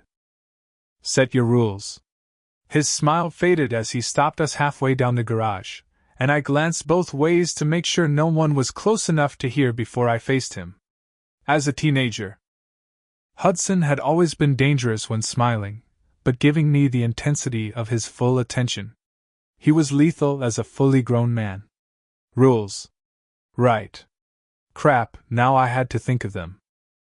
You can touch me in public for the purpose of authenticity, but that's it. I lifted my chin like I had a prayer of making up for our height difference. Noted. His hand fell away, and I hated that I immediately missed it. Next? My mind raced, searching for the holes in our plan. You can't actually date anyone while we're doing this or it would ruin the whole thing. Crap. Was he dating someone? That girl at the bar? My instincts said no, that he never would have agreed to this if he was. Not a problem. I'm not seeing anyone, and even if I had been, it's hard to focus on anyone else once you walk into a room, he said like it was a simple fact. What the hell? My eyebrows rose. No saying things like that. I stepped backward, bumping into the garage. You'd rather I lie? The heat in his eyes made me swallow hard. Isn't that what we're doing? Just to everyone else. Not each other. That's my rule. He leaned into my space but didn't touch me. Everything we say to each other has to be the truth. Because you're so very good at that. Ah, there the anger was, and so much safer than the desire. I grabbed hold of it with both hands. Like you're an open book? He retreated with a heavy sigh. I fucked up when I left without saying goodbye. I have regretted it every day of my life. That's the truth. Can you accept that just enough to put it aside for the next few months? A little piece of that gaping wound yanked itself together as if his words were stitches. It was foolish to believe him, and yet I did. I can. You sure you're up for playing this particular role? I know it's tough, but our main goal today should be convincing them we're together. His eyes lit up like he was purposely poking me for a reaction. Game on. I scoffed. Please. Once you master faking an orgasm, any role is easy. This is cake. His eyes bulged for a heartbeat before he schooled his expression. Okay. Then let's do this. I definitely won that point. We walked into the backyard, and my jaw dropped. The house backed up to Founders Park, and the entire 2 acres of space had been taken over for Juniper's party. Little stations were set up around the perimeter, leading to the picnic tables that were covered in bright colors.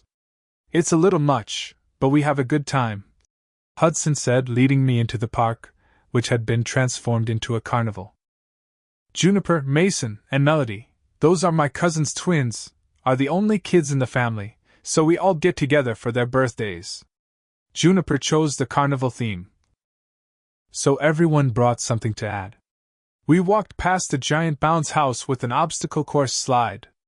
Caroline's responsible for that one. And you should have seen her panic when we thought the extension cord wasn't going to reach. A corner of his mouth tilted upward and he gestured to the station on the right. Aunt Jo and Uncle Mark are running a balloon dart booth. They both waved in between blowing up balloons. And their teenagers are in charge of face painting. I gave the teens a wave as we passed by. Over there. Hudson pointed to the stations lining the other side. We have a 3-legged race track, Gavin's bottle toss station, and the Nerf dart target, something which I've already been banned from playing because everyone knows I'll smoke them. He set Juniper's gift next to a few others on one of the picnic tables as I tried to take it all in. The twins are bringing out folding chairs for the middle. Something about musical chairs. Your family just does this? My breath caught. Our family didn't even do dinner. I mean, it's no tea party at the plaza. He shaped the brim of his hat. It's better. I watched his family scurry about, setting up their stations. You'd better make sure you're set. Hudson's dad lectured as he carried out a net-covered tray of food, passing by to get to the grill next to a table covered with dishes. While Gavin took after their mother, just like Caroline, Hudson was entirely his father. If those kids get here and you're not ready to go, Caroline will never let you hear the end of it. Good point. You set on the grill? Hudson's hand skimmed my lower back, and the nerve endings fired, sending a shiver up my spine. You know it. He lifted two silvery eyebrows at me and pointed to an empty camping chair beside the smoking grill. If he gives you any trouble, you just come over and sit with me. Yes, sir. I couldn't help but nod as Hudson led me away, to the unoccupied station a little way off from the picnic tables. The ground was covered in a thick foam mat in what looked to be a 12 by 12 square. I may have borrowed it from the gym at the station. Hudson crouched next to an assortment of beige and brown somethings. What is this? We're the T-Rex battle station. He stood, dragging the head of a costume up so it unfolded in front of him. The T-Rex battle station? I asked, certain I'd heard incorrectly. There were at least 8 more on this side of the mat. I may have gone a little overboard, but I wanted to make sure we had one in every size. He grinned, and the dimple popped in his cheek, completely eviscerating my train of thought. That dimple had always been my kryptonite. This one is yours. I opened and shut my mouth a couple of times, searching for the correct response. You heard me, Hudson whispered, his eyes sparkling like they used to when he'd talk me into doing something I wasn't supposed to. Let's knock a few blocks out of those mile-thick walls you've got around you. Is that your goal? My eyebrows shot up. Absolutely. He grinned. I promised I wouldn't lie to you. You're not allergic to fun, Alessandra. I scoffed. Good luck with that. And I'm not sure I trust your idea of fun. Considering you jump out of helicopters, but kicking the shit out of you with impunity has some merit. I tugged my lower lip between my teeth, because he was right, they looked oddly fun. Not worth explaining that I re-injured my ankle in a blow-up dinosaur, though. Vasily would kill me. I won't let anything happen to you, he promised, his dimple deepening. Come on, Russo. My girlfriend would put it on and kick the shit out of me. You know you want to. Strangely enough, I kind of did. 5 minutes later, I found myself ensconced by the scent of vinyl, looking out a clear square from inside a dinosaur costume as the fan puffed it out around me, elastic tight at my wrists and ankles to keep the air in. This is ridiculous. What the hell was I doing? And yet here we are. Hudson circled me on the mat in his own costume, looking out of the window beneath the T-Rex's mouth. Make it good. I think Caroline is watching. You can't seriously expect me to charge at you. I whipped around to follow him, the tail throwing me slightly off balance. My ankle wavered with a whisper of protest, but no pain. I have nothing against you losing. He ran for me, and I sidestepped, but our costumes collided, bouncing us both sideways. I scoffed, catching my balance, but Hudson was already on me, bouncing me backward. Damn, he was quick. I stumbled, and gravity claimed its prize as I fell. This is what I got for putting on a freaking blow-up costume like a 10-year-old. The costume crinkled, and an arm wrapped around my back, tugging me into a spin so I fell forward, onto Hudson's chest as he took the brunt of our impact. The air gushed out of our costumes faster than the fan could replenish it, and I felt another arm hooked under my right thigh, keeping my knee bent, my ankle safe. I win. He grinned up at me. I'm on top. I fumbled with my hands to get some form of leverage on him. I'd still call that a win for me. His smile told me I might have met my match in the acting department. "Fool around later, you two," Hudson's mom called out. "The kids are arriving. She thinks we're fooling around." His eyes lit with pure mischief. "See? It's working." I rolled my eyes and got the heck off him.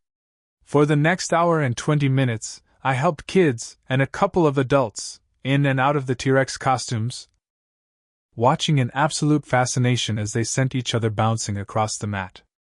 I did my best to soak in the happiness of the people around me, and didn't think of ballet once. Not even for a second, until Hudson's mother declared a break for lunch. "I'll get you a plate," Hudson offered. "You don't have to." I shook my head. "Taking care of you is the least I can do in the circumstances, and it's what my parents would expect. I'll be right back." He pointed to the only picnic table not entirely consumed with children, then waded into the melee surrounding the grill. I stepped over the bench of the picnic table, taking a seat in the middle. "Alessandra!" Juniper bounded over to me in a pair of hot pink shorts and a rainbow tank top, with a turquoise pink butterfly painted on her cheek and her hair woven into a French braid. "You came." "I promised you I would." My lips quirked at the flush in her cheeks, the excitement in her eyes. She was the whole reason I was here, but I couldn't act like it. "Happy birthday party day." "Thanks." She slid in next to me, putting down a soda and a paper plate loaded with barbecue and sweets in front of her. "I'm sitting with you. You know my daughter?" Caroline sat down in front of me, quickly followed by Hudson's mom on the left, and to my relief, Gavin on her right, each setting their lunch on the table. No need to take that tone. Hudson's mom rebuked over her glasses, but it lacked the cutting sting my own mother would have put into the words. "I think I should know who my brother introduces my kid to," Caroline argued as Hudson sat on my left, and his dad took the last spot on our side. "Hey, Caroline." Hudson slid a plate my way. "When I keep an eye on Juniper on the weekends so you can work. Sometimes we see my girlfriend. Now you know." He took 2 bottles of water out of his pockets, putting one in front of me and taking the other for himself. "Thank you." I picked up the fork and knife he'd put on my plate next to a piece of grilled barbecue chicken, a large portion of salad, fresh vegetables with a little ranch, and a brownie. Another little section of that gaping wound inside my chest pulled tight and closed. He remembered far more than I would have expected him to. "Junebug. You sure you don't want to sit with your friends?" Caroline offered in a tone that wasn't suggestive. "Nope. I'm good here." Juniper flashed me a smile. "Mom, did you know that Alessandra is a famous dancer?" Real subtle, Juniper. Guess it was time to hold up my end of the bargain. I cut into my chicken and waited for Caroline's response. "Is she?" Caroline jabbed a piece of potato salad with her fork, and I silently chewed my chicken. "She's like, world famous." Juniper nodded and grasped her cheeseburger with both hands. "Some say she'll be the next prima. There's only a handful in the world, you know." An impossible amount of that burger disappeared into her mouth. "So, what is she doing in Haven Cove?" Caroline aimed that question at me. "Shouldn't she be off in New York City, living the life of a world-famous ballerina?" "I'm recovering from an injury." I pushed my fork into my salad. "Snapped my Achilles tendon in a performance in January." Was it me, or did her posture soften just a little? "So once you're recovered, you'll go back?" She shot a glance at Hudson. "That's the plan," he answered, completely unbothered. I shoved food in just so my mouth would be full if she asked another question, and would have been so much better at this. She always put people at ease. Her eyes narrowed. "I still can't believe you're dating." She waved her fork at us. "There's something weird about it." "It's only weird that she finds him attractive," Gavin teased. "Please excuse our daughter." Hudson's mom shot Caroline a look that didn't need translation. The sun must have addled her manners. "How did you two meet?" Caroline pushed ahead, and Gavin watched as he ate like he was sitting front row at a show. Shit. My stomach plunged. I rescued her, Hudson answered between bites. Did you fall off Daddy's yacht? Caroline lifted her brows at me. No. I shrugged. We actually keep that in the med. Gavin choked and quickly took a sip of his soda. Hudson bit back a grin. She was out past the cove in a boat with a hole in it. When I was 16. Only because Eva was going to go by herself if I didn't climb in, and she was my responsibility. I shook my head at the memory. You won't leave your sister and I won't leave you. I'd fully, instantly, trusted him with my life in that second. That's your little sister, right? Caroline asked. The one who knocked over her entire milkshake in the cafe because she hadn't liked how I made it? Then left me to clean it up while she and her little friends laughed their way back to your in-home studio? Yep, that sounded like Eva. Caroline. Hudson snapped. My fork hovered above the salad as heat stung my cheeks in a wave of simultaneous embarrassment and protective anger. You have my apology, I said slowly. She was a difficult teenager. But Alessandra's really nice. Juniper interjected. Oh, there's Maya. Be right back. She hopped off the bench and ran to see her friend. Traitor. What is it you like about my brother? Caroline asked, studying my face. Hudson tensed and I took a drink, wishing it was alcohol. He's decisive. You like that he's decisive? Her brow furrowed. Because I'm not, I admitted. It takes me a really long time to make decisions, usually, and then I second-guess them. It's one of my worst qualities. But Hudson. I looked his way and let myself remember him, really remember him beyond the haze of anger I'd kept him veiled behind. He makes the choice, makes the save. Has this aura of certainty that I'm not sure I ever will. He reached up and tucked my hair behind my ear. Still don't buy it. Caroline shook her head. What's her favorite color? Blue. Hudson's hand fell away. What's his birthday? Caroline jabbed at her plate. April 25th. I answered, my temper pricking. Knowing Caroline disliked our family was one thing. But swimming in her contempt was quite another. Next? Caroline, you'll stop at this instant. Mrs. Ellis chided. You expect me to accept this tourist into our family for the next few months until she tires of Hudson and dumps him? Caroline countered. What, is she coming camping with us too? Is she going to join the family trip and risk breaking a nail? Invite accepted. Hudson shrugged. Wait. What? She won't last the first night. Caroline fired back. Damn. I'd never been camping. But it certainly couldn't be that torturous if people went willingly. Dial it back, Caroline, Hudson warned. Alessandra's family doesn't joke around like we do. I'm not joking. She lifted her brows. You want to help me out here? Hudson asked Gavin. Nope. He reached for what was left of his hot dog. You're holding your own better than I'd anticipated. You're acting like children. Mr. Ellis chided, and the table fell silent as Juniper ran back over, sliding into her seat. I'm going to finish up what's left to grill. Juniper. Are you ready to do cake and ice cream? I'll get it all prepped if you are. Yes, please. Juniper nodded, and Mr. Ellis headed back to the grill. She turned to me excitedly. My grandma made cupcakes, but my mom makes the best strawberry shortcake you've ever tasted. You have to try it. I winced. Oh, I can't. Ballerinas don't eat strawberry shortcake, honey, Caroline said. Or ice cream, or cupcakes, or anything that might put an extra ounce on their perfect little bodies. I sent up a silent prayer of forgiveness to Lena, because I was so fucking done. She doesn't eat strawberry shortcake because she's allergic to strawberries, Hudson snapped. Hence why I got her a brownie. She loves chocolate. And before you start in on any more of your bullshit, let's just get this over with. Her birthday is March 7th. Her favorite movie is Titanic, which I've never really understood, but fine. I'll sit through it again. She prefers block over Capezio for point shoes. She'd rather watch sunsets than sunrises, can annoyingly taste the difference between different types of bottled water, and puts sugar in her coffee and milk in her tea. Oh, and she's only indecisive because too many people tell her what they think she should want. And she likes to make everyone happy at her own expense. Is that enough for you, Caroline?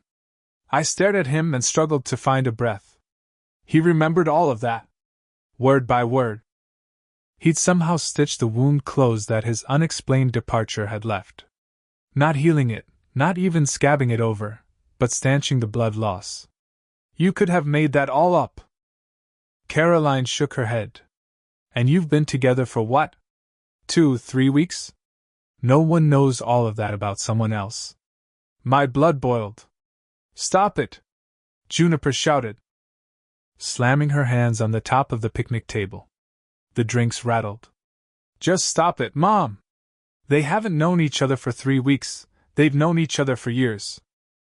She reached into her back pocket and threw a picture on the table. I gasped at the photo. We were outside the Haven Cove Classic the day I'd won. Hudson's arm was around my shoulders while I cradled the beautiful bouquet of flowers he'd brought me. Our smiles were bright and happy, and we looked so full of hope that my heart hurt. Those two had no idea what was coming for them in just a few short hours. They were best friends, and he never brought her around because he knew that you'd be like this to her, and now you are. And you're ruining my birthday. She stormed off toward a group of her friends, and our table fell into awkward silence.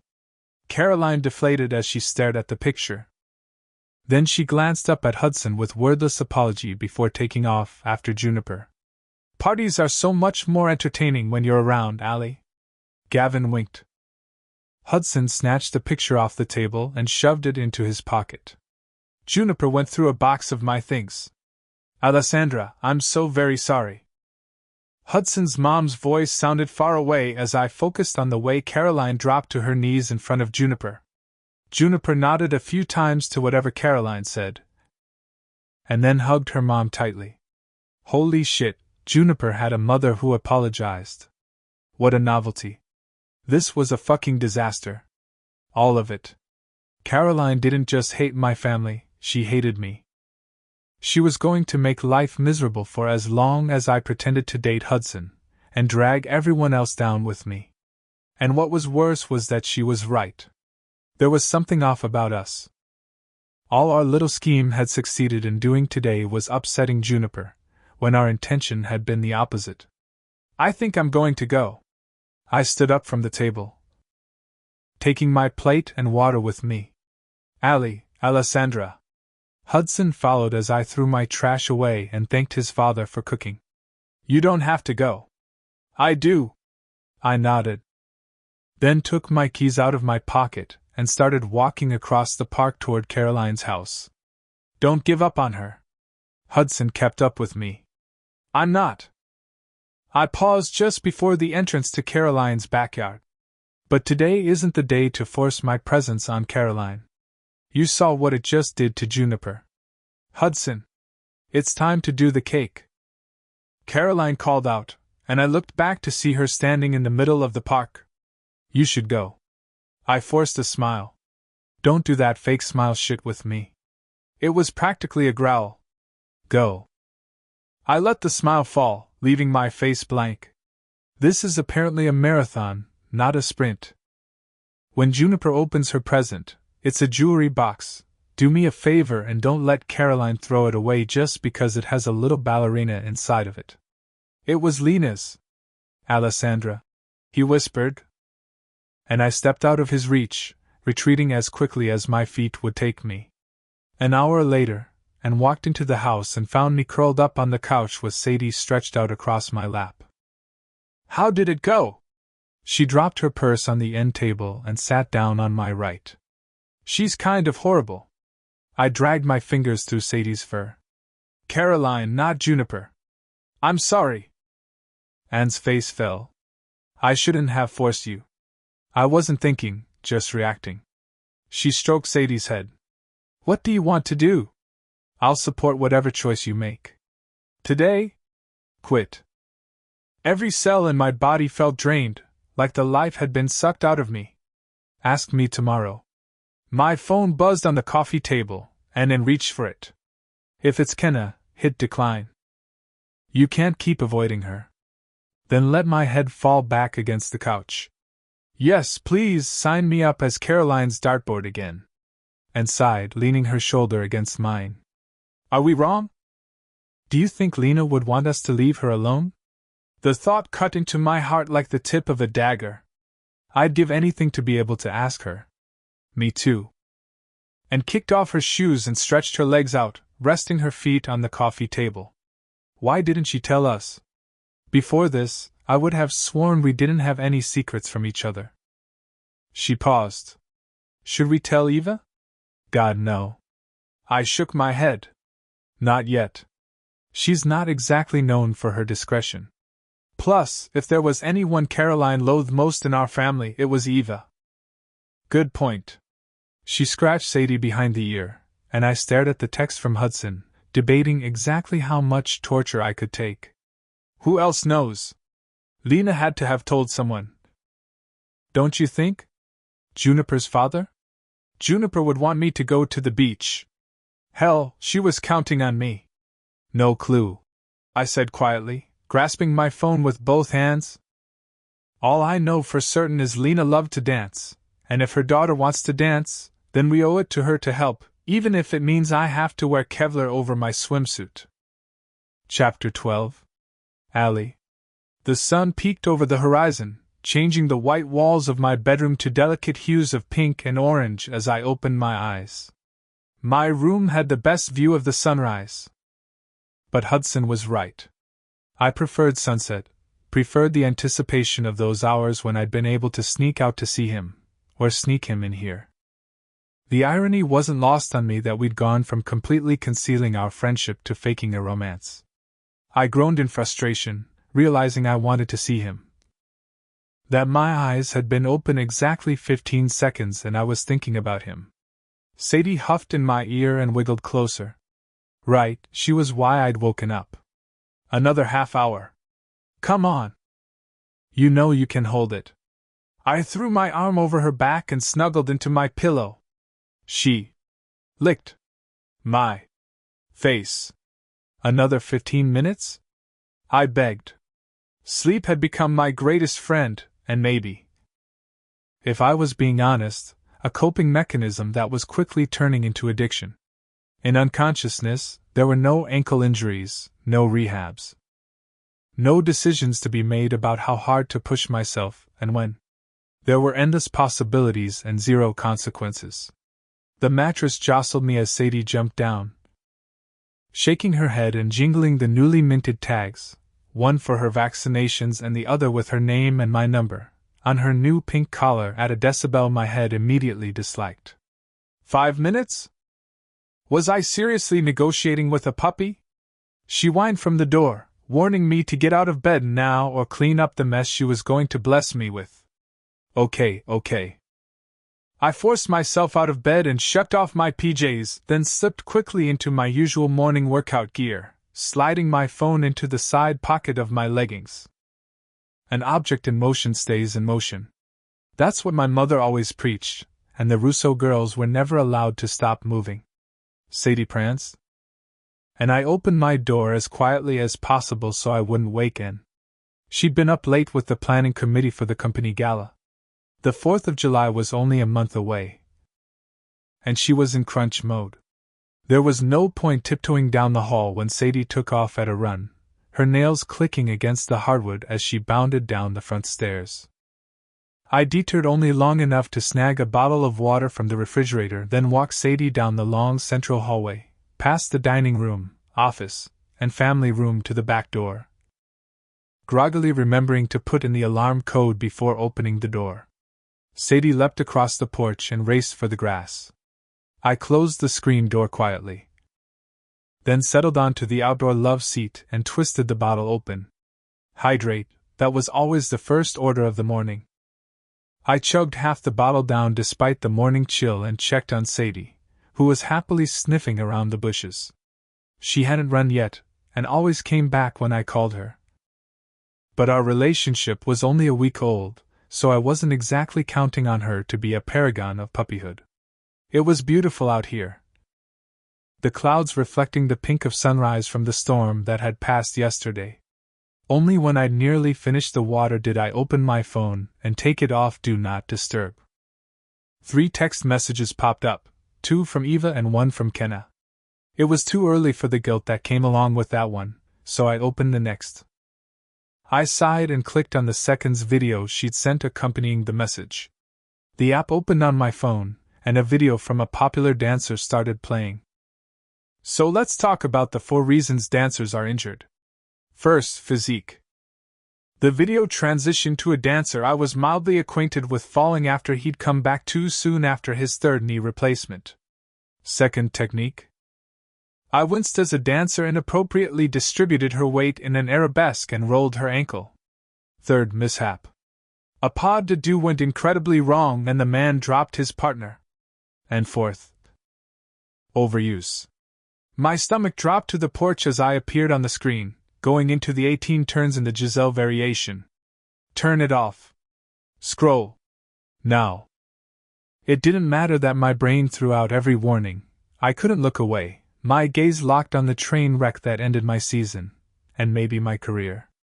There it was, the second I'd faltered. Lost my focus when I thought I'd seen him in the empty seat. The video didn't catch the sound of my tendon popping. But my brain filled in the audio just fine as I screamed and my castmates rushed to carry me off stage. Principal dancer Alessandra Russo had already had one Achilles repair. And rumor around the company is she knew she was injured and went on anyway. That decision may have cost her a dream career. The video transitioned back to the original poster. So what do you think? Was this mishap? Technique? Physique? Or overuse? Let me know in the comments. The little witch tagged us. Like a masochist, I opened the comments. Sadie plodded up the steps and climbed into the chair, her paw barely missing my thigh as she completely consumed my personal space and made herself at home. Turning in the tight space and collapsing across my lap. I sank my fingers into her fur and drew one breath, then another. May as well fill her spot. She's not coming back.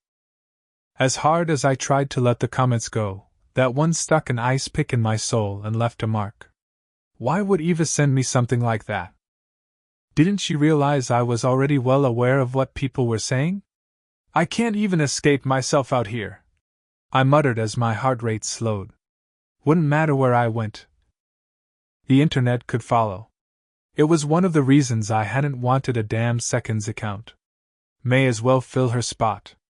She's not coming back. Yes, I was. It was as simple and as impossible as that. Let's get some breakfast. I took Sadie inside and fed us both, then hit the gym. The only person telling me what I could and couldn't do was me. Hey. Are you? And peeked in through the open studio door, fully dressed for the day in white linen shorts and a blue polo, holding a small silver picture frame. What are you doing? She kicked off her sandals and walked in. I swept my right foot forward back into first position, keeping my left hand on the bar. Rond de jam. What does it look like? I repeated the move. Tended to the front, pointing my foot, then drawing it out to the side, then back before bringing it back to first again. It's 7 a.m. She studied the movement of my foot. How long have you been in here? Started my workout at 6. I repeated the move, testing my Achilles with each flex and point of my foot. The pain was minimal, whatever that meant. Cardio on the bike, Pilates machine, everything the doc prescribed. No demi-point. Turnout looks good. She walked over slowly, eyeing me like I was a wild animal poised for flight. What else have you been doing? I've warmed up with the fets from Swan Lake. Forward. Side. Back. First. The motions were muscle memory after decades in the studio. But my ankle wasn't quite getting with the program. Ha ha. Very funny. She folded her arms. Do you do this every morning? I nodded. While you're asleep, so I avoid the lectures. Alone? There was a definite purse to her lips. Sadie keeps me company now. The golden lifted her head in the corner in response to her name, then went back to chewing on her toy. I thought you only worked out once a day, not twice. A hint of disapproval slid into Anne's tone. You have to take it easy on your ankle or you'll, she sighed, train yourself into the ground. This is easy. I'm used to being in the studio 10 hours a day. I wasn't taking baby steps. I was barely crawling from where I needed, to be. If you tear that tendon again. I know! I dropped my hand and yanked off my split-sole slippers. I'm well aware that if I push and it snaps again, I'm done. 1. 2. I tossed them at my canvas ballet bag beneath the windowsill as I crossed the studio floor. But if I don't push, don't fight to heal, I'm done too. They'll replace me, and there's always someone waiting in the wings. Charlotte danced my part all of 5 minutes after they carried me off the stage that night. I snagged my hydro flask and my phone off the windowsill. Then opened it to Eva's text message and handed it to Anne. You are irreplaceable, Anne said gently. There is no one capable of taking your spot, Allie. You're a once-in-a-decade talent. She glanced down at the phone. What is this? Watch. I sat on the floor and stretched my warm muscles between drinks of water, cringing when I heard the content creator's voice. This is bullshit. And crouched in front of me. Allie, tell me you know this is bullshit. Her eyes searched mine, and when I didn't respond, she scrolled down. And please tell me you didn't read through these heinous comments. She closed the app and put my phone on the floor. Why would Eva send something like that to you? I'm sure she thought it would motivate me to hit the workouts harder. Which it did. I put my feet into a butterfly stretch, sole to sole, then tugged my ankles toward my torso. After it cut me into bite-sized pieces. People say stupid shit when there's no accountability for running their mouths. She muttered. It was both physique and overuse. I released the stretch. My Achilles never fully healed after the accident, and I refused to slow down even when it became apparent I needed to. I had every intention of rehabbing post-Nutcracker season. But then Vasily offered me Giselle, and all I could think was, my shoulders dipped. You wanted to make Mom proud. I get it. Yeah. But she didn't. Once and quit. The pressure evaporated off her shoulders, only to be redistributed between Lena, Eva, and me. Now there were only 2 of us to carry it, and if I broke, it would leave only Eva. Speaking of Mom. She sat in front of me. I looked through the pictures in their room last night. Feeling nostalgic? She handed me the 5x7 frame. Something wasn't sitting right about Lena. You mean the part where she hid an entire pregnancy from us? Or the part where she never mentioned she'd had a baby and given it up for adoption? I glanced at the photo. Noting Mom's and Lena's bright smiles, their heads leaned together in front of the lit-up poster advertising Don Quixote. What am I missing here? Mom went to San Francisco to see Lena perform. We all knew that. They're in full winter coats. And sat up on her knees and tapped the glass at the top of the frame, where the poster read March 3rd to 13th. Oh. I looked over the picture again, searching for any sign of Lena's pregnancy under the thick puffer jacket, and finding none. She would have been 7 months pregnant. Right. She took out her phone, pulling up the internet. And I remembered that I'd been on spring break from NYU that week and Mom wouldn't let me go with her. Said she needed the one-on-one time to get Lena's head on straight because she was only in the studio company. She was disappointed that she wasn't an apprentice yet, let alone core. She turned the phone around to show me the cast for that season. Lena isn't on it. She flipped back a few programs to the fall. She's here. Flip. And here. Nutcracker. Even there, Lena Russo, studio company. Then she disappears. Mom brought that picture home, but Lena isn't listed in the program. They staged the picture. My heart started to pound. Mom knew about Juniper. And nodded. Get dressed. Chapter 13. Allie. Anneli Myers and Alessandra Russo to see Sophie Russo. And said to the guard stationed outside the Brooksfield Institute. His pinched face disappeared beneath a black ball cap as he looked at his tablet, then reappeared. Go on ahead. Thank you. And replied, then rolled up the window on the Mercedes as the gate ahead of us opened. The lawn was thick and green inside the circular drive. The hedges trimmed to perfection along the right side of the driveway as we drove the quarter-mile up to the sprawling estate my mother had determined would be her home. It was a Gilded-Age mansion, built by some oil tycoon over 100 years ago and renovated in the last few decades, and parked in the small lot beside the north wing, and we climbed out, both taking a second to stretch. It wasn't a bad drive, only about an hour and a half from Haven Cove down the coast, but I had a suspicion and had clenched the whole way here, just like me. You ready? She asked, clenching the strap of her purse. Ready enough. Let's go. I slung my small bag over my head to hang crossbody, and we walked along the winding sidewalk, up the wide stone steps, and through the pillars onto the porch. My phone vibrated while we were waiting to be buzzed in, and I quickly checked the text message. Right, that was tomorrow. Just thinking about it made me tired. Everything all right? Anne asked, lifting her sunglasses to the top of her head. Hudson wants to know if I'm still up for family fun at the beach tomorrow. My thumbs hovered over the keyboard. Are you? Her brow knit with worry. It was hard to explain how the thought of making myself presentable 2 days in a row, of the effort it took to appear like I was enjoying myself because that's what everyone expected, was daunting as hell. It was one of the reasons I'd left New York for the beach house. Yeah. It will be good to see Juniper. And Hudson. The door buzzed twice, and Anne opened it. We walked into the marble foyer, complete with Roman statuary, and handed over our IDs to sign in. There were only 4 people Mom would allow to disturb her. Then we waited. Best behavior meaning maybe she'd stick to just glaring at me. Like a date, because we were supposed to be dating. I slipped my phone into my back pocket. It's quiet, Anne noted, glancing down the empty hallway to the right then left. Classes must be in session. When's the last time you were here? I smoothed the lines of my black blouse, but there was nothing to be done about the wrinkles in my shorts from sitting on the drive. Last weekend.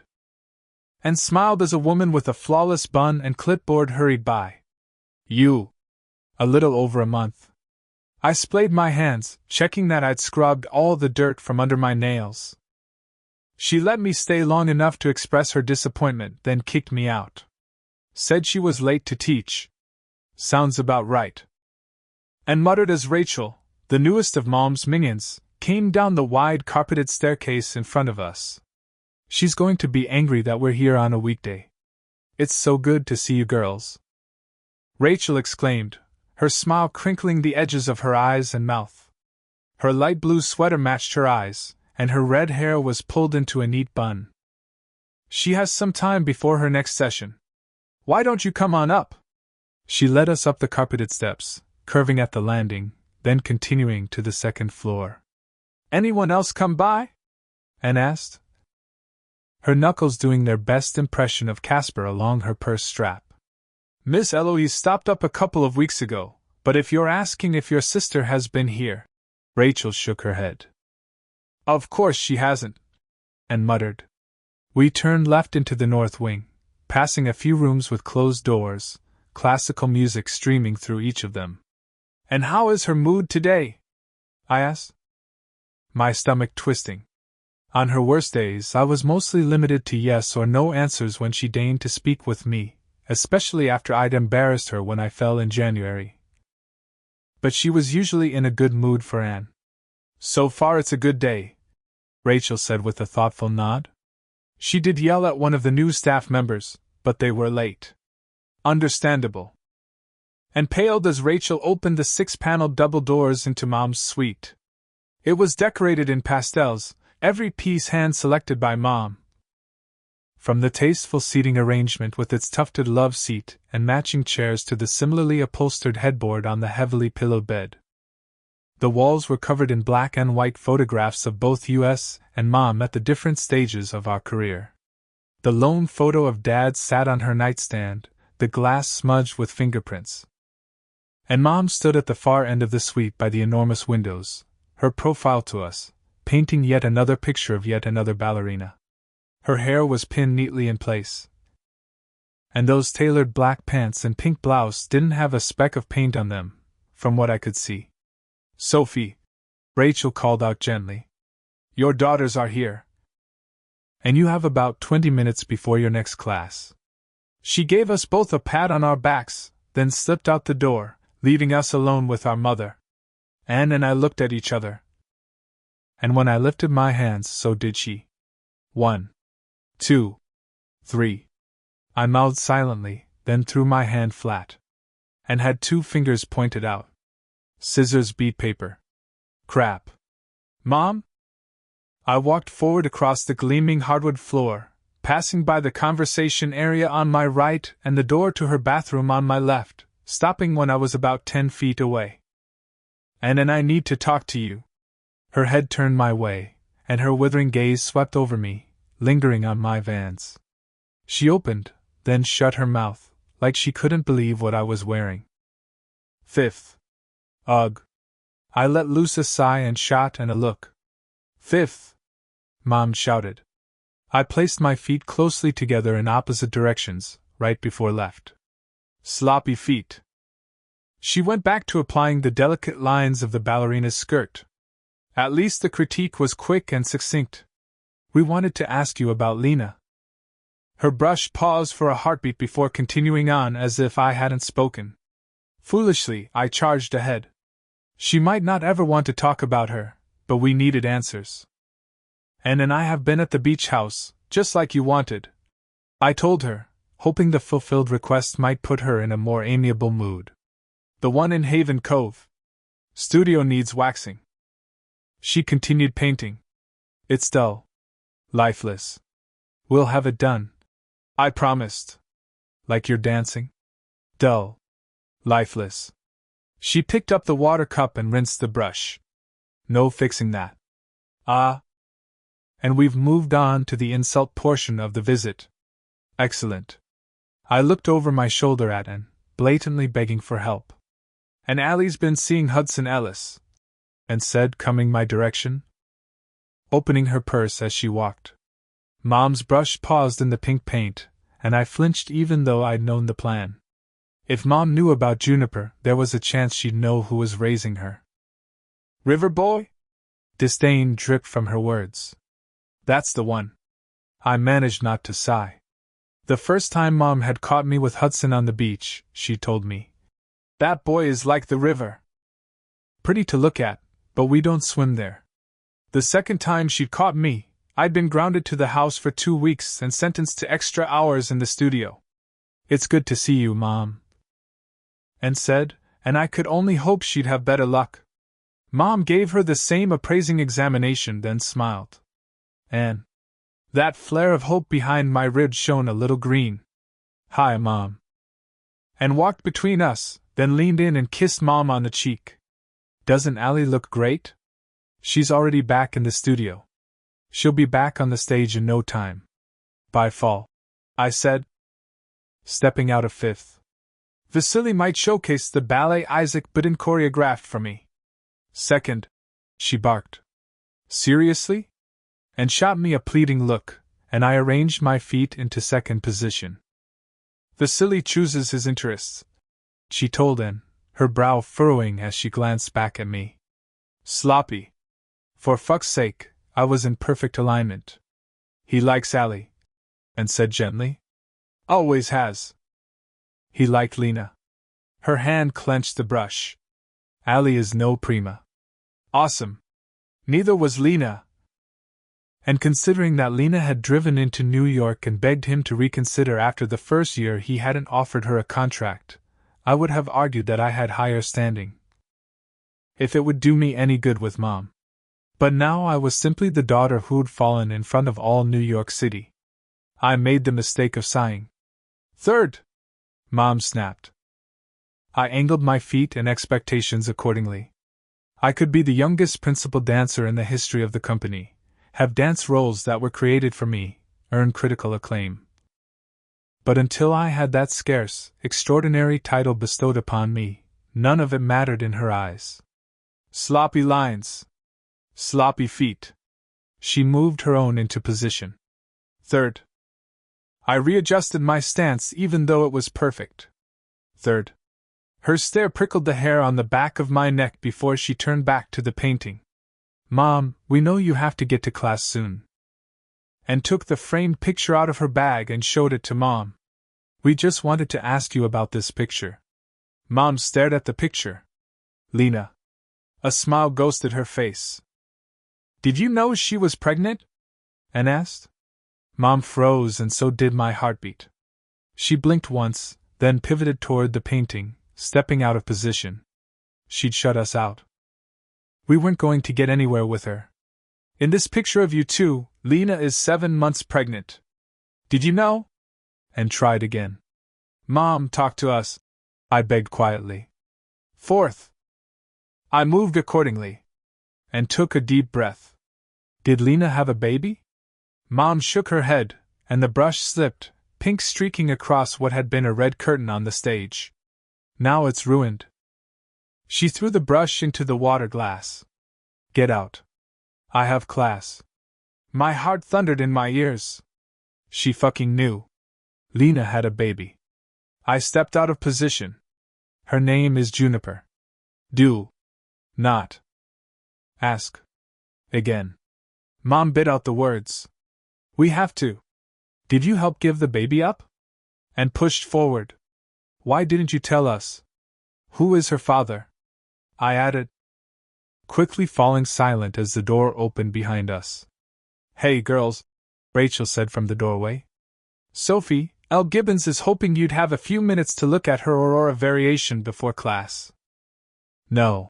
Mom picked up her paintbrush and dipped it in red, then started to cover the pink mistake. Fifth. Defeated, I moved my feet into position and then stuffed the picture into her purse.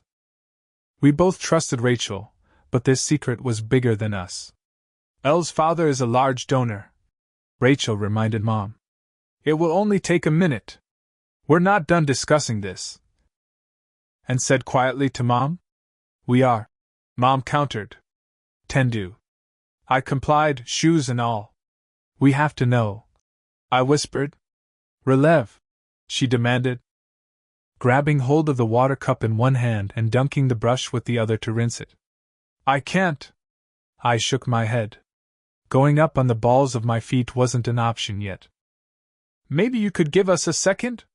Anne asked, walking past me toward Rachel. It will throw off the whole schedule. Rachel replied apologetically. Relève! Mom glared my direction.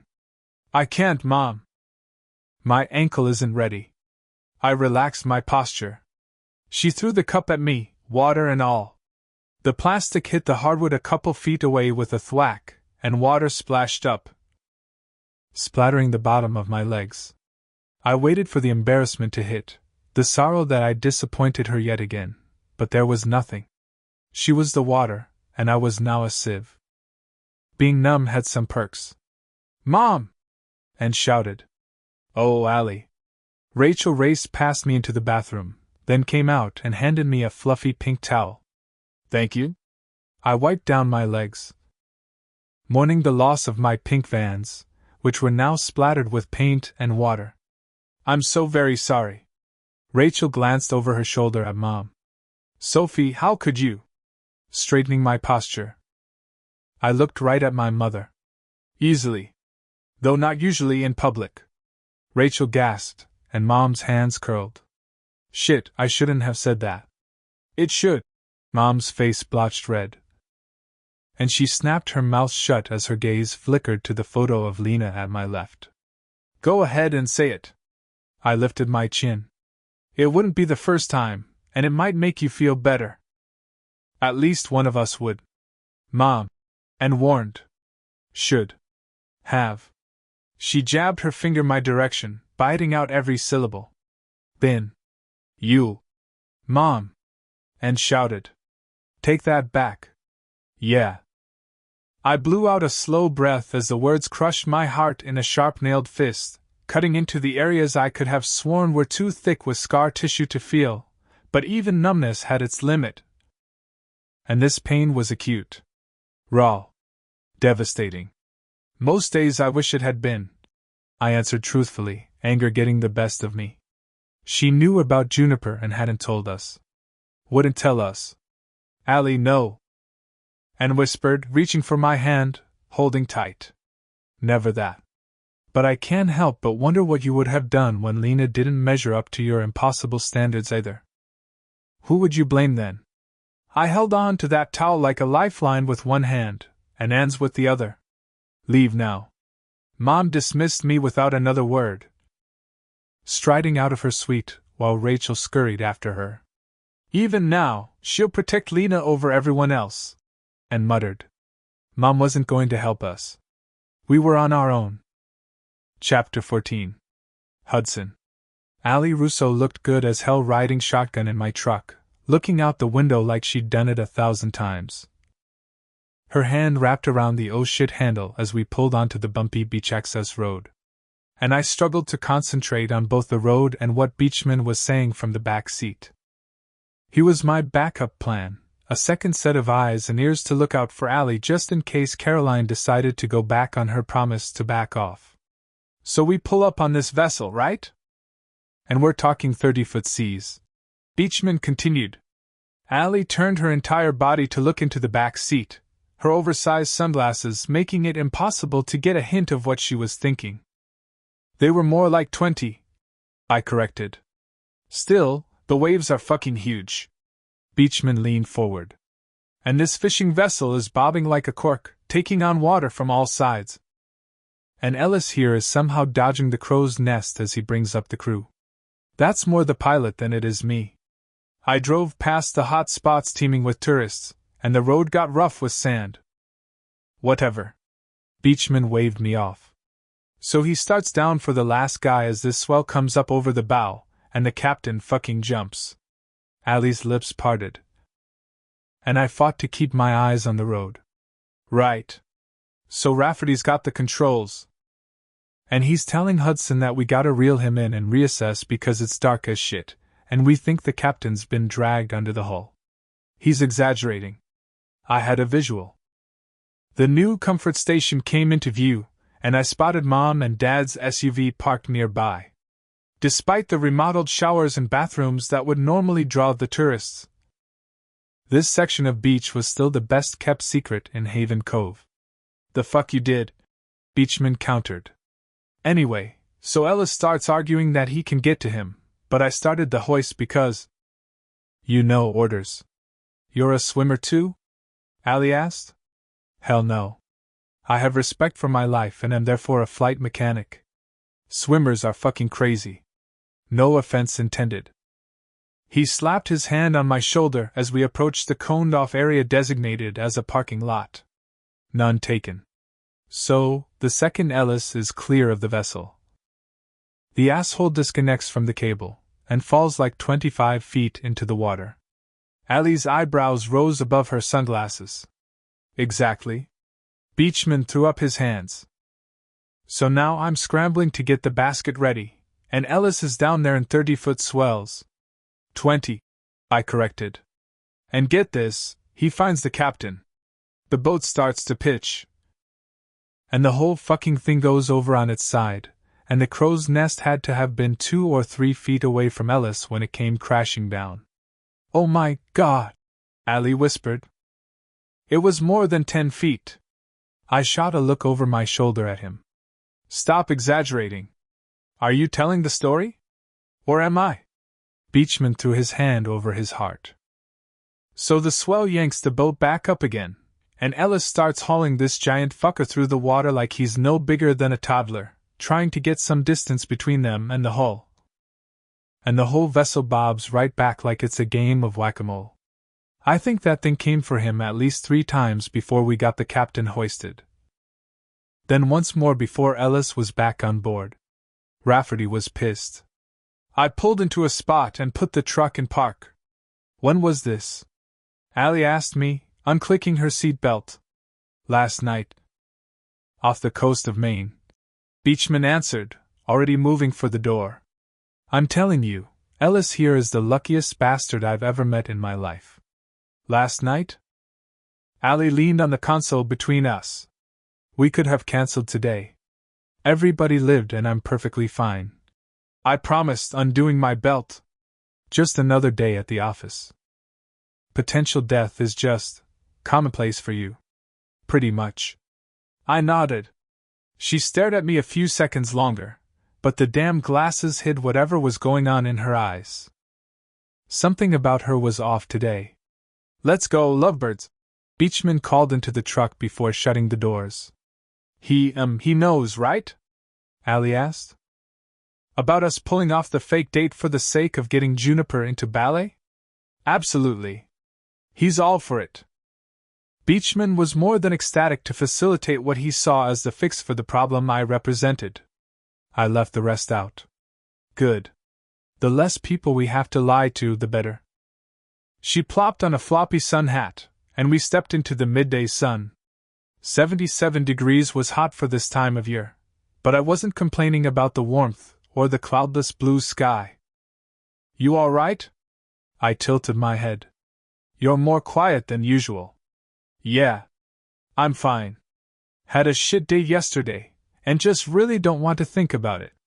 She hefted her beach bag, about half her size, onto her shoulder. Or talk about it, I guessed. Definitely not. She shook her head, which didn't surprise me. Allie was harder to crack than a Rubik's Cube. Then allow me to distract you with sand, water, and what I hope might even be a little bit of fun. I motioned toward the beach. A distraction sounds perfect, actually. She did me the honor of not faking a smile. Beachman and I divvied up what needed to be carried, and a few minutes later, we trekked through the sand past the tiled comfort station with its wraparound deck, and onto the beach where my parents and Caroline waited. Dad had outdone himself as usual, planting 4 giant beach umbrellas, their scalloped edges fluttering with every gust of wind, with 2 camping chairs under each in the sand about 20 feet from the waves. Let the games begin, Allie muttered, her hand holding her hat in place. I've got your back, I promised as we approached. Her back, her front, I'd cover whatever she needed. There were only a few other families on this section of the beach, and I savored the quiet. In a few weeks, there wouldn't be an empty place to sit as we hit peak season. Hudson! Mom stood up from her chair as I sat the cooler next to Dad's, then leaned into a quick hug. Allie. She pivoted without warning and threw her arms around Allie. Allie froze for a noticeable second, then hugged her back awkwardly. Mrs. Ellis. Call me Gwen, dear. Mom pulled back and squeezed Caroline's shoulders, then grinned at Beachman. Eric. It's been too long. Mrs. E. He all but swallowed Mom in a hug. Her parents weren't huggers, I'm guessing. Dad said quietly from beside me. She's affectionate. My tone sharpened. Especially with her sisters. Didn't say she wasn't. Dad clapped my back. She's tough, I'll give her that. Because she grew up with Thatcher and Sophie? I asked, noting that Caroline hadn't looked up from her book under the 3rd umbrella. Thatcher wasn't terrible, Dad mused. Came into the cafe every morning to read the paper and ordered a strong black coffee. Always said lovely things about his girls. Yours in particular. Though he doted a little too much on the youngest. I was saying Allie's tough because she came back after Caroline dug her claws into her. She must care about you. She's incredible, I said, watching Allie fearlessly settle into the chair next to Caroline, putting her bag between them. She has to be, if you felt the need to hide her away from us when you were kids. He leveled the look on me, the one where he was disappointed but wasn't going to say it. You were never the problem. I opened the cooler and snagged 2 smart waters. Well, maybe Caroline was part of it. She hated that family ever since the day Sophie Russo had Madeline cut her best friend from the advanced class to make room for the oldest daughter. What was her name? Dad scratched his clean-shaven chin. Lena. My brow furrowed. I don't remember that. Oh, it was years and years ago. You were little. There had to be 7 or 8 years between the girls, which started a whole thing. Sophie had their studio built the next year and started bringing in all those professionals to teach. And the classic was born. Great for the economy, tough on the year-rounders. Dad adjusted the first umbrella to better cover Mom as she sat down. I walked over to Allie and handed her the water, glancing between her and Caroline to see if there'd been any bloodshed yet. I wasn't above chucking my sister into the water after the way she treated Allie at the party. Thank you. Allie took the bottle, and I sat beside her. Beechman had already sprawled over the chair to my left. I can't believe you remember which water I like. I remember everything. I turned my hat backward to keep it on, and Allie set hers down, pinning the edge with her beach bag. Staring while she tied her hair up in a loose knot wasn't an option. So I looked past her to Caroline. Where's Juniper? On her way. Caroline turned a page of her book. She's been spending Sunday mornings with Gavin for the last few months, which has been a huge help so I can get errands done or the house clean without that little tornado throwing everything into upheaval as I go. Gives them some good bonding time. Though I had to make sure he wasn't teaching her keg stands or anything. He hasn't been late one time for a Sunday morning. Damn, that was impressive for Gavin. She could come over to our house every single Sunday if you lived near us, Mom called out from her seat. Or I could come help you with laundry or cooking. You're not alone, you know. It wasn't the first, or the 100th, time they'd made the offer. I have Hudson and Gavin, Caroline replied. I'm not alone. Which was why I had to put Cape Cod as my first choice duty station when they asked me for my list next month. I pushed away the irrational flare of impatience that I'd have to wait at least another 3 years before asking for Sitka. Maybe by then, Juniper and Caroline would function on their own. And I could be the fun uncle instead of the necessary one. Juniper's great. I've never met a smarter 10-year-old. Allie kicked off her sandals and dug her toes into the sand. Caroline fought a smile and lost. She's something else. Did you give her the phone back yet, Hudson? My stomach pitched. The phone? Allie leaned back, clearly taking herself out of the line of fire. Caroline looked up over her sunglasses at me. Come on. I'm busy, but I'm not completely oblivious. I just let you think you have one up on me. How long have you known? Since the first time she connected it to the Wi-Fi. Caroline answered. What did she do to get it taken away? I think that falls under uncle privilege. I settled back in my seat. She looked past us and grinned. Hi, honey. Juniper raced across the sand, sandals in hand, and hugged her mom. Hi, Mom. Gavin followed and dropped Juniper's backpack on the next empty seat. Pulling back, Caroline stroked her hand over Juniper's head and down her hair. What is in your hair? It's all sticky. She shot an accusing glance at Gavin. I just pulled the Uncle Privilege card, if that helps. I told him. Uncle Privilege, Gavin declared, throwing a hand in the air. Good to see you, Allie. Hey, Gavin. Allie waved. Allie. Juniper grabbed her hand. Want to help me build a sandcastle? That sounds fun. Her mouth curved into the start of a smile.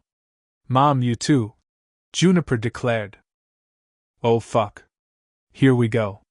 10 minutes later, the 4 of us were on our knees with a bag of sand toys, constructing a castle while Beechman and Gavin tossed a frisbee nearby. Allie had shucked off her usual button-up, revealing a black tank top that I was trying like hell not to stare at. That's good.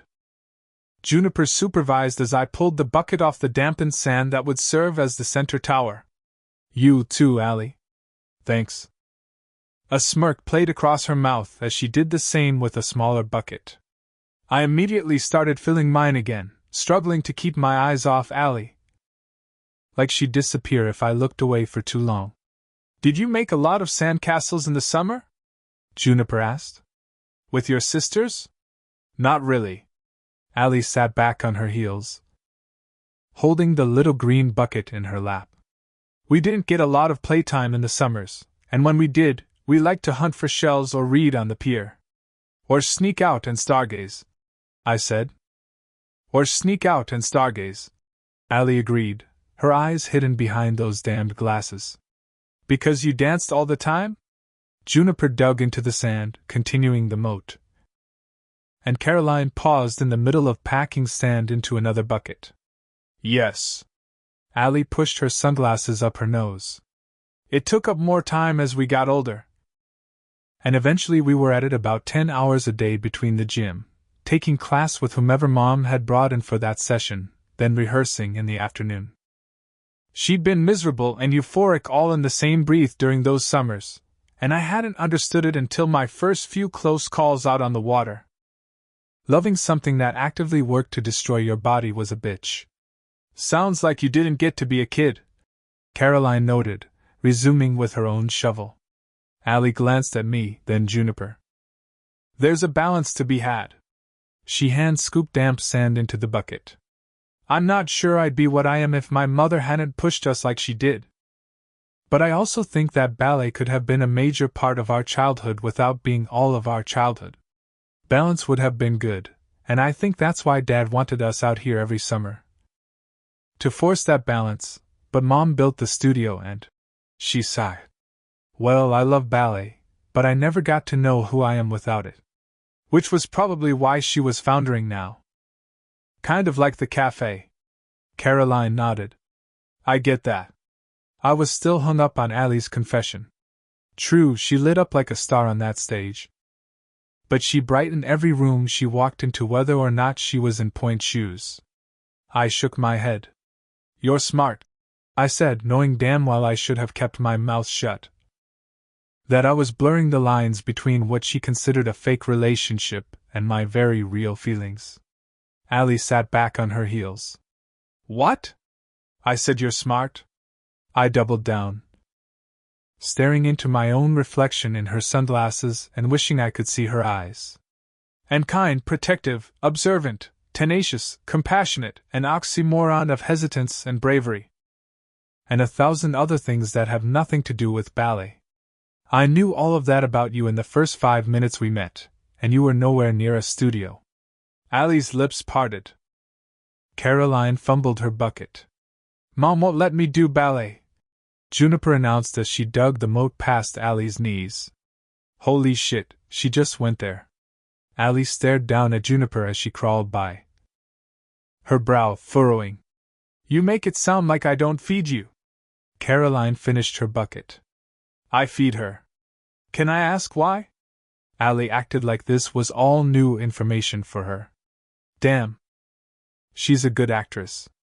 Caroline shoveled bigger heaps of sand into the bucket. First off, it's expensive. Secondly, I don't have time to be one of those moms that gossips with the others about whose kid is better than the rest. And third, she finished the bucket and set it aside. The only ballet dancers I know aren't people I'd really want to spend time with. Caroline. Fuck this. She'd promised. No. Allie held up her hand. I appreciate her honesty. I could say that about a lot of different sports too. But it would be a shame to judge all dancers based off the few you've met, even if I'm included in your sample group. Caroline moved forward, then dumped the bucket into place before looking over at Allie. I promised my brother I'd give you a shot, and that I wouldn't judge you based off the actions of your family. Because the truth is, I don't know you. Seems like a good place to start, since I don't know you either. Allie dumped another handful of sand in the bucket. My chest went all tight. Damn, I was proud of her. It was time to cut this session off while she was coming out ahead. I think we need some water. The sand is already wet here. Juniper dug around the back of the castle. Not what I meant. I shook my head at Allie, slowly smiling. She'd had a shit day yesterday, and if there was a chance I could make good on that promise of a distraction, I was taking it. Her eyebrows rose above her sunglasses, and she immediately crouched, then stood. I know that look, Hudson, and it's cold. She toed off her sandals and glanced to the right, choosing an escape route. I'd argue that it's unseasonably warm. I stood and tugged off my shirt, then dropped it on the sand. My sunglasses followed. She backed up a few steps, then did a double take and stared straight at me, her mouth falling open slightly. Was that a hitch in her breathing? Fuck. I couldn't see her eyes, couldn't read her expression. I'd drop the glasses if you don't want to lose them, I warned her, stepping over Caroline's tower and narrowly missing the moat. Hudson Ellis, Allie warned, retreating another few steps. But she didn't tell me no. We both knew that single word would stop me in my tracks. Really? They look like nice sunglasses. I full-on grinned. Seriously with the dimple? She muttered, ripping her sunglasses off and tossing them near the bucket. Not fair. Never said I played fair. That was all the warning she had before I ran straight at her. She squealed as I scooped her off the sand and threw her over my shoulder. You have to be kidding me. I'm not. I walked straight at the surf, cutting between Gavin and Eric. I never kid when it comes to you. I swear, if you drop me in this water. Her hands fought for purchase along my back, and she pushed herself up so she wasn't dangling. You'll what? Live a little? Get a little cold? A little wet? My feet hit the water, and the chill raced up my shins. Ugh. A little wet? That's the best you have? She worked her sandy hands to my shoulders, and I banded my arms around the backs of her thighs so she didn't go sliding down into the water as she held herself upright. I'm disappointed. You need to work on your game, Ellis. You've never seen my game, Russo. The water hit my knees and I walked on. Fuck, it was cold this time of year. Trust me, if I was trying, you'd know. Guys with game don't look like they're trying. She countered as my ear brushed against the side of her ribs. You have to stop dating those dancers. If you can't tell someone's working their ass off for you, then they don't deserve you. A wave hit my thighs, and Allie gasped as it soaked her feet. It's freezing. Invigorating, right? I let her slip a few inches as the next wave hit, and she squeaked. Makes you feel alive. You're going to be dead if you drop me in this water. She caught me completely off guard, breaking through my hold on her and wrapping her legs around my waist. Her strong thighs locked around me, and her hands spasmed like she didn't know what to do with them. I would have laughed my ass off if I hadn't been distracted by the thought-stealing feel of her body against mine. Her warm, soft skin sent little jolts of awareness through my nervous system everywhere we connected. I won't let you fall, I promised, lifting my hands to support her thighs, steering clear of the perfection of her ass. She drew back, locking her gaze with mine as her hands hovered inches above my shoulders. There was heat in those whiskey-colored depths, and a flare of interest that had my complete attention as her breathing picked up. You could touch me, you know. Another wave came, but it didn't reach Allie. I did promise you a distraction. Using sex as a distraction gets messy. She ran her tongue over her bottom lip, then bit it softly. Who said anything about sex? My grip on her thighs tightened as my eyes tracked the movement.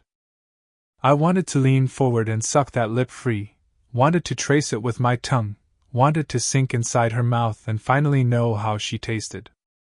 I was used to craving things I could never have when it came to Allie, but the way she was looking at me now had me wondering, had me wanting. I was just trying to save you from looking like an awkward Frankenstein up there with your hands in the air. She scoffed. I was abiding by the terms of our agreement. Our rules were that you could touch me in public. She reminded me. Not that I could touch you. I wouldn't want to take advantage of you in the heat of the moment. So you'll admit it's a moment? Fuck, her lips were only inches from mine. I thought I'd understood the meaning of yearning, but I hadn't really. Not until right now. I'll admit that you were having a moment. Such a stickler for the technicalities. I tore my gaze from her mouth and found her watching me. Our gazes held, and heated. Agreement amended. My rule is you can touch me whenever you want. Alessandra. Public. Private. Doesn't matter to me. Any part of me. With any part of you. Anytime you want. Another burst of cold water hit my thighs, and I wished it had been a few inches higher. Now might be good, since we're putting on a show and all. Her hand settled on my shoulders with a light touch. I mean, if it's for the show, she whispered, and her fingers slid along my skin. Then interlaced behind my neck. Need shot down my spine, and I tugged her closer on pure reflex. Nothing more than a touch, then the sensation of her in my arms, and fire raced through my veins. There was a reason I'd never flirted with her in our teens, never crossed the line. I'd instinctively known if I ever got my hands on her, I'd never let go. Fuck. I'd had no idea what to do with her then, but I did now. I knew hundreds of ways to distract her, and I had the suspicion she would make every single one of them feel brand new. Her hands slid into my hair on a soft sigh, and my breath caught. She glanced at my mouth and parted her lips, then blinked twice. I'm going back to shore. Her thighs slackened as she unlocked her ankles, and I loosened my grip. I'll take you, I protested, biting back a groan as she slid down my body. Freezing her in the water had never been part of the plan. I'm not a stranger to cold water. Her hand skimmed my chest as her feet hit the sand, the ocean coming up to her waist. True to her words, she didn't even flinch, even when a wave came and soaked her tank top up to her ribs. And you should probably give yourself a minute out here before you come back. A smirk tilted her mouth as she backed away toward shore, her eyes lighting up as she stripped off her shirt. Holy fucking pink bikini! The swells of her breasts made my mouth water, and the slope of her waist had my hands curling. She was right. I needed a few minutes, because I was hard as hell. Feel that? She asked, tilting her head as she continued her retreat. What? I responded, embarrassingly dumbstruck by the sight of her in a freaking swimsuit. Game, Hudson. She held her hands out, still grasping her tank top. Effortless game. She turned and walked toward shore, and I quit fighting my grin and walked deeper into the water to cool off. I wasn't sure what had been hotter, the delicate glide of her fingertips over my skin, or the spark of life I'd seen in her eyes as she backed away. For a second there, I'd seen her. You're the reason my conscience started, but I shut the asshole up with a quickness. Sinking beneath the waves and dunking my head. A distraction, that's all that had been. None of this was real to her, she was just fucking with my head, and I'd enjoyed every minute of it. I even considered sending her an engraved invitation to fuck with it some more. Only when I had my body, and my thoughts, under control did I walk back to shore. Allie was nowhere to be seen. Where did Alessandra go? I asked Juniper as she continued building her sandcastle with Caroline. I forgot my son hat in Uncle Gavin's car. And she said she'd get it because she left her phone in yours. Juniper answered, scooping the sand from underneath the bridge she was constructing. That was nice of her. That's because she's nice. Juniper shot a look at her mother and moved on to the main tower. Caroline rolled her eyes when Juniper wasn't looking but didn't utter a single word against Allie as we added to the castle. A few minutes and 2 towers later, Allie came back, her bikini covered by a thigh-skimming pink sundress that nearly had me biting my fucking knuckles. She dropped her phone at her chair. Then came our way wearing a look I couldn't decipher. 2 lines were etched between her brows. Everything okay? I asked, rising to my feet as Gavin ran by. Yeah, she answered. Her voice flat again. Here you go, kiddo. That fake-ass smile curved her mouth as she handed Juniper her hat, and the hair on the back of my neck rose. Thanks. Juniper tugged it on, slipping the strap beneath her chin. No problem. Allie backed up my direction. Heads up! Beachman shouted, and I threw out my hand in front of Allie's head, catching the frisbee inches from her face. She blinked rapidly, staring at the fluorescent yellow disc. Holy crap! Watch where you're throwing this thing! I stepped away from Allie, flicked my wrist, and sent it sailing back to Eric. Thank you? She cleared her throat. Talk about reflexes. I bent my head, bringing my mouth inches from her ear. One might call it game. She snorted, making me grin.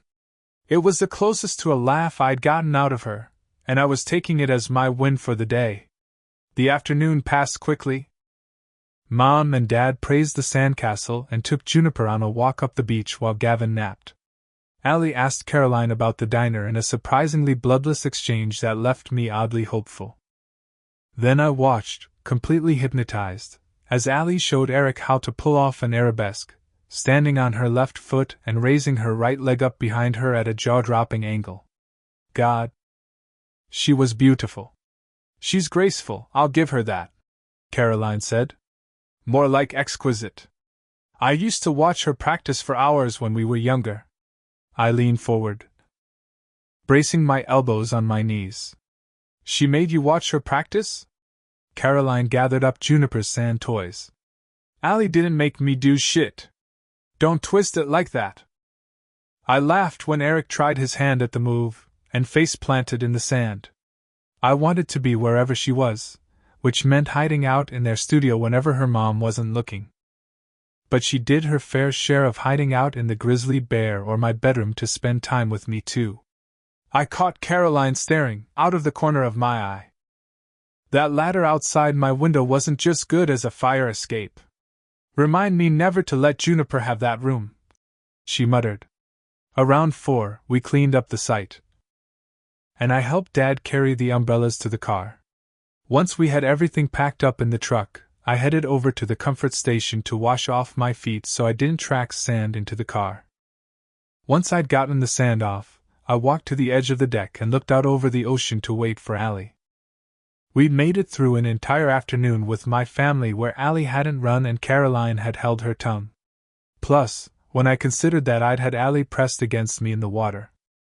It was a damn good day, even if she'd put some noticeable distance between us after that. Oh good, you're still here. Caroline walked over to the railing to stand beside me, gathering her long blonde hair into a low ponytail. I wanted to talk to you. What's up? If you need me to cover some hours with Juniper now that school's getting out, I can probably swing it depending on my schedule. After all, that's why I lived here. It's not that. She clenched the railing. You're my baby brother, and I love you. You know that, right? What's wrong? My brow knit. I gave it a shot. A real shot. Her face contorted into a look of abject misery. And she's lovely, but you can't date her, Hudson. Chapter 15. Allie. I held my foot under the knee-height shower and rinsed it off, careful not to splash the knee-length hem of my gauzy pink sundress while wiggling my toes to get the sand out from between them. As much as I dreaded today, it had actually been fun. Spending time with a family that clearly loved each other, building a castle with Juniper. Even flirting with Hudson, which I never thought I'd be brave enough to do, had been a surprisingly good time, and so very different from being with my own. And I hadn't thought about ballet. Not the heavy parts of it, at least, not once. Even showing off for Hudson while I taught Eric had been a blast. I hadn't dwelled on the speed of my recovery, or stressed that someone was vying for my place, or worried that Vasily might not showcase our ballet if I wasn't back to full strength. Sure, I'd missed an afternoon workout, but as much as I hesitated to admit, it had been worth it. It was the perfect balm to soothe the new wounds Mom had inflicted yesterday. I showered off my other foot, then glanced back at the parking lot. Jessica had swung by to grab Eric after she was done with work, and Hudson wasn't at the truck yet, which meant he was probably waiting for me. The water stopped on a timer, and I slipped my foot back into my sandal, then headed for the observation deck on the diamond-shaped comfort station. Passing 4 separate entrances to private showers on the left, and approaching the point where the building angled. Only one moment had soured my day, and I still wasn't sure what to do about what I'd found in Gavin's car, or if I had the right or responsibility to do anything at all. "You said you wouldn't do this!" Hudson's voice stopped me in my tracks. "I said I'd give her a shot, which I did," Caroline argued, and my heart plummeted. Maybe they were talking about someone else. There was a chance, right? I pressed my hands against the news siding and stuck close to the building as I peeked around the corner. "And it's not that she's not beautiful, or smart, or good with Juniper," Caroline continued, looking up at Hudson with a tortured expression. "I'm well aware of how great Allie is," he interrupted, folding his arms across his chest. "So much for hoping it wasn't about me. Because she's all those things. And under any other circumstances, I'd think she's fabulous." At least she looked upset about her disapproval. "Any circumstances that she wasn't a Russo?" He shook his head. "You are unfucking believable." The happiness of the day faded like it had never been there in the first place. It would always come back to that with her, wouldn't it? Maybe that was the curse of small towns. You were never allowed to outgrow the part they assigned you. The fact that her bloodline is repugnant has nothing to do with what I'm trying to tell you. She reached for his arm and he stepped back before she could touch him. Repugnant? My hackles rose. I was a Russo. My last name opened doors in every ballet company across the world, and would do the same for Juniper if she wanted it. "One day, you are going to regret you ever uttered those words," Hudson vowed, and my stomach churned. Caroline had no idea she was maligning her own daughter.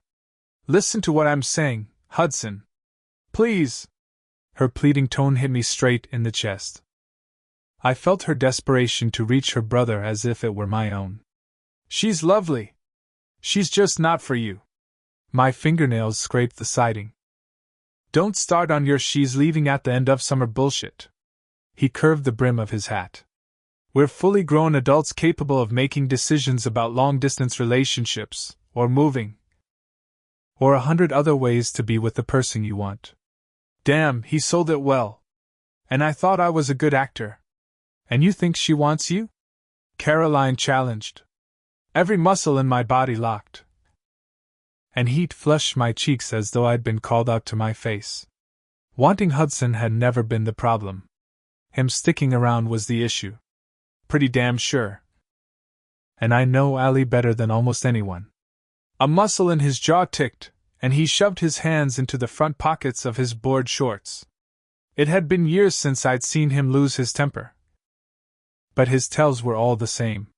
He was going to blow. "You knew her," she corrected. "You knew her a decade ago."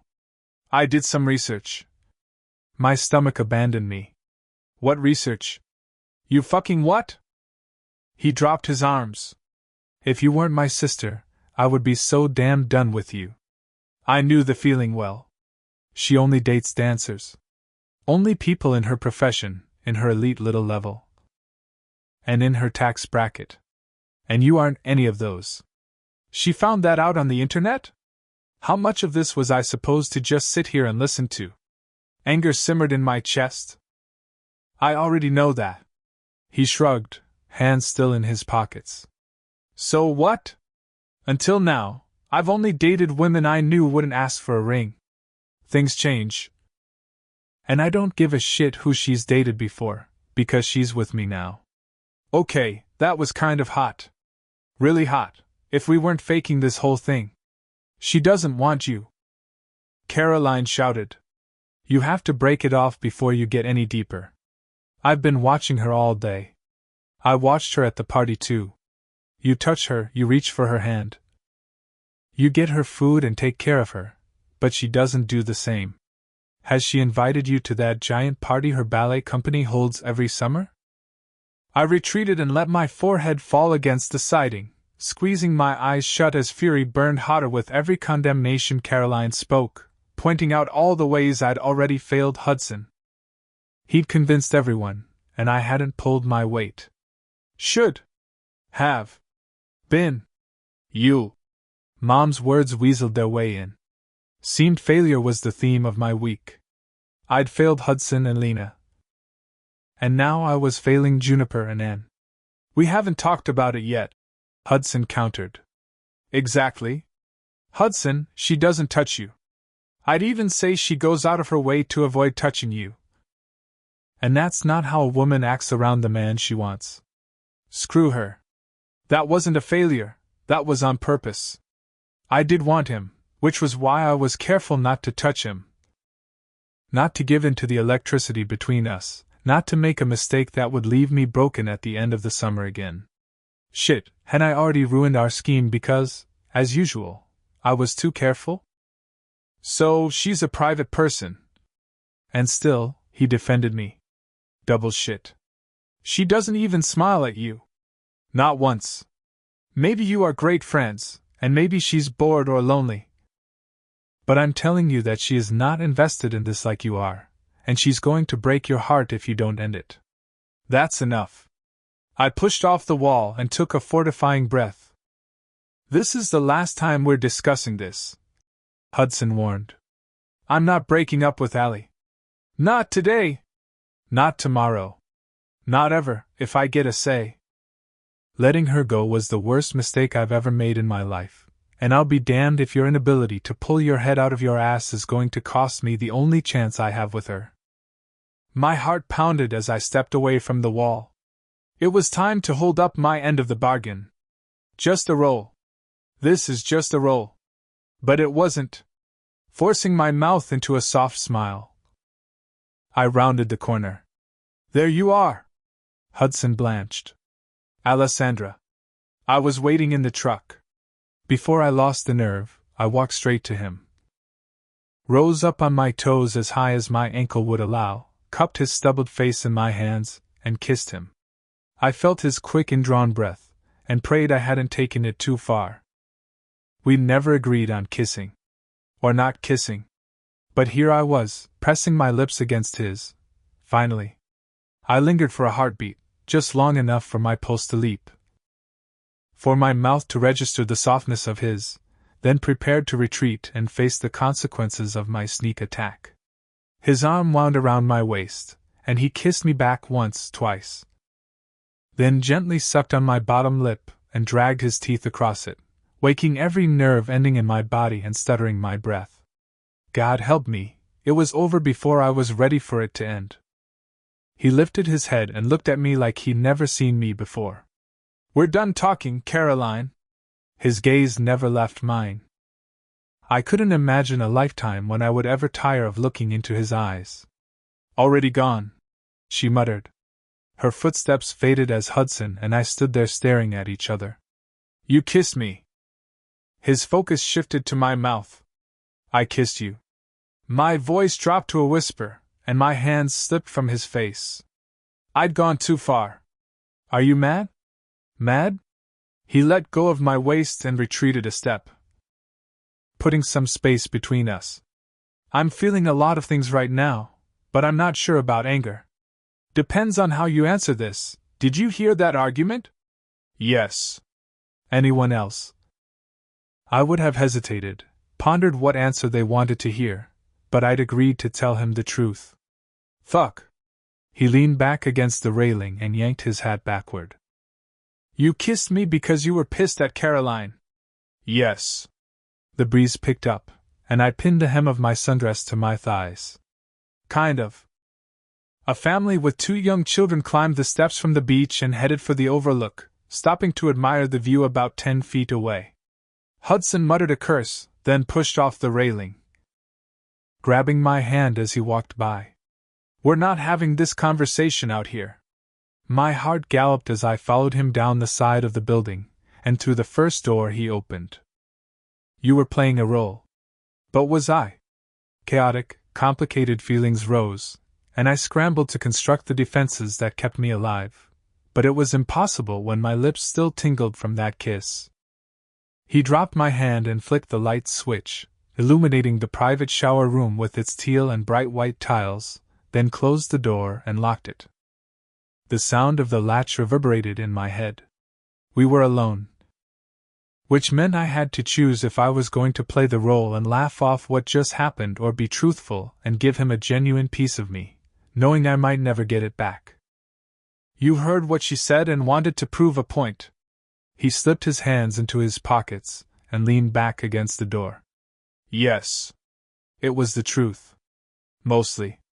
The muscle in his jaw ticked, and he knocked the back of his head against the door as he looked up at the ceiling. I'm guessing this means you're angry now.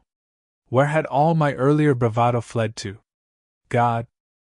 It was so much easier when I could tell myself we were pretending, but it felt too real in this little room. That was not how our first kiss should have happened. Never thought you were the romantic type. The joke fell flat. I've waited 11 years to kiss you. Inch by inch, he lowered his head, pinning me in place with those sea-green eyes. 11 years of thinking what it would be like to cross that line, imagining all the ways. He shook his head. Did you even want it? Or was it just to prove her wrong? You thought about kissing me for 11 years? My chest tightened. Yes. Did you want it? He repeated. Now was most definitely the time to protect myself and lie. But I couldn't. Not to Hudson. Yes. My confession echoed off the tile. Why do you think I got away from you so quickly when we were out there in the water? I'm not supposed to want to kiss you. This is fake. Remember? Not right now, it isn't. His eyes darkened, and my pulse jumped. What is that supposed to mean? Warmth prickled my cheeks. He never looked at me like that before. Like I was someone he wanted, no, craved. In fact, I wasn't sure any of the men I'd been with had ever looked at me with such blatant need. It means I want 5 minutes. He pulled his phone from his pocket and worked the screen. Where we're pretending what?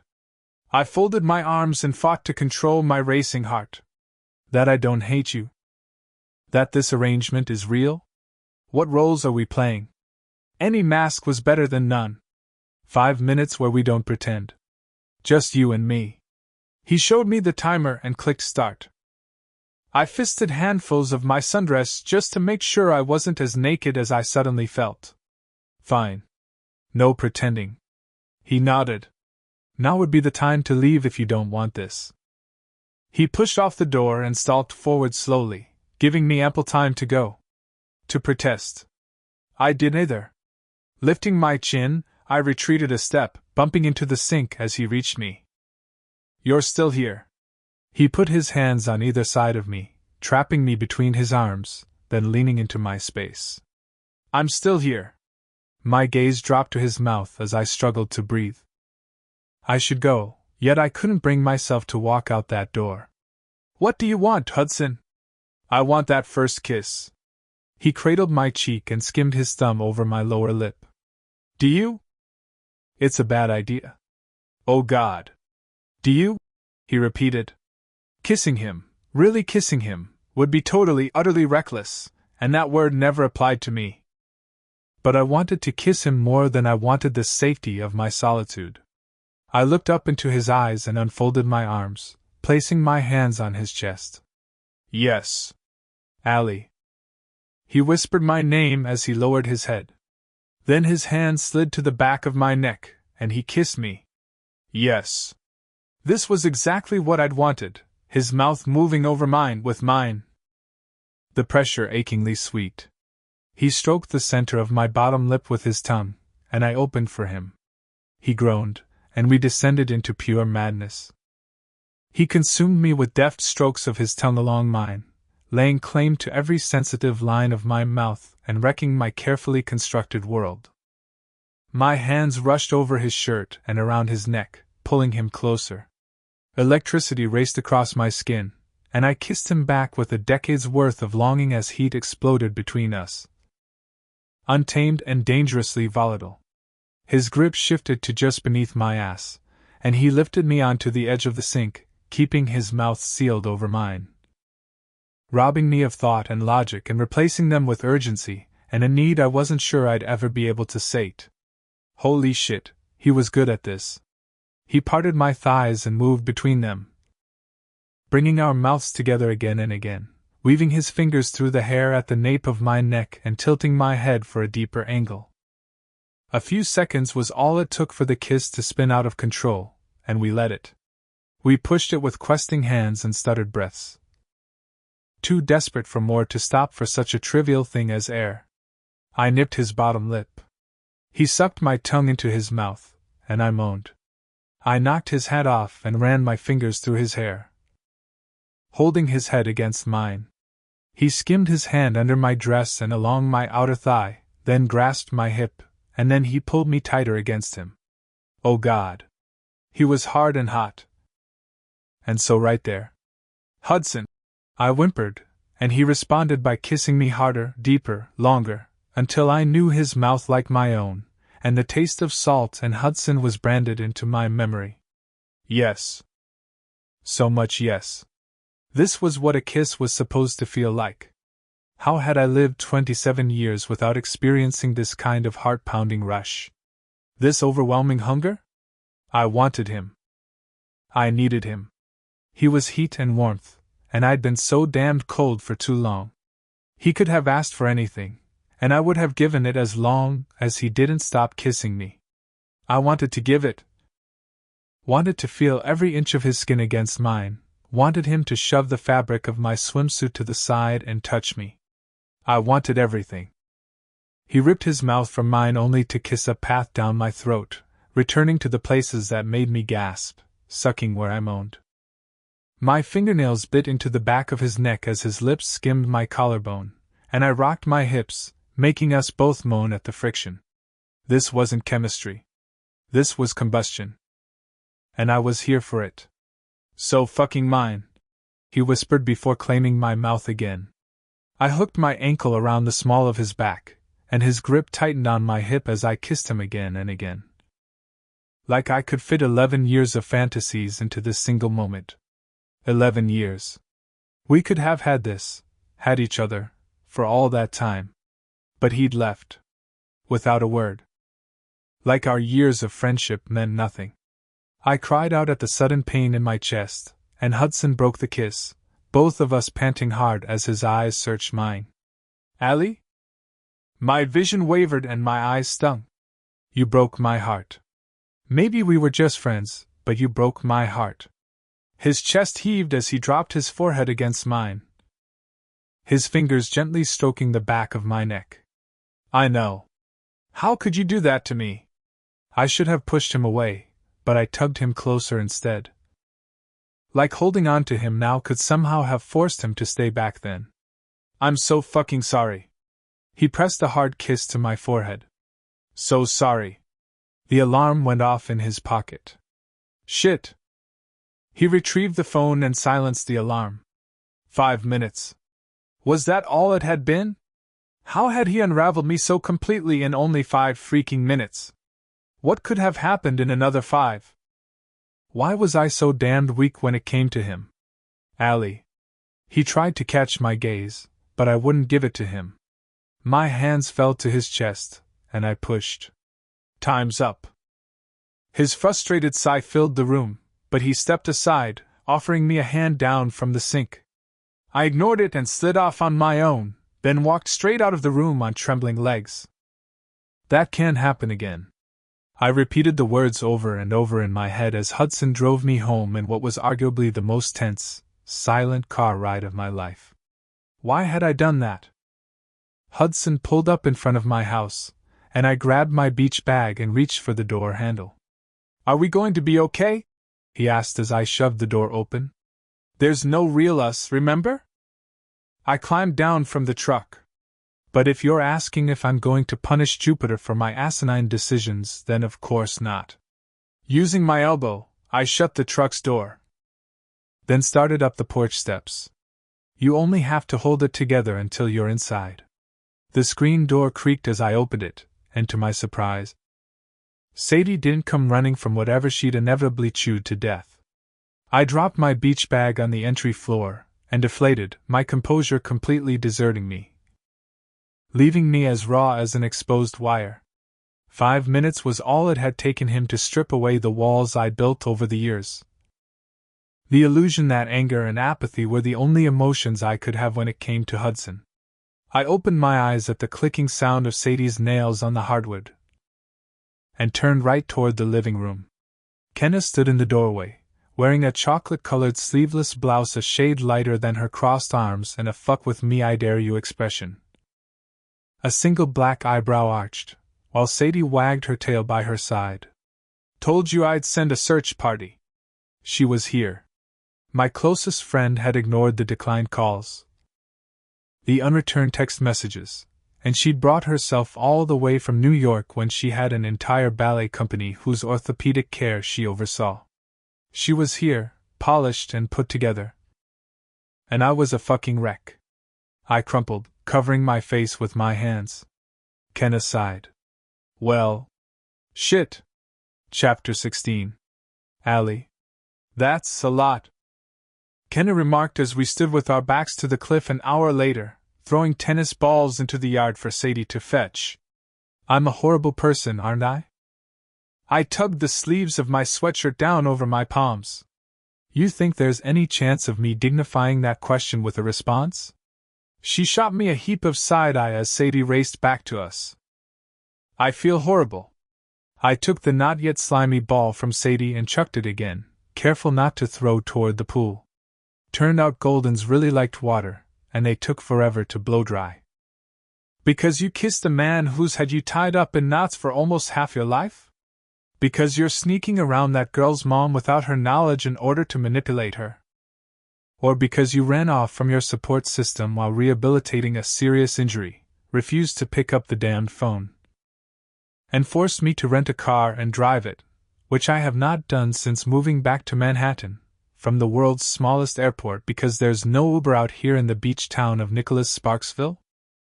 She brushed her long black twists over her shoulder as the wind picked up.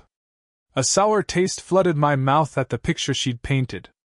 Nothing like getting called out. Yes, I finally said. All of it. Sadie found the bright yellow ball and bounded back across the grass and around the pool. What am I supposed to do? About any of it? Why would I have any idea?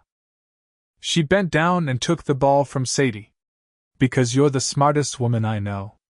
You graduated college at 20 and medical school at 23, for crying out loud. I'd never even gone to college. The company had consumed my life at 17, the same year I'd earned my high school diploma online. And I'm a sports medicine doctor, not a shrink. She threw. And the ball landed somewhere near the vicinity of the shrubs.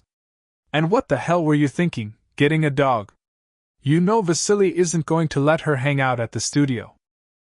That man hates anything related to joy. And you're in the building for almost 12 hours a day. You are a freaking mess, Allie. I know. I watched Sadie scramble for the ball and wished it was that easy to be happy. How is Matthias? A smile spread across her face. Still the perfect boyfriend. Still spends a little too much time at the hospital, but that's to be expected for surgical residency. And don't go changing the subject. My life isn't the train wreck. How's your mother? Sadie raced back, jumping over a patio lounge chair. Mean. Rachel said your mom was up to see her a couple of weeks ago. Eloise was the only other name Mom authorized on campus. They'd danced together for over a decade. She doing all right? She says she is. Kenna sighed. Throws herself into all the board nonsense for the company. I think she's both compensating for your mom's absence and keeping herself busy to avoid the reality of the situation that her best friend isn't coming back to New York. And yet you're not a shrink. Sadie dropped the ball at my feet, her tongue lolling to the side as she panted. I'm really sorry I didn't call you back. I know you are. Doesn't excuse it. But it's not like I didn't disappear on you a few times too. While you were in residency. Not the same. There were friends who could tell if you were having a bad day. Kenna and I knew if the other was in a bad year. One last time. I told Sadie, then threw the ball as hard as I could. You going to ask me about the ankle? Not unless you want to talk about it. Kenna looked my way. I'm not here as the company's doctor. I'm here as your friend. Paperwork says I'm on 3 days of personal leave. No one knows I'm here except Matthias. Wrapping my arms around my waist, I looked from Sadie to the vast expanse of ocean beyond the cliff. The ocean wouldn't care if I danced or retired, if I kissed Hudson or walked away. The waves would come regardless of my relationship with Juniper, and they would keep coming long after we were only memories. In a way, my insignificance was comforting enough that I could finally speak the truth. I keep saying I'll be fine, but I don't know if I'll make it back from this. I whispered the confession, letting it pass my lips for the first time. Giving it voice, giving it power. I just know that I can't recover in the building while every soloist watches. And either consciously or subconsciously hopes I won't. Understandable. She glanced around the backyard. Not sure hiding out here is going to help. I don't care what kind of equipment you have in there, it's no substitute for me. That I know. I took the ball from Sadie and rubbed her head. Do you want my help? Kenna offered.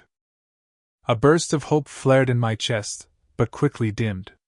I can't rehab in New York, and there's no way Vasily would let you come out here to work with me alone. You're too important to the company. That's not an answer. And you'd be amazed at what Vasily would do for you. He still has your Equinox ballet on the short list for fall, and you're not even back yet. She crouched down to pet Sadie, covering her perfectly tailored slacks and dog hair. I'd be grateful if you'd check me out while you're here. There, I'd asked for help. Then that's what we'll do. She stood, then rose on her toes and peered out over the backyard to the beach below. What are you looking for? I joined her. Just looking to see if there's a middle-aged white man wandering the beach, looking for redemption and a bottle of old love letters. I snorted.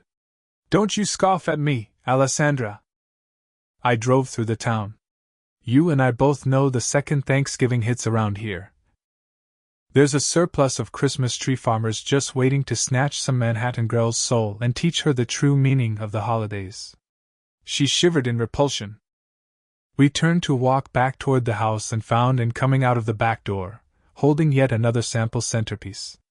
She startled, then smiled. Kenna! I didn't know you were coming! Kenna brandished a smile I wouldn't wish on my worst enemy. How's it going, enabler? I'm going to change the setting, and let's see how you do.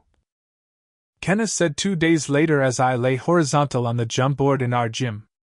Up until now, I'd had it at less than my body weight. Sounds like absolute torture. Let's do it. My hands fisted at my sides and I braced my feet against the platform. I'd rather you struggle here than fall. Kenna popped back up from beside the machine. And from what I've seen, you're ready. She moved to the end of the board, then leaned over slightly, her gaze focused on my feet. Bend the knees into ply. I bent, the shoulder pads of the machine sliding with me. Roll up on demi-point, Kenna instructed. I shifted my weight to the balls of my feet, focusing on the articulation of my foot and stabilizing my ankles. Everything below my waist filed a complaint that I didn't bother listening to. It was my second workout of the day, and after the full sessions I'd put in yesterday. My body was loudly reminding me how out of shape I was. Up to releve, she ordered. My right ankle threatened to tremble, but I extended, straightening my legs as the jump board added resistance to simulate my weight. Sweat beaded on my forehead. I kind of hate you right now, I squeaked out. Blah blah. Lower back down. I slowly brought my heels to the board. Feels like it's going to wobble. Footsteps sounded toward the front of the studio, their rhythm telling me it was Zen. You've got to start trusting your body at some point. Kenna stood, folding her arms across her chest. Do it again. Are you sure she should be up on releve? Anne's brow furrowed as she reached Kenna's side. I'm sure I'm the only doctor in the room. Kenna countered. Don't fight. I separated myself from the pain and pushed through another repetition. It's not a fight when I automatically win. Go again. Kenna studied my ankle as I repeated the motion. You look steady. She's in pain. and protested. And? Name one time dancing didn't bring you pain. Kenna shifted to my right side and crouched as I did another rep.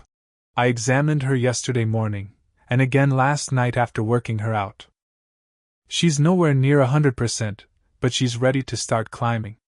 It's been almost 5 months since surgery, and she's done a great job of building back her calf muscles. She's just short on confidence. Stop talking about me like I'm not here. I breathed through the next rep, and my phone buzzed on the gym mat to the right side of my head. You keep going and I'll check the phone. Kenna picked up the device as I pushed up to relive. Ooh, if it's not the 4th text message from one Hudson Ellis since I got here. What does it say? And leaned in. Love being a spectator in my own life. I muttered, lowering myself slowly. Then stop spectating and do something. Kenna handed me the phone. Those had all come in the last 36 hours. Ugh. It would have been easier to ignore him if I didn't relive that kiss every time I closed my damn eyes. I sighed and sat up, straddling the machine. Let's have lunch. We ate at the kitchen island, and I left the text messages unanswered since I didn't know what to say. This is really good, and Kenna forked another piece of salmon on my right. Thank you for cooking. You're welcome. It's nice to be useful. And answered from the left, stabbing her entree. And you know what? I'm not an enabler. I groaned and bent down to adjust my leg warmers since I had a feeling Kenna would put me at the bar after lunch. Still thinking about that one, are you? Kenna said. She was dying in New York. And fired back, leaning forward to look past me. Was she? Kenna asked. Or were you? My fork clanged against my plate. She'd do nothing but work out, ice her ankle, and sleep. Eva couldn't get her to socialize, or even go to the studio for a little human interaction. So yes, I brought her to our beach house, where there's a full gym with the same rehab equipment the company has, a full ballet studio, and a fresh change of scenery. If you think that's enabling, then fine. And threw out her hands. I'm an enabler. And I lectured. And to think you've always been the stable one, Kenna muttered. But you and I both know I would do anything for Allie. And continued. Including leave Manhattan and juggle everything for the gala from here. And yes, I want her to recover. I want her back on the stage if that's where she wants to be. But it's far more important to me that she's happy than if she's a principal. She sat back. Do I need to be here for this discussion? I asked. All valid points. Kenna agreed. Still enabling. You're a great sister, Anne. You're just not a ballet instructor. That I can't deny. And sighed and went easier on the fish. But Allie has outgrown Madeline's. She joked. But Madeline's couldn't be the only studio out here. Not with the afternoon-only schedule she kept. Who else teaches around here? I asked. Not for me. Just wondering which studios get invites for the classic. It was 2 months away. There's a few. And nodded. Gerard's, Winnie Waters, Quinn Hawkins. Quinn Hawkins opened a studio? My eyebrows shot up. Yeah, about a year ago. She waved her fork. She's out by Cedarville. Why? When's the last time you saw her? Not since Eva's last year at the classic. She'd been 18. If I remembered correctly. So 7 years ago? Pretty sure she came in second. And nodded. I think I heard she tore her ACL or something. Whatever it was ended her career pretty quickly. That's sad. I muttered. It always is. Kenna agreed. But it's not you. We finished up lunch, and then Kenna ordered me to the bar. Barefoot, I took what had always been my place. The third mirror panel, and prepared for pain. She worked me with the drive of an instructor, as her mother had been, and the eye of a doctor, as and watched nervously. Jotting down notes of exercises Kenna wanted me to focus on in the next few weeks. I can't. I shook my head after her latest command. Sweat dripped down the back of my neck. And every muscle in my body screamed. You can't. she corrected me. You just don't want to, which I think is half the problem here. She drummed her fingers on the bar. That's not true, I retorted, snapping slightly.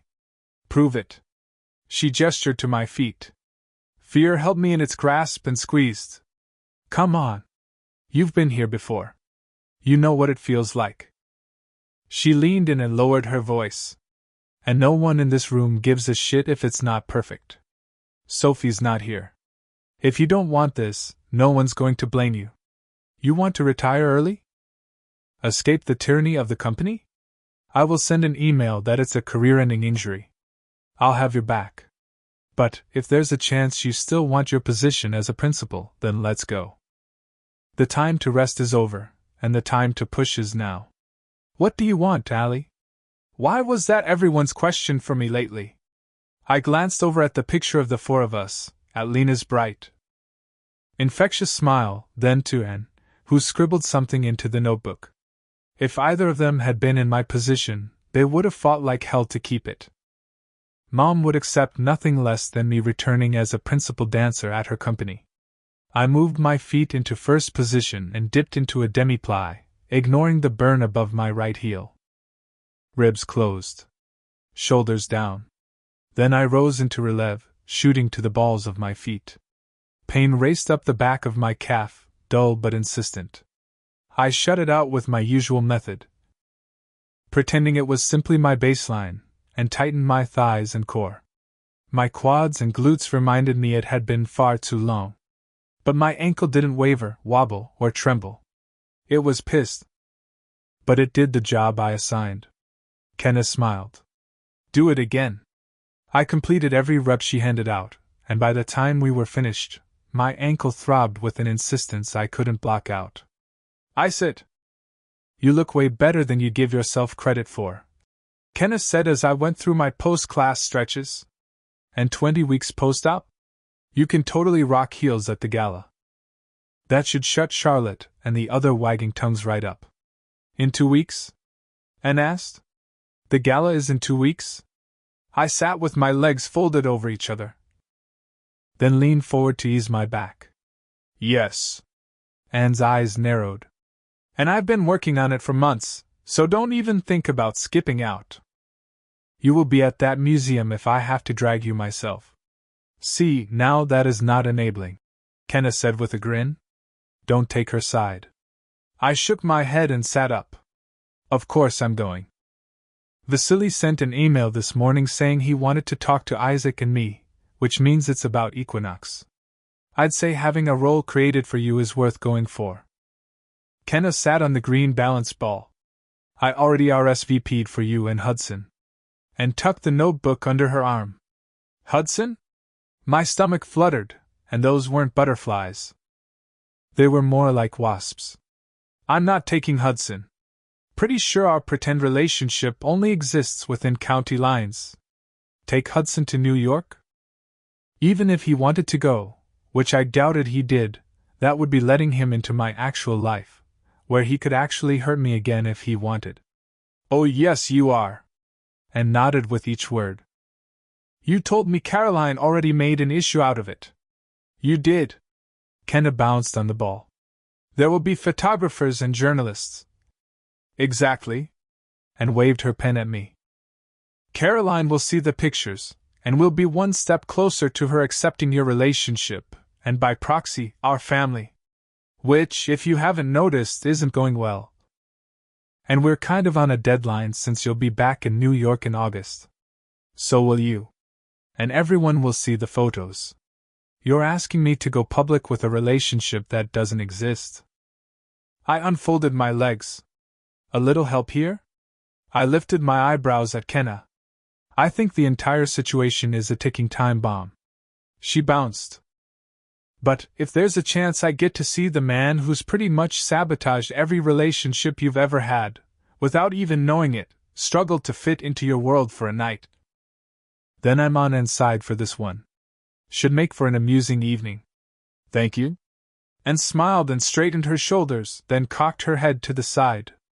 Wait. Did you say you think the situation? A ticking time bomb that's going to blow up in your face. Kenna nodded. I get that she's Lena's daughter, and you probably have some big, complicated feelings about her being the last living piece of her that you should definitely address with your therapists, but hear me out. She stilled the ball beneath her. If she was your daughter, how would you feel about the absolute shenanigans going on here? And what would you do when it came to light? I winced. It wasn't anything I hadn't thought before. If she was mine, Anne's voice faltered, and my chest clenched as she cleared her throat and fought for composure. I would like to think I'd be happy that there were more people in the world to love her. And I wouldn't be so difficult that these morally gray actions are necessary. We just want to know our niece. Kenna looked my way. I care about what Juniper wants. I snagged my water bottle and rose. It doesn't seem fair to me that she should have to wait 8 more years to find out her medical history. Or where she comes from. And yes, I have some very complex feelings about what I owe Lena, and whether or not that includes helping her daughter dance like she did. I don't envy the position any of you are in. Kenna acknowledged as she stood. I think we're done for the day. You did great, Allie. I'll go grab some ice for your ankle. Thanks. It's what older, enabling sisters are for. And left the studio, and Kenna walked my way. You should start actually jumping on the jump board, work the resistance up. I nodded. Thank you for coming out here. Of course. You would have done the same for me. Her gaze darted to the open door. 2 things. You're medically cleared for point. I'm not going to infantilize you by telling you how slow to take it. You know your body. Do whatever you want with that information. I took a quick drink to help swallow the sudden lump in my throat. And the second? You don't owe Lena anything, she said quietly. Not when it comes to Juniper or your mother, your sisters, or your career. Except I did. I'm the one who got out, I whispered. You living for her isn't going to bring her back. She gave me a sad, knowing smile, then headed out of the studio, leaving me with the cacophony of my thoughts. I closed my eyes, then centered myself, willing the chaos to quiet so I could make the necessary decisions, starting with the easiest ones first. First, if I was cleared for point, then I'd start tomorrow, period. Second, I picked up my phone and texted Hudson. Third, I opened the internet browser and started a search. I pulled up the website and selected the schedule tab. The second it opened, I scrolled through, then sighed in pure angry frustration. Damn it, Juniper. Down by the creek where the children play and the young man sits and watches the day. In the shade of the oak, the stories unfold of the times long past and the hearts of gold. The market square where the voices rise, a melody of life beneath the skies. In the warmth of the sun, we're all the same. In the heart of the village, we call your name. It's where the laughter rings through the air, and the memories linger everywhere. The village stands both old and new, and in its heart we find what's true. The heart of the village beats so strong, in every soul, in every song. From the morning light to the stars above, the village is the place we learn to love. In the heart of the village we stand as one, under the same sky, beneath the same sun. The heart of the village, it's where we belong, a place of hope where we're never wrong.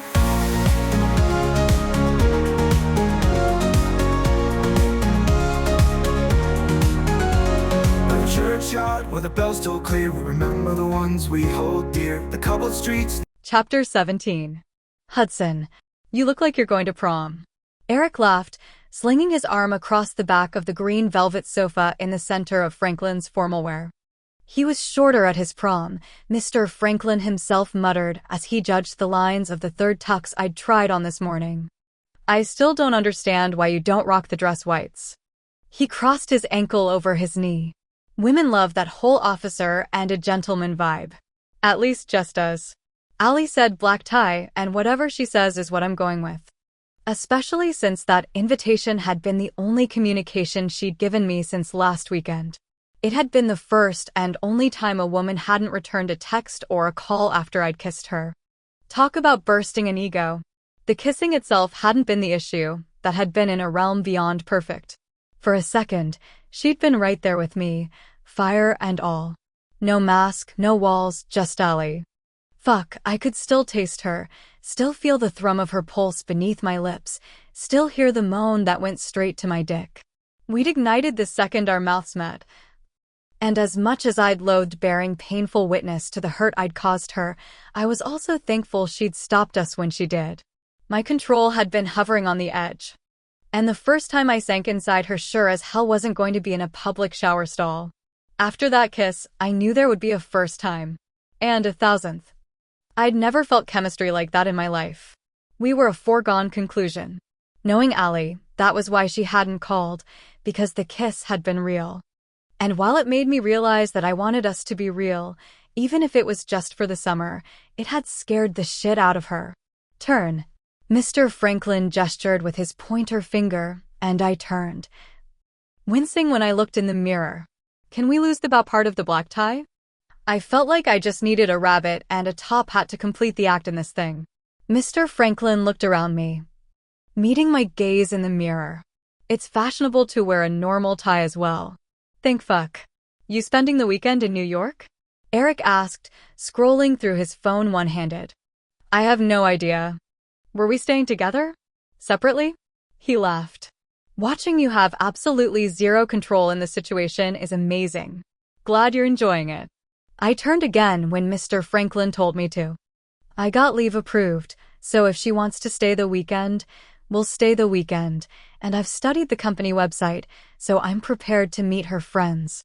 The idea of getting to see her life, her apartment, her work was utterly fascinating. Our only time together had been spent on behalf of Juniper. Allie hadn't even been to my house. If it's even going to stay your house. You get it yet? Eric shook his head. They're supposed to be out by now. I swear, they do this just to fuck with us.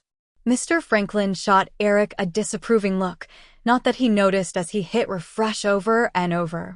They're not going to send out scores on a Sunday. We all know you passed with flying colors. The only question is how high on the promotion list you'll be. And what duty stations I'd put on the request list that was due in 8 weeks. You have to stay here. But did I? If I chose New York, could Allie and I have a shot? Not with your past between you. The best I could hope for was a classic summer fling. And I already knew it wouldn't be enough. You passed too, I told Eric. I'm sure of it. I think this one complements your frame better than the others, Mr. Franklin noted. Walking around the pedestal, I stood on like some damned prize pony. What do you think? Clean lines. All the chaperones will approve. Just don't forget the corsage. Eric gave me a thumbs up. Remind me why I thought you'd be helpful? I glanced over the tux, then back at Mr. Franklin. It's great. Can the alterations be done in the next 10 days? No problem. Mr. Franklin gestured toward the dressing room.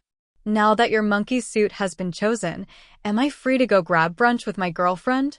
Or do you need a second opinion on the shoes too? Eric stuck another piece of gum in his mouth and started chewing. Say hi to Jessica for me. I stepped off the pedestal. No way. She's still pissed about you blowing off Beth. He got up from the couch and threw me a wave on his way out the door, and I headed for the dressing room. My phone rang as I pulled on my t-shirt, and I swiped to answer as soon as I saw Gavin's name scroll across the bottom of the screen. What's up? The sound of running water filled the line. What are you doing right now? Gavin asked. Finishing a tux fitting, I answered as I sat on the plastic chair to put my shoes on. What are you doing? Whitewater rafting. Not exactly. Stress practically oozed out of his voice. A pipe busted at the bar, and the whole damned kitchen is flooded. I'm here waiting for the plumber because Scott's out of town. That sucks. I slipped my shoes on and laced them quickly. And you're calling me because I gathered up the tux and walked out of the dressing room. Because I fucked up. Okay. My eyebrows rose. In a you sneaked Melanie Dunn into our room and need to get her out before mom sees kind of way? I set the tux on the counter and reached for my wallet. Or a need to bring a shovel kind of way. You'll pay when you pick it up, Mr. Franklin told me. I'll call when it's ready. Thank you. I headed out of the store. A sense of dread growing heavier with every second that Gavin didn't answer. Gav, if it's a bring your own shovel kind of event. Calling me on the cell phone is what will get us featured on a true crime podcast. I didn't kill anyone, he muttered, the sound slightly garbled by the rushing water. But she's going to kill me if she finds out. Who? My feet hit the pavement, and I unlocked my truck with the key fob. Main Street was already flooded with tourists, and there was a line outside the restaurant across the street. The cafe was no doubt packed too. Caroline. I froze at the edge of the curb. It was Sunday. That dread exploded into a full-on alarm blaring in my head. Where's Juniper? Look, I know you'll be pissed, but she asked me to help and I didn't want to tell her no. You're not the only one capable of showing up for her. And I've never forgotten to pick her up. Not once in 5 months, but this situation's kind of out of my control. I won't make it in time. And I don't want her sitting there waiting, you know. Where is she? I jogged around my truck and threw open the driver's side door. You have to promise you won't tell Caroline. He sighed. It's not like I was doing anything worse than what you are with Allie. Gavin, where the fuck is our niece? I climbed into the truck and pushed the start button. Then dropped the fob into the cup holder. She's in Cedarville. If you leave now, you might get there before she's done. I'm texting you the address. My phone buzzed with a text message and I quickly opened it. I stared at the name of the place for 2 seconds before putting it into my GPS. Then I lifted the phone back to my ear. You're not going to have to worry about Caroline. Thank you. Because I'm going to kill you myself. I hung up. 19 minutes and 4 broken traffic laws later. I pulled into the only empty parking spot in front of the strip mall and killed the engine. There were still 9 minutes left of her class when I walked into the ballet studio. That irresponsible asshat. How fucking dare he compare what I was doing with Allie to what he'd been hiding for the last 5 months. I waded into a sea of waiting parents, most of whom were seated in front of the glass that partitioned the waiting area from the studio and cut through the ones who stood along the back, carrying on conversations. I glanced over the full front row of seats, then stared as the woman on the left, closest to the wall, tilted her head slightly and revealed the face beneath the black baseball cap. Allie? What in the actual fuck was happening? I made my way to the wall, then maneuvered myself up the narrow aisle along its edge, dodging purses and cups of coffee until I reached the front, where Allie sat. The brim of her hat had been tugged down low, and she'd covered most of her hands with the oversized sleeves of her dark sweatshirt, which she held clasped in front of her mouth. She looked pissed. I'll take it from that look, you don't approve either? I asked. Her face whipped my direction, her gaze pinning me to the wall before she turned it back on the class. Get down. Or she'll see you. I kind of hope she does, I admitted, folding my arms across my chest. At least then she'll have an inkling of how much trouble she's in. Well, I'm observing the class. And I don't want her to see me, she retorted. So get down. Okay then. I crouched, jostling Allie's chair with my shoulders as I crammed my body into a space fit for a toddler. The scent of Allie's perfume hit me like a shot of perfect tequila, and I breathed deep, more than ready to be drunk. At least there was one positive to come from this morning. When did you find out? I saw her bag in Gavin's car at the beach and figured the rest out about 5 days ago, but wanted to be sure before I told you, she said, bracing her elbows on her knees and leaning forward. What about you? Gavin called about 20 minutes ago and let me know he wouldn't be able to pick her up. My jaw flexed. So I'm still processing. I surveyed the class of what looked to be about 24 girls and spotted Juniper in the front row. Is she in point shoes? Yep. Allie bit out the word, her gaze shifting to the clock above my head. For all of another 7 minutes, she is. I can't believe he went behind my back, I muttered. I can't believe she did. Her huff reeked of sarcasm. What am I saying? Of course I believe she did. Look at what she has us doing. True. I glanced at my watch. 6 minutes left and I needed to make the most of them. I got my tux today. Oh! She looked back at me, then jerked her face forward again. Thank you. Did you want to stay the weekend in New York? You don't have to. I have a couple of appointments on Friday afternoon. So as long as you're there by Saturday evening, we should be good. She tugged her sleeve over the heel of her hand when it slipped. I took leave so I can go down with you, I offered awkwardly. Okay, that would be nice. I let a few moments of silence pass, but I had to ask, had to know.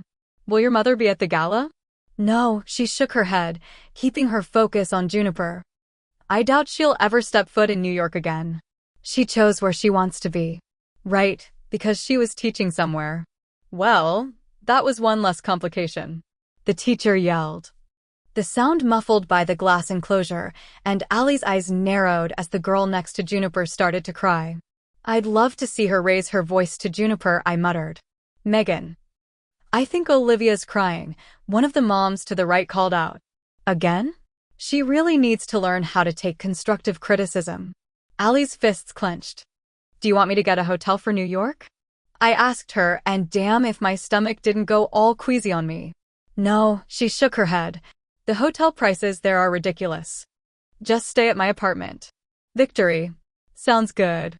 I fought a smile. The teacher's voice escalated as the girls repeated some choreography, and then she threw a water bottle down the line of mirrors. Oh, I think the fuck not. Quinn's in another one of her moods today, a mom noted like it was nothing. I moved to rise, but Allie threw her arm over my knees. Don't. You'll just make it worse. I'm just supposed to watch a grown-ass adult throw shit 4 feet away from our niece? I growled. Yes. Allie's arm locked like she was the seat belt and I was the kid in a car seat. And then you trust me to handle it. This is my ocean. My eyebrows rose. I'd never seen Allie so much as raise her voice to anyone but me. Fine. But if the next thing she throws hits Juniper, it won't. She doesn't want to hurt the girls physically, just emotionally. She withdrew her arm. What kind of sadistic shit was that? For minutes left. Timing was crap, but we had a modicum of privacy here in the corner, and it had to be said. Look, about what happened at the beach. Don't mention it. She tensed. Allie. I mean it, Hudson. Don't mention it. Her chin titled upward. As far as I'm concerned, those 5 minutes never happened. Damn it. My ribs constricted, making it difficult to draw the next breath. But they did happen. You felt it too. It was real. At least be brave enough to admit it. We aren't kids anymore. Precious seconds ticked by before she responded. 3 minutes. Fine. It was real and utterly foolish. She turned her head, and our eyes locked. If we want this to continue, it can never happen again. The feeling of victory fled as quickly as it had appeared. Is that a rule? Because we were going to break the shit out of it. I would happily use every weapon in my arsenal, including our chemistry, to get another real moment out of her. Her brow knit, and she faced forward again.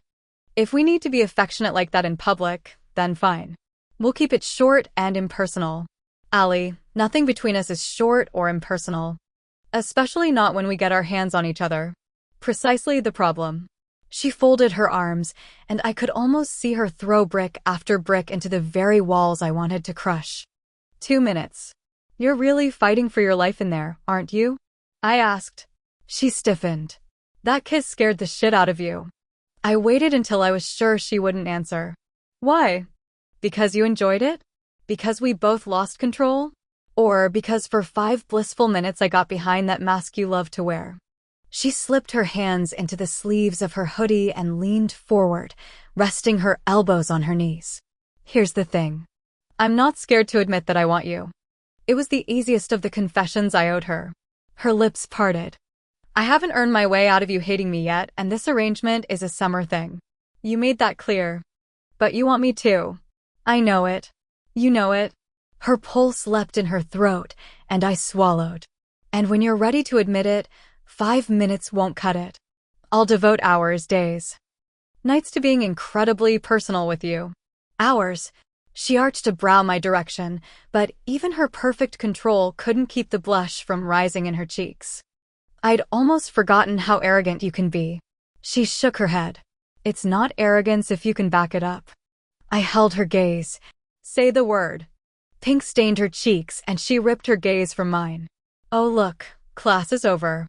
And so was the moment. She stood, gathering her purse and an aluminum water bottle from under her chair as girls in the studio beyond the glass took off their point shoes, grabbed their bags, and began exiting the studio through the door on the right. I rose to my feet, then folded my arms and waited for Juniper to see us. It took all of 3 seconds. She paused on the other side of the glass, her eyes widening as her gaze jumped back and forth between Allie and me. She clutched the thick canvas strap of her bag and retreated a step. "Yeah, I'd run if I were you too," Allie mumbled. I crooked my finger at Juniper. She moved forward slowly at first, then lifted her chin and picked up the pace, coming through the door like it was just an average Sunday.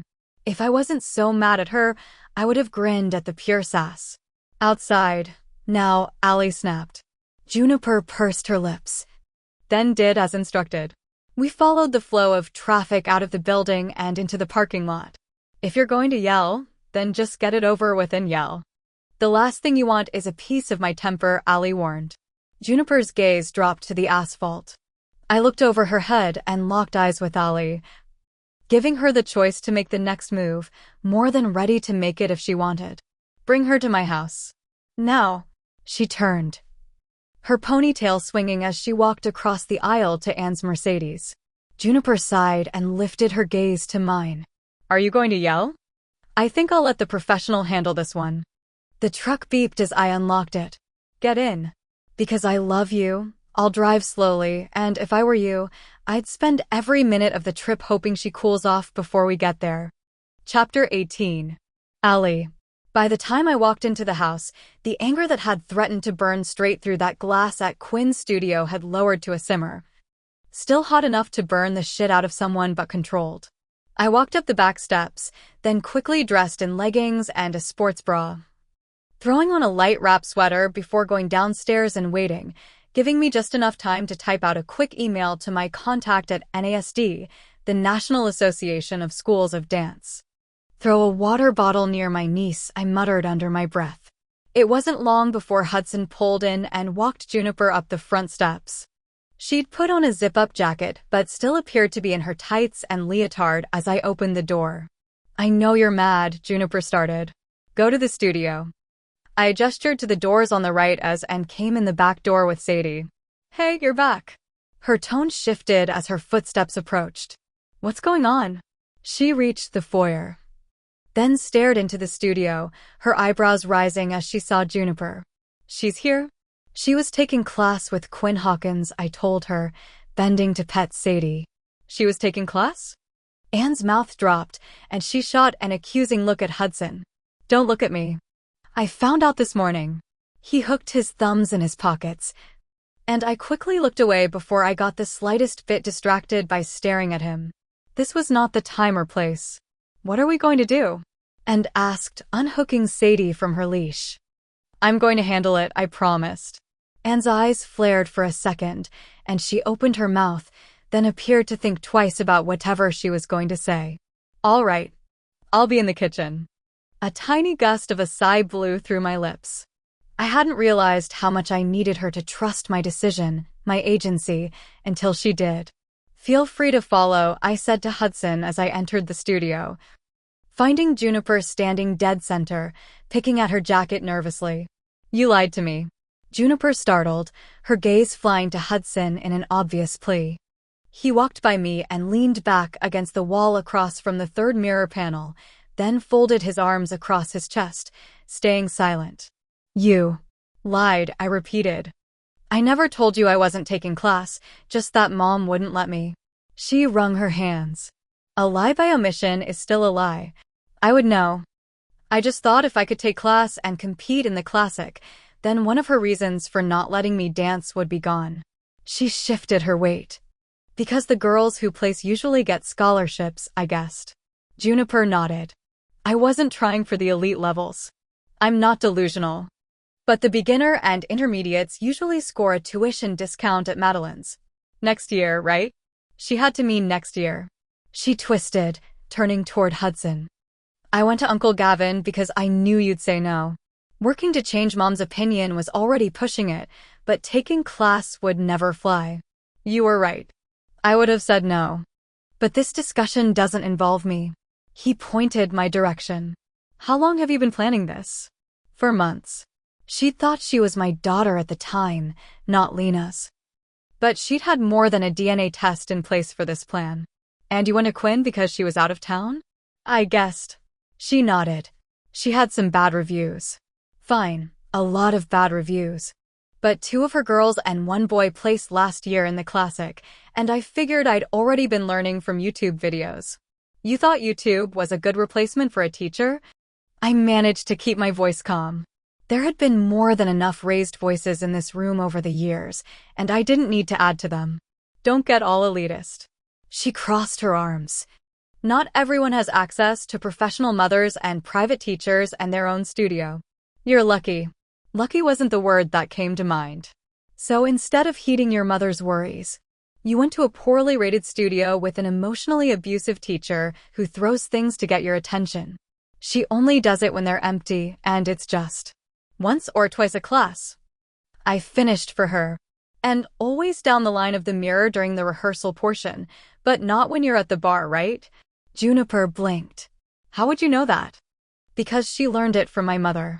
The words escaped, and I immediately wanted to snatch them back and stuff them into the dark places of myself that weren't up for observation. My fingernails bit into my palms, and I saw Hudson tense from the corner of my eye. Which is ironic considering my mother wouldn't approve of the horrific technique she's teaching. My technique isn't horrific. Juniper threw her arms down at her sides. Out of the 3 of us in this room, I'm the only one with the expertise to judge that. I took carefully measured steps toward her. And you have no business being end point. Juniper gasped, drawing her head back at the verbal blow. I worked really hard. And Miss Quinn said I could if I felt ready. You can't tell me that I don't feel ready. I can sure as heck tell you that you have no business in point shoes at 10 years old. Heat flushed my cheeks, but I swallowed most of the anger. She tilted her chin. There's no definitive answer within the community about when to start and point. And dancers should make their own choices about their bodies, especially their feet. I don't know who you're listening to. Eva said it in a second. She threw her arm out, pointing at the photograph near Hudson. A freaking course she did. Sure, because she's the youngest and was always angry mom made her wait, and she likes to say controversial things for views. Get off seconds. I breathed, deep and even, and reminded myself that she was 10, and the indignant anger that puckered her brow and clenched her fists was something I knew all too well.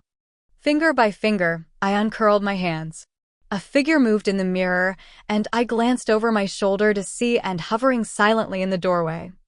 Watching Juniper with a mix of surprise and what looked like awe. This was usually the part of an argument where she'd step in and take charge, but she hung back because I'd told her to. It made all the difference. You think you're ready for point? Put your shoes on, I ordered Juniper, then walked back to Anne. Am I wrong? I asked quietly. No, she shook her head, then brushed her curls out of her face. You're absolutely right, and I'm loving the assertiveness. She's a smart one. And I don't doubt she's already back there thinking about how to run verbal circles around you. She's Lena. A smile slowly curved Anne's mouth. So handle her like you would Lena. Like anyone ever handled Lena. I scoffed. She squeezed my arm gently. Best of luck. Lena had constantly argued with my mother. She hadn't been the stereotypical eldest. Somehow that personality type skipped straight to Anne, but she'd definitely been the most outspoken. And she never changed an opinion, even when she was wrong without cold, hard proof. Juniper needed data. She tied the ribbons of her point shoes, and I bit my tongue about her particular selection as I made my way back to her. No wonder her feet had looked a little raw at the beach. You don't have to stay, I told Hudson. I'm enjoying the show from my favorite seat in the house. A corner of his mouth lifted. Naturally. He was standing in the same place where he'd watched me for hours whenever Mom wasn't around. But the last time he'd stood there I hadn't known how he tasted, and now I most certainly did. I shut those memories down and focused on Juniper as she rose to stand on flat feet. Go ahead. Show me what you've got.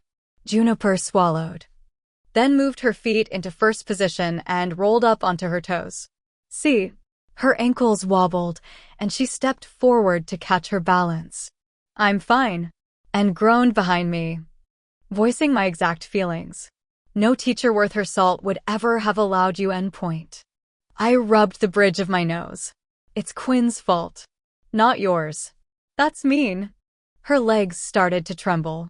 That's the truth, and that's what ballet is, Juniper. A few gorgeous moments built on a foundation of a lot of stinging truths, not just between you and your teachers, but you and your own body. I'm not going to baby you, nor am I going to fill your head with false praises that will ultimately get you hurt. She plopped back down to her flat feet with a thud. Just because you got hurt doesn't mean I will.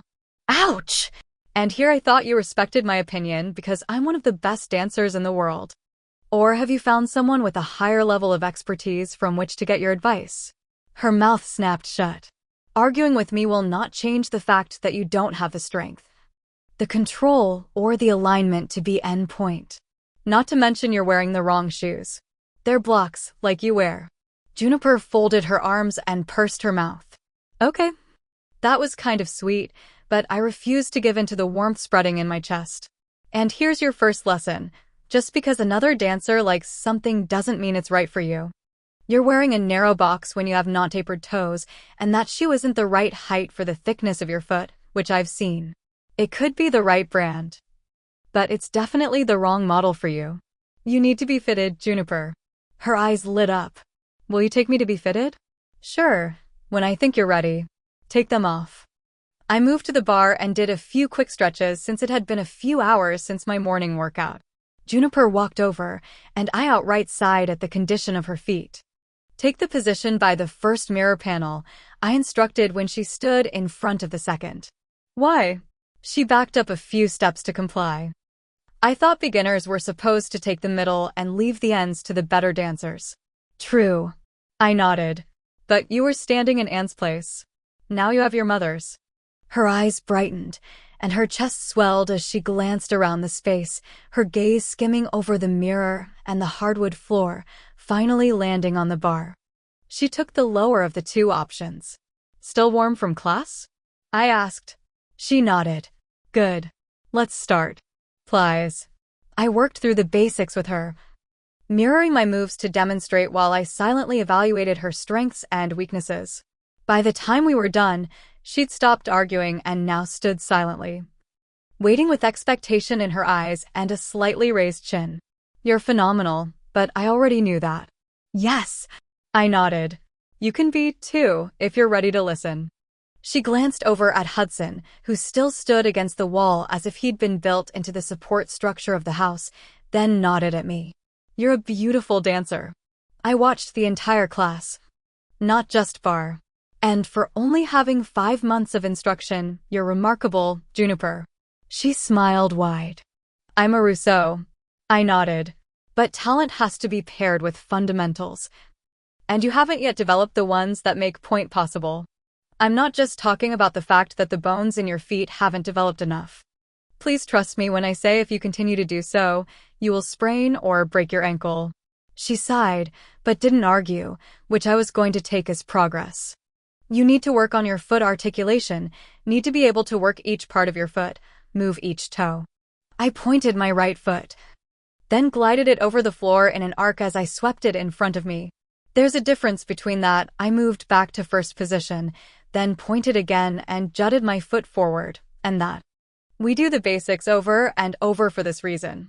What else? Her chin rose another half-inch. Strength and control.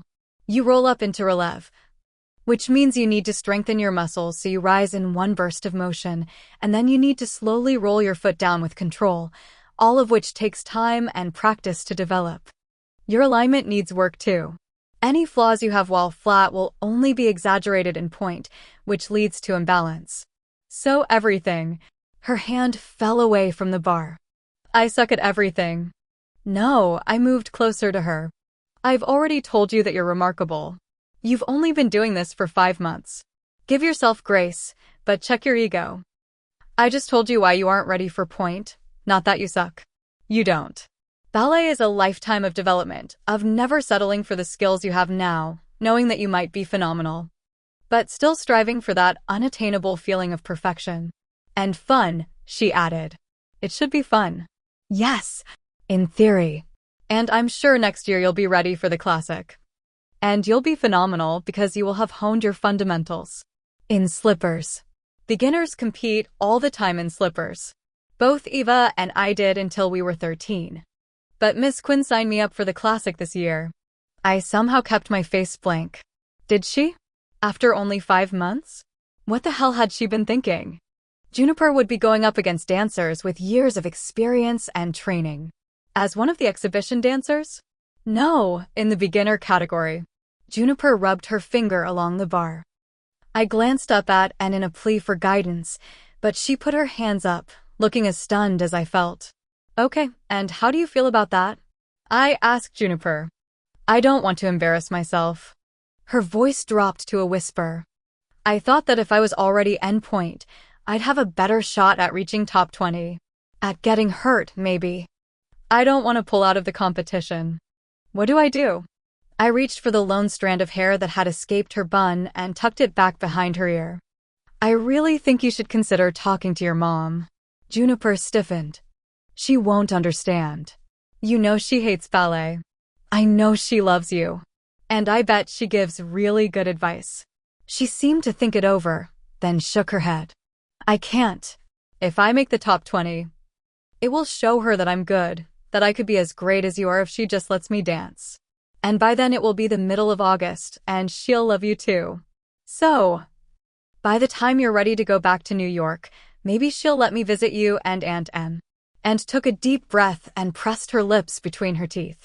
Eva, too, of course. It will all work out. Juniper, the further we got into this charade, the worse I felt about it. I won't dance endpoint, she rushed. I'll do whatever you say if we can just follow the plan. My heart clenched as I floundered and looked to and for the right answer, the right words. How about we give Aunt Allie a minute to think? And you help me put together some energy bars in the kitchen. And offered. They're chocolate. Juniper glanced between us for a second, then at Hudson. Okay, excellent. And led her out of the studio, then closed the door behind them. I think we should tell Caroline, I said to Hudson. I agree. He walked across the studio in his socks. My ribs threatened to squeeze the air out of my lungs. It could mean Juniper wouldn't see us again for 8 more years. This far into lying to her? Probably. He lifted a hand, then dropped it, as if thinking twice about reaching for me, which was probably for the best considering the fact that I'd nearly screwed him in a shower the last time he'd touched me. And he wants hours. Days. Nights. And she'd pull her out of ballet. The bar dug into my back as I leaned against it. Not sure that's a bad thing after what I saw at that class. He folded his arms. Not everyone teaches that way. Shit, that was defensive. I looked over at the picture of Lena, and my chest tightened another degree. What are you thinking? Lena loved to dance. I studied her smile, the little lines that crinkled her eyes. I mean, she really loved it. She'd been born a dancer, not told she was one. She woke up in the morning excited for class every day. And she spent more time in the studio than any of us. It was her oxygen, her food. She loved it in a way I never. I shut my mouth so quickly my teeth clicked. You loved it too, he whispered.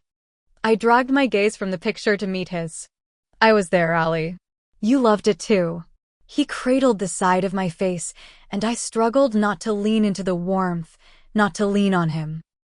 I scrambled for my defenses and came up empty. You came alive on that stage in a way I've never seen. Maybe not the days your mom harped on you. But the day you danced that routine from Giselle instead of whatever she'd picked out for you, that was love up there and passion and excitement. I saw it in your eyes. Variation. I muttered, dismissing most of his words. It's called a variation. Fine. Variation. Whatever it was, you loved it the same way she did. If you don't anymore. It's not about me. I stepped out of his hand. Juniper's just like Lena in so many ways that it's uncanny, and if you'd cut Lena away from ballet, she wouldn't have survived it. If Juniper feels that way, and considering all she's done to get around Caroline, she probably does then, I sighed. Lena should be here, but she's not, and I owe it to her to help Juniper. But there's no good solution in any of this. I know. He slipped his hands into his pockets. And I've done my best to honor the promise I made to Sean that Caroline's fears wouldn't hold Juniper back, but I'm telling you right now that she can't go back to that studio. I'd rather break her trust than watch someone break her down. There were 2 months left before the classic, and Juniper was determined to compete. So it's either she quits dancing, or goes back to Quinn's and gets herself hurt, or you tell Caroline, which leads to her quitting by force. I blew out a long sigh. She'd never be able to hide attending at Madeline's. And I didn't know any of the other local studios well enough to send Lena's daughter there, which left the only viable alternative.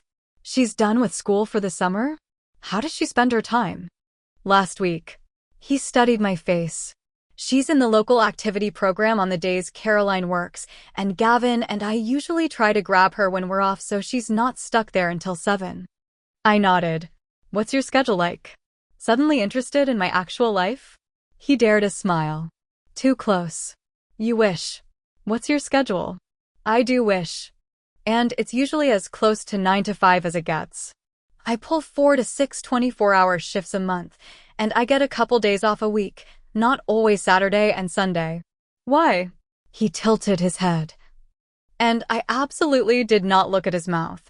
Liar. Bring her here. I pushed out the words before I lost the nerve. I'll teach her. We'll just hope she knows her mom better than we do. Hopefully by August I've won Caroline over, and at this point, in for a penny and all that. If we were going down, then we may as well do it with giant flames. His brow knit. You mean that? You have time for that? I'll make time. I nodded. She needs a consequence for going around our backs. I'm not sure rewarding her with the best private tutor in the world is the right move here. 2 lines formed between his brows. What do you have in mind that doesn't involve asking her actual parent? I challenged.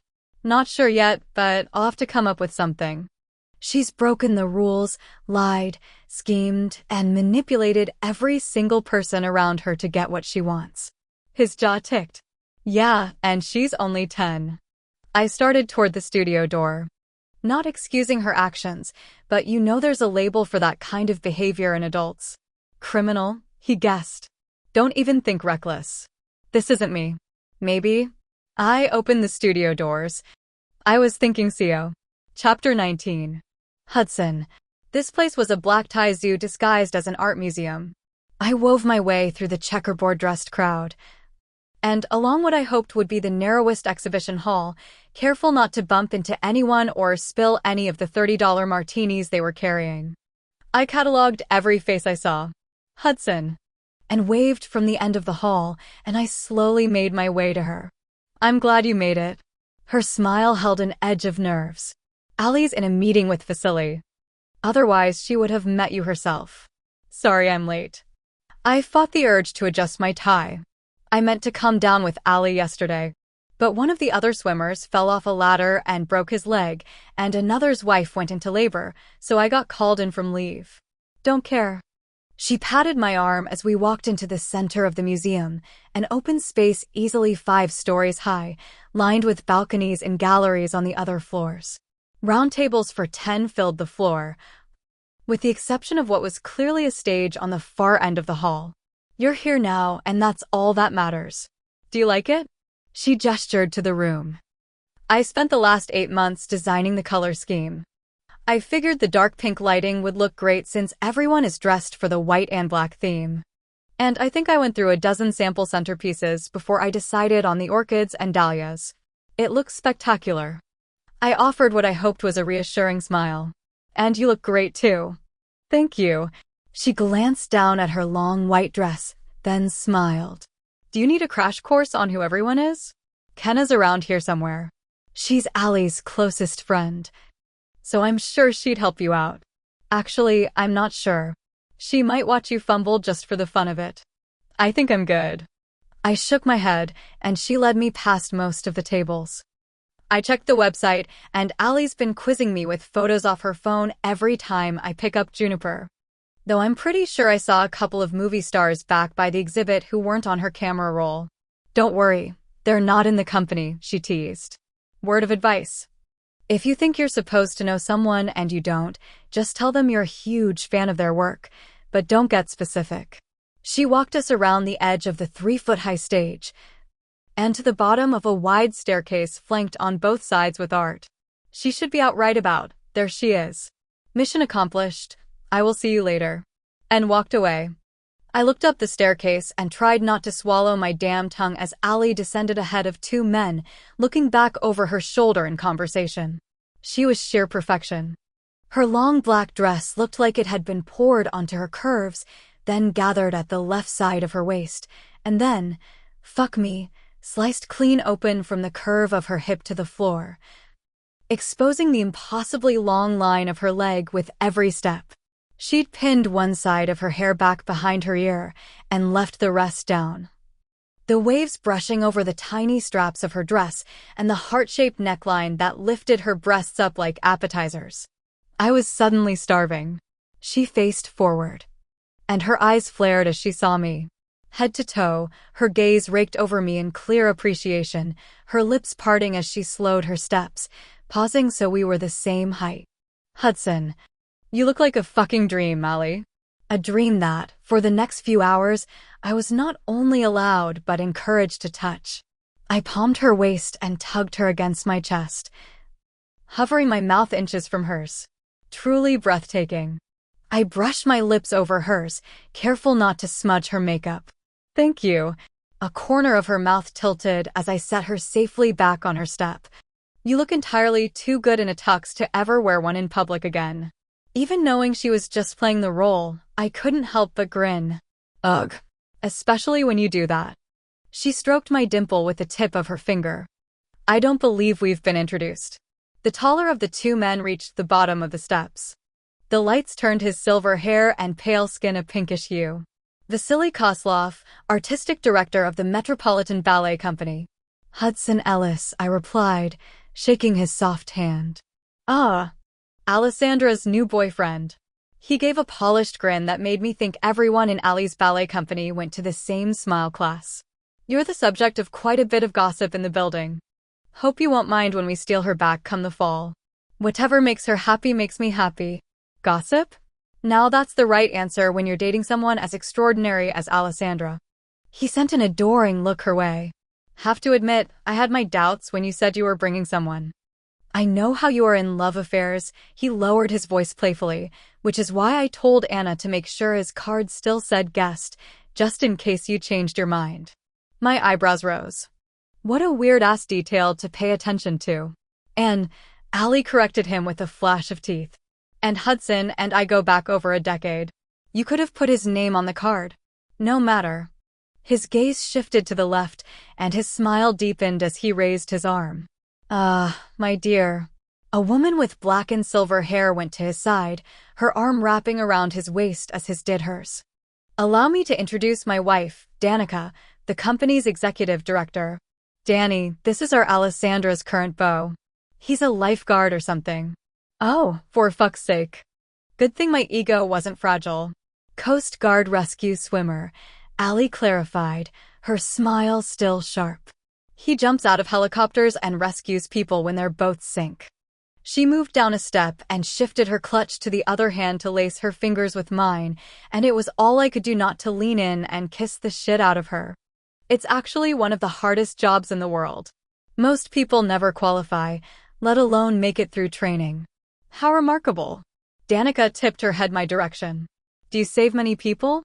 From time to time. I nodded. He saved me, Ali said, her thumb stroking along mine. That's how we met when we were kids. Charming. Danica patted Vasily's arm. Darling. We really should say hello to the Gemins before the performance starts. They're already chatting with Maxim, and they're such big donors that it would be a mistake not to. Duty calls. Vasily smiled at Ali. I cannot wait to have you back in the building and gracing the stage. This fall will be your triumph. He glanced at the guy standing close to Ali, who appeared entirely comfortable occupying her personal space. Both of your triumphs. I can't express how much I'm looking forward to showing the world what you two have created. Thank you. Ali replied, color flushing her cheeks. Now that you've met the old man and the walking prenup he calls a wife, the guy bounded down the last 2 steps and thrust out his hand. I'm Isaac Budin. I shook his hand, glancing over his short black curls, golden brown complexion, and blinding smile, placing him instantly from Ali's pictures. The choreographer. Nice to meet you. He laughed as his hand fell away, his gaze darting to Ali. Is that all you've told him? How fascinating. Well, I'm off to find a celebratory drink, he told me, then turned back to Ali. The softening of his expression told me the details Ali had left out. You headed back to the beach tomorrow? She nodded. I'll be back before September for rehearsals. I will count the days with bated breath. He picked up her free hand and brushed a kiss across her knuckles. Acid rose in my throat. New York's shine is but a glimmer until you return to make it sparkle again, Alessandra. One last smile, and he disappeared into the crowd. What the actual fuck? Sorry.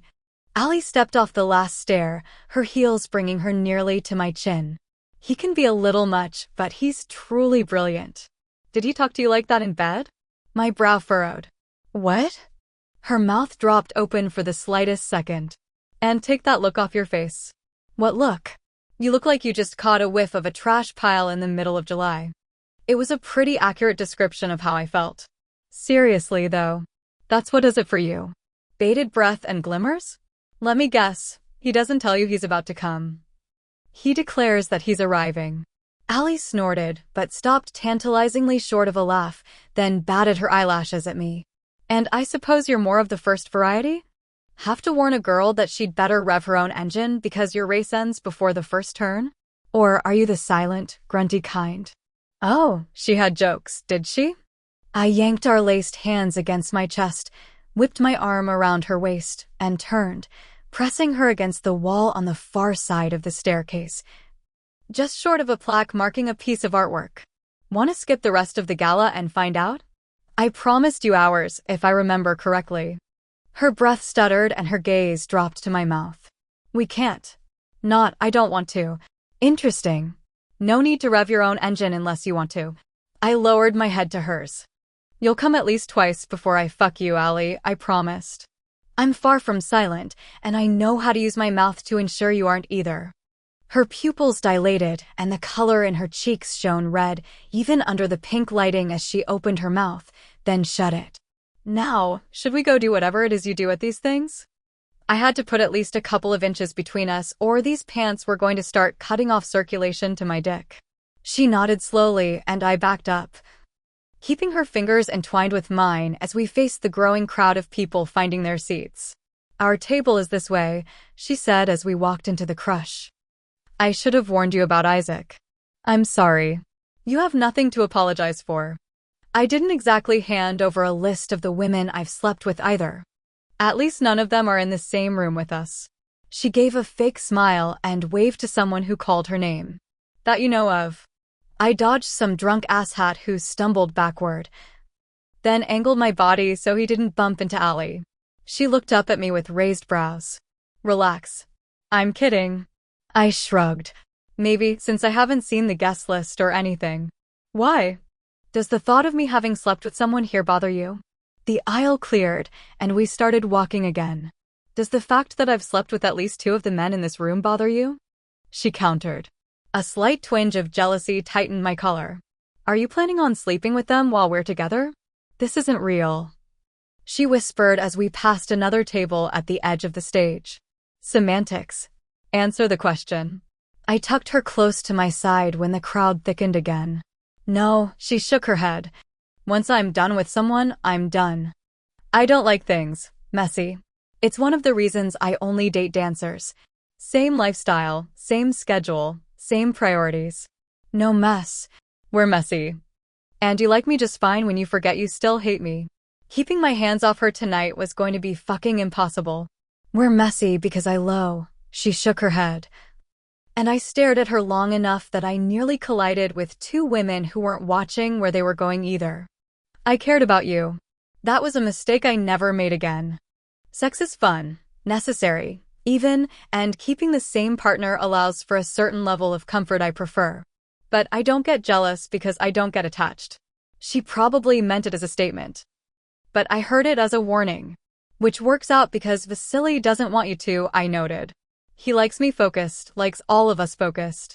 She pointed ahead. That's our table. Just beyond the one in the center. And now you're ducking the question. I realized something during that kiss. We passed the center table. Not the first, when you caught me off guard. But the second. I know what kiss you're talking about, she interrupted. Good. A grin crept across my face, and I spotted our place cards. It hit me that it didn't matter if the first one was fake, because that one was real. It doesn't matter who had your first or my first. Anything. We stopped behind our chairs. And I picked up my card. Alessandra Russo guessed. My chest tightened. The guess somehow bothered me more than the choreographer had. Vasily had given the direction. And had still printed it as if she hadn't believed Ali would actually bring me. Firsts are overrated, Ali said, setting her clutch on her chair. Guessed. My chest burned like a struck match at the sudden awareness that I wanted my name on that card. I didn't want to be some anonymous, fleeting, erasable guest in her life like the others who had come before me. I wanted to be engraved, etched, and carved so deeply into her soul that she'd never get me out. She'd given me her fake summer. But I wanted it all, and my heart didn't seem to care how unattainable that was. I was just going to have to find a way to make it possible. Glad we agree. I nodded to myself, then set the card down and turned to Ali. So while sure, it makes me jealous that there are a couple of guys here who have seen you naked, I actually feel sorry for them because they'll never have you again. I tugged her close and let the words fly like the revelation they were. But I will. First means nothing. Last means everything. And that right there is why you get called reckless. You can't say things like that to me. Her fingers curled around the lapels of my jacket. Even for show, she whispered. Keep to your part. Hudson, it wasn't for show. That was the very complicated, very messy problem for which I had no solution. Yet, I thought we agreed not to lie. I trailed my fingertips down her bare spine and her breath hitched as she shivered. My dick stirred in response, just like it always did when she showed the first sign of interest. And as you reminded our niece, omission would be just that. I told you I want you. I'm done hiding from it. Public. Private. Don't care. This is real for me. It's about to get messy. I held her gaze, watching her expression shift from surprise to confusion, then fiery annoyance as she stepped away. There's my girl. It was the first slip in her mask I'd seen all night. Alessandra. Her name was the only warning before we were engulfed. There were at least half a dozen people reaching for Ali and pulling her into hugs and taking selfies. Not once did her mouth curve genuinely. These were her people. Shouldn't she be happy? We've missed you. A woman with black hair and a kind smile clasped Ali's shoulders.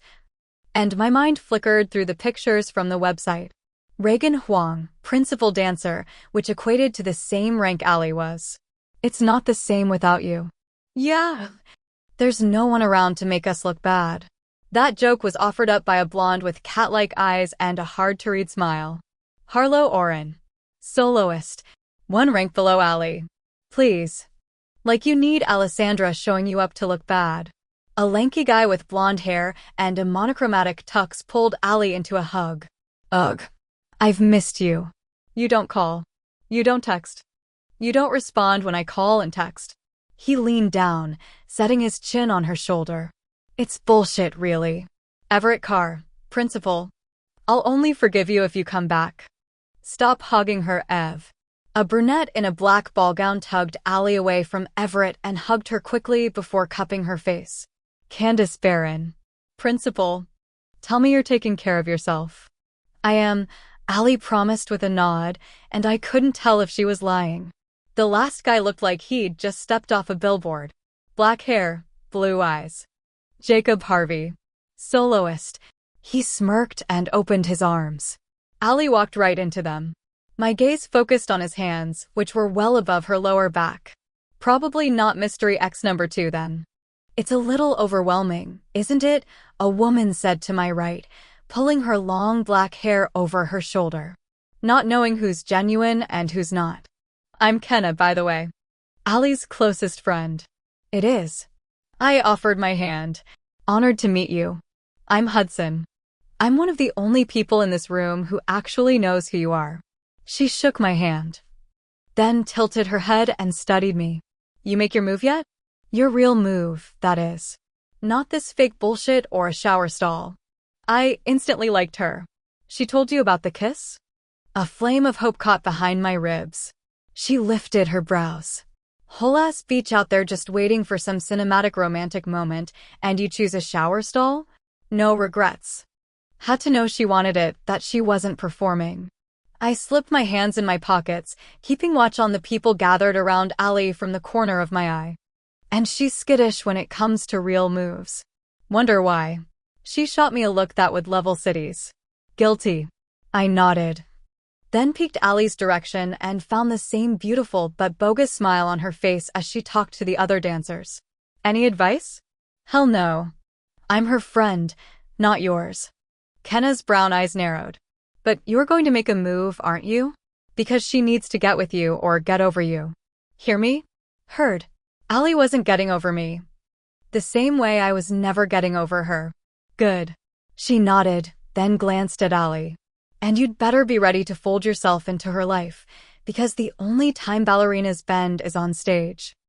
I'll fold, I promised, my voice lowering. I'll turn myself inside out if it means I get to be hers. Saying it out loud took pounds off my shoulders and untwisted the first of about 3 million knots standing between Ali and me. Okay then. Kenna's shoulders relaxed, and she turned to stand beside me. Everyone, this is Hudson Ellis, she announced to the dancers. Ali's boyfriend. Every set of eyes turned toward me. More than one appraising me in a way that would have made my mother blush. Nice to meet, everyone.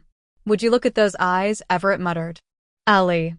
Where did you find this delicious specimen? Ali huffed, then tucked herself into my left side. At the beach when I was 16. Technically, you were off the coast about a mile. I corrected her with a wink, wrapping my arm around her and sliding my hand over her hip. Reagan lifted her hand to her chest and sighed. Oh, Alessandra. Please tell me you're bringing him back to New York. Hold that thought. Kenna stepped in front of us and lifted her phone. Smile. We posed and she clicked.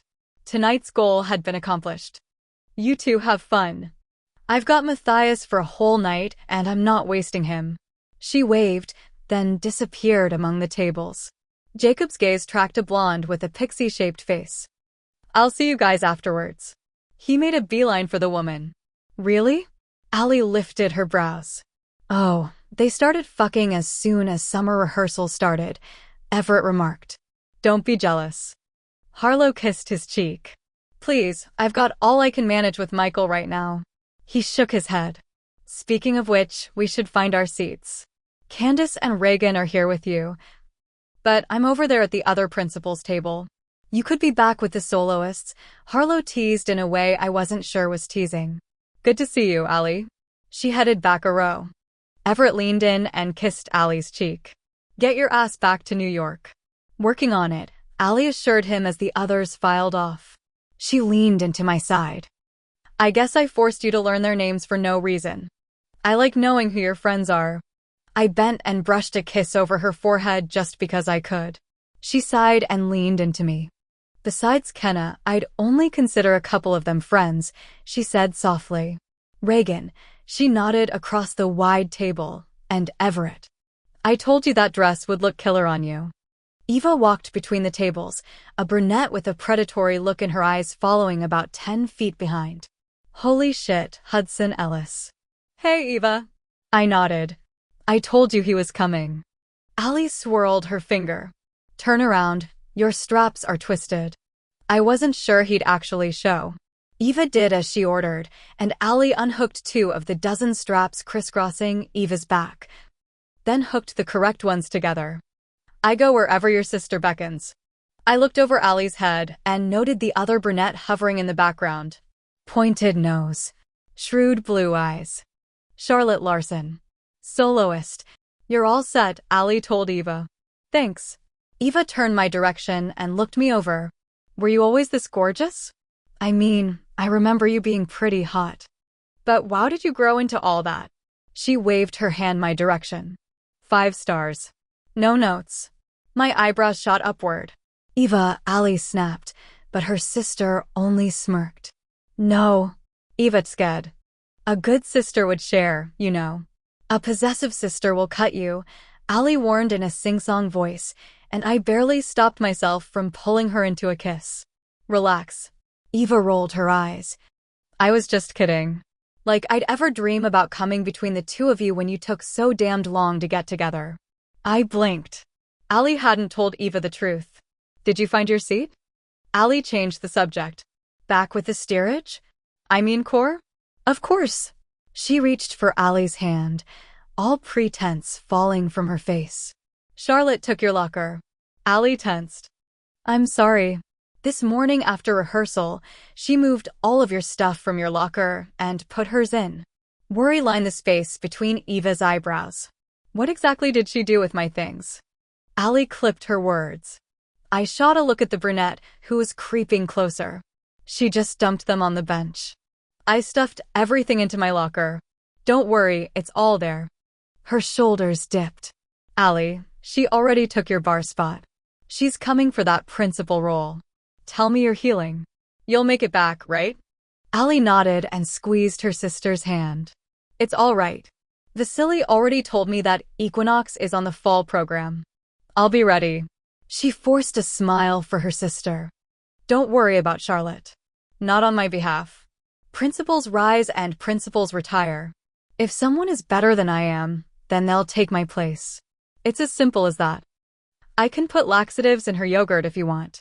Pretty sure that was a genuine threat. Ali scoffed. Knock it off and go find your seat. Eva sighed, then walked away. Heading toward a table another row back and to the left. So, nothing much has changed there, I remarked. She's pretty much a Sour Patch Kid. Ali took the step that separated us. How do you like my world, Ellis? Feels slippery. I grabbed the back of her chair and pulled it out. You're kind of a chameleon here, aren't you? Putting on whatever disguise the person in front of you compels so you don't get eaten. She blended in a little too well. How many people in the world actually know who you are, Ali? Very few. She admitted softly. And unfortunately for me, I think you're one of them. Look out, I warned her as Charlotte approached. Ali pivoted, then weaponized the fakest smile I'd ever seen. Hi, Charlotte. Good to see you feel well enough to come tonight, Charlotte replied, her smile razor sharp. Since you haven't been able to sit in on any rehearsals or even take class with us. You did a marvelous job with Giselle.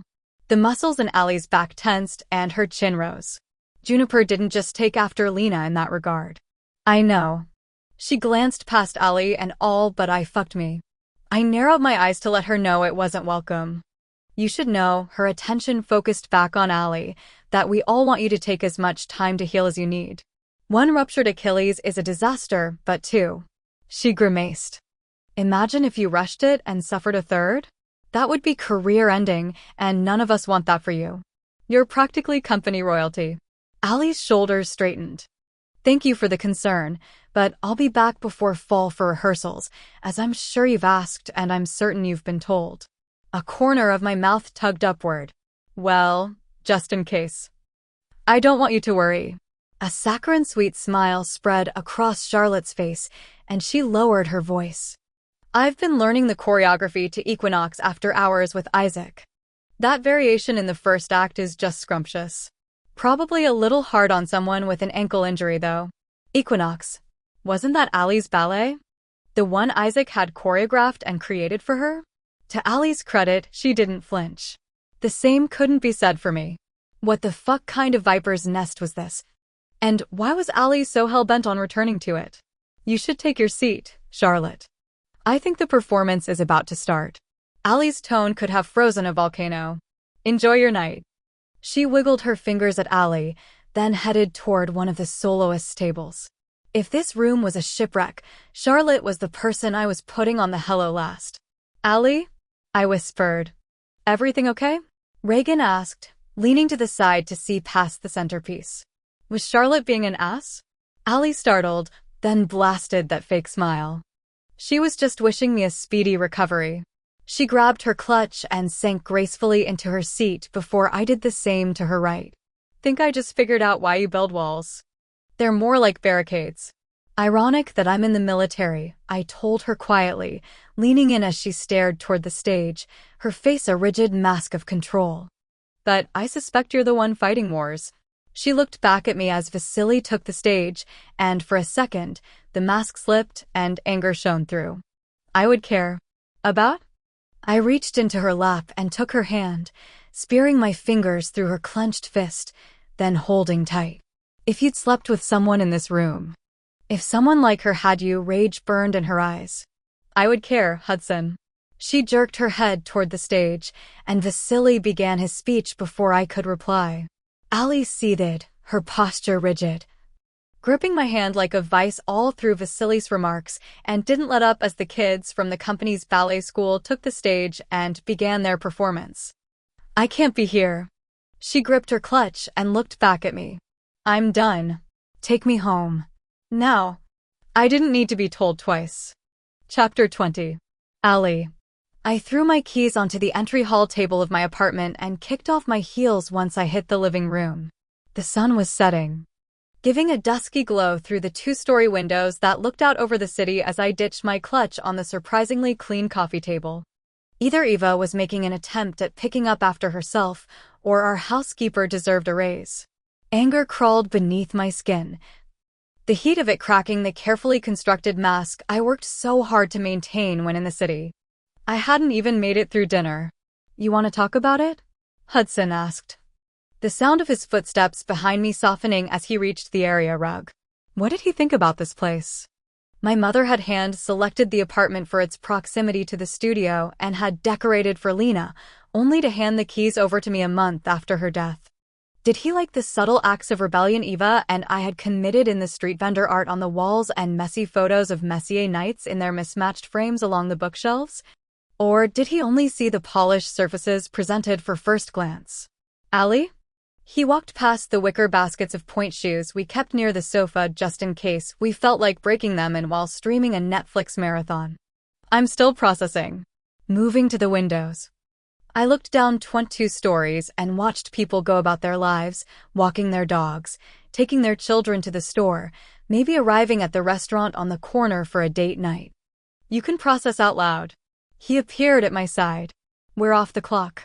Funny, but I thought that if he were here in my apartment with its high lofted ceilings, he wouldn't feel so much bigger than life. I was wrong.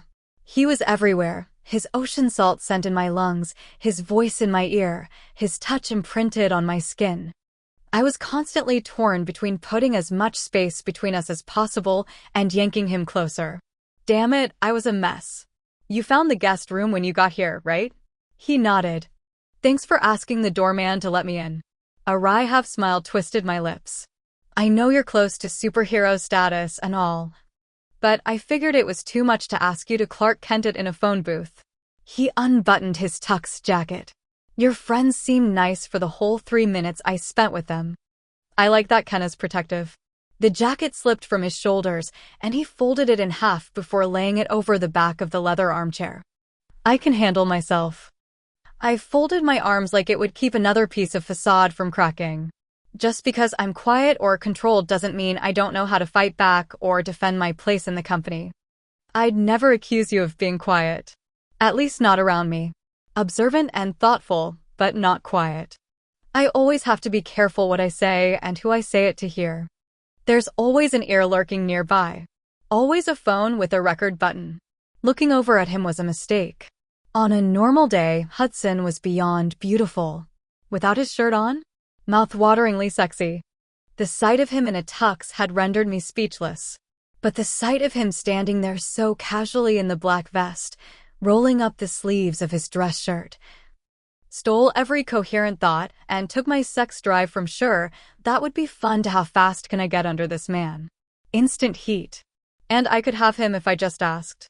He'd made that achingly clear. Being on all the time has to be exhausting. He looked out at the view, taking in the New York skyline. It's been harder since I fell, I admitted. The culture of the company changes from year to year as dancers come and go, but for the most part, we're all very supportive of each other while still keeping our competitive edge. My hands balled, and my nails bit into my palms.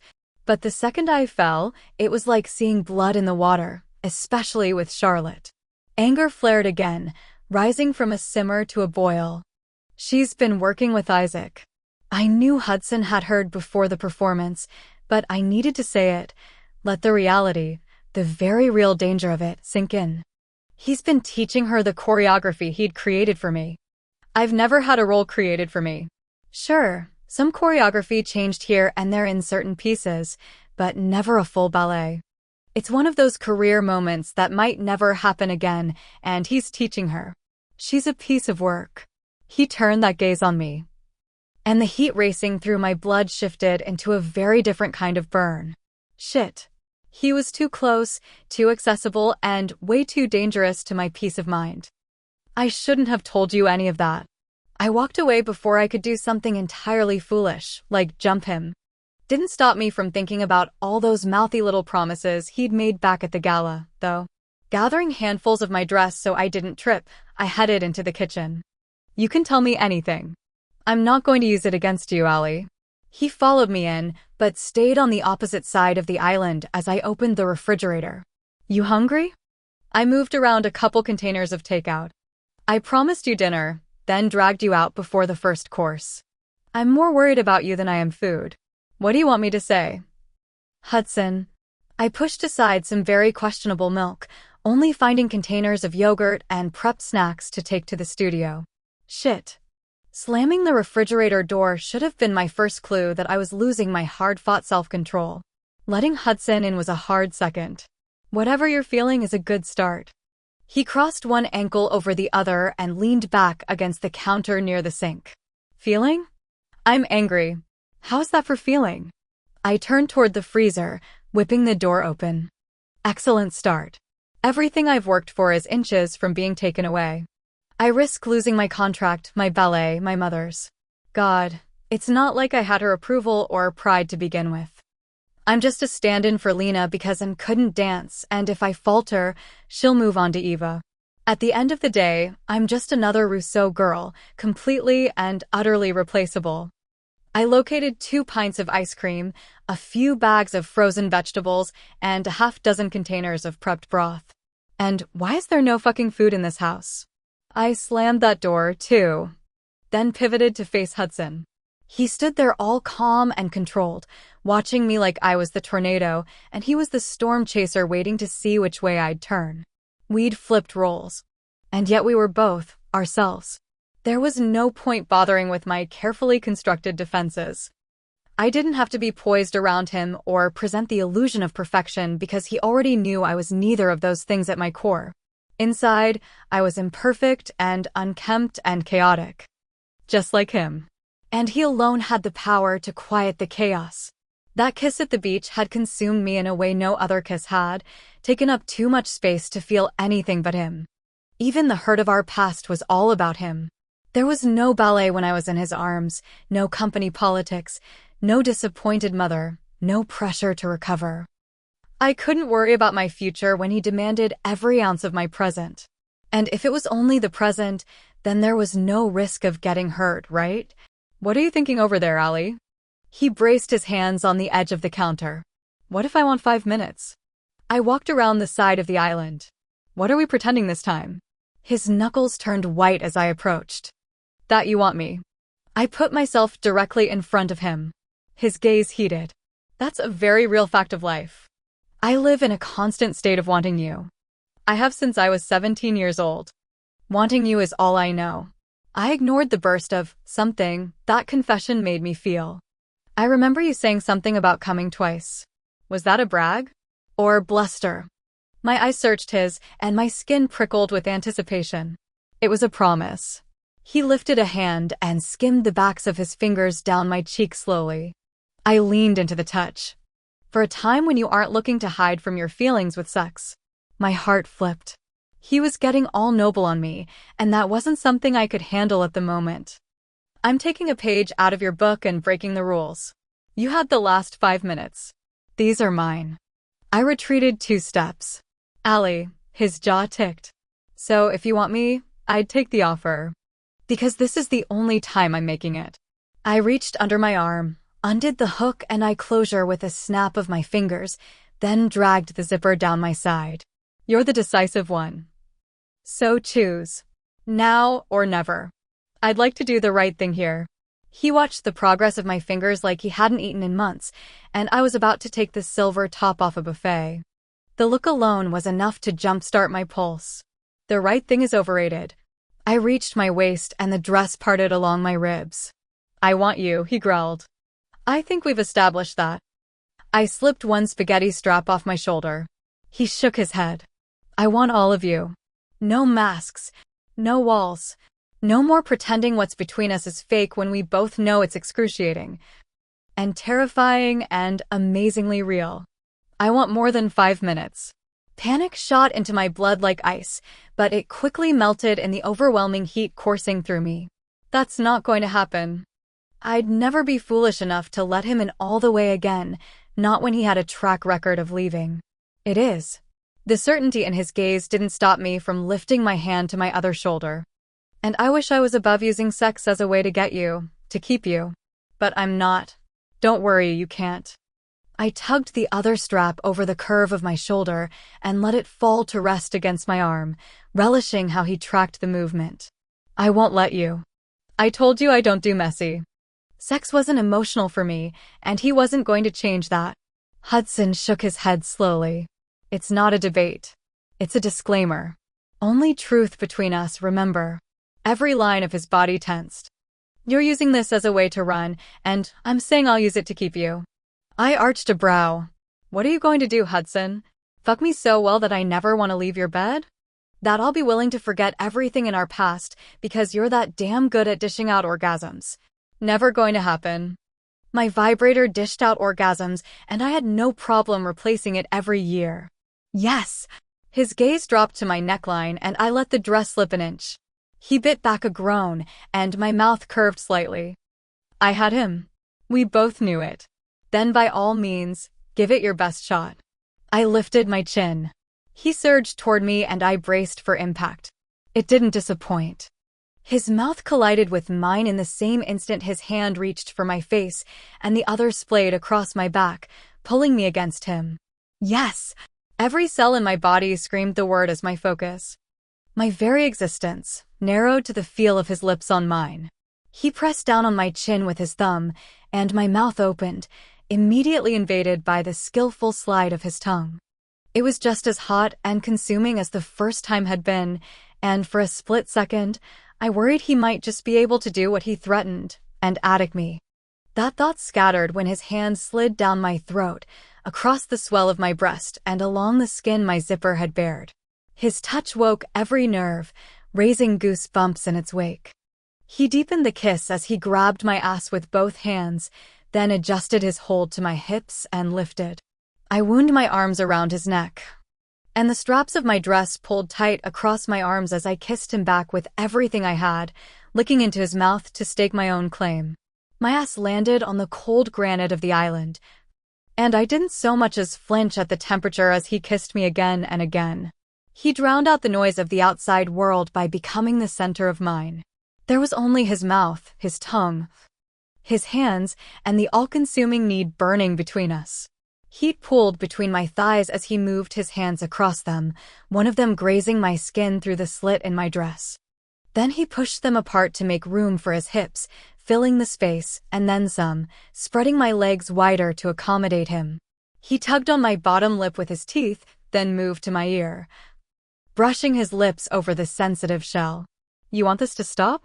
Tell me. Don't like what I'm doing? Tell me. I get close to a boundary, tell me. His eyes met mine as he lifted his head. Understand? Yes. That was the only word he was going to hear from me. His hand caressed the nape of my neck before sliding into my hair. You're so damned beautiful. There's no one like you. Allie. I took hold of his vest and pulled him back to my mouth. He groaned into the kiss, the sound flooding me with a feeling of power as I worked the buttons free, then tugged the garment off with a little help from him. I started on the buttons of his shirt as his mouth fell to my neck, and I fumbled once or twice as he worshipped every sensitive place he'd discovered at the beach, drawing a gasp, then a whimper from my lips. He'd remembered exactly what I'd liked and used the knowledge to flip every switch I had until I was practically humming. My thighs clenched in anticipation. This was going to be so damned good. It already was, and we were both still clothed. I yanked his shirt free from his pants as he moved into new territory, his lips brushing over every inch of skin beneath my collarbone, slowing to explore the swells of my breasts as his hand slid along the slit in my dress and up my thigh. "Off," I demanded, tugging on his shirt. He grinned against my skin. Then let me go only long enough for the shirt to hit the floor. I splayed my hands across his chest when he leaned in to kiss me and pushed gently. He took the hint and stood straight. Holy fucking yes. I sighed in pure feminine appreciation as I looked and looked and looked, taking all the time I'd deprived myself of at the beach. Dancers were long and lean, even the guys. Hudson was massive, packed with perfectly chiseled muscle, from the curved lines of his pecs to the sculpted ridges of his abdomen. I'd seen him shirtless, but now I stared, fighting off the one word that wouldn't leave my brain: mine. I'd never felt possessive over anyone except him, and now I had him. "How are you real?" My eyes locked with his as I traced the dips along his abs. They tensed under my touch. "You're surrounded by professional dancers," he reminded me, a smirk playing across his lips. "You see athletic bodies all the time. Not like this." I followed the deep fuck me lines to his waistband. "Not like you." My body burned a degree hotter just looking at him. He pounced, capturing my mouth in a dizzying kiss. "I'm trying to be good, but saying things like that will get you fucked, Allie." "Yes, please," I replied against his mouth. We lost control of the kiss as it turned blatantly carnal, and I worked my arms out of the straps of my dress, trusting the boning in the bodice to keep it upright as his hand stroked up my thigh. I ripped my mouth away, gasping for air when his fingers skimmed the sensitive line along the silk fabric of my thong. He sank his other hand into my hair and tugged. My back arched as I threw my hands out behind me, and my dress slid to my waist, leaving my breasts bare.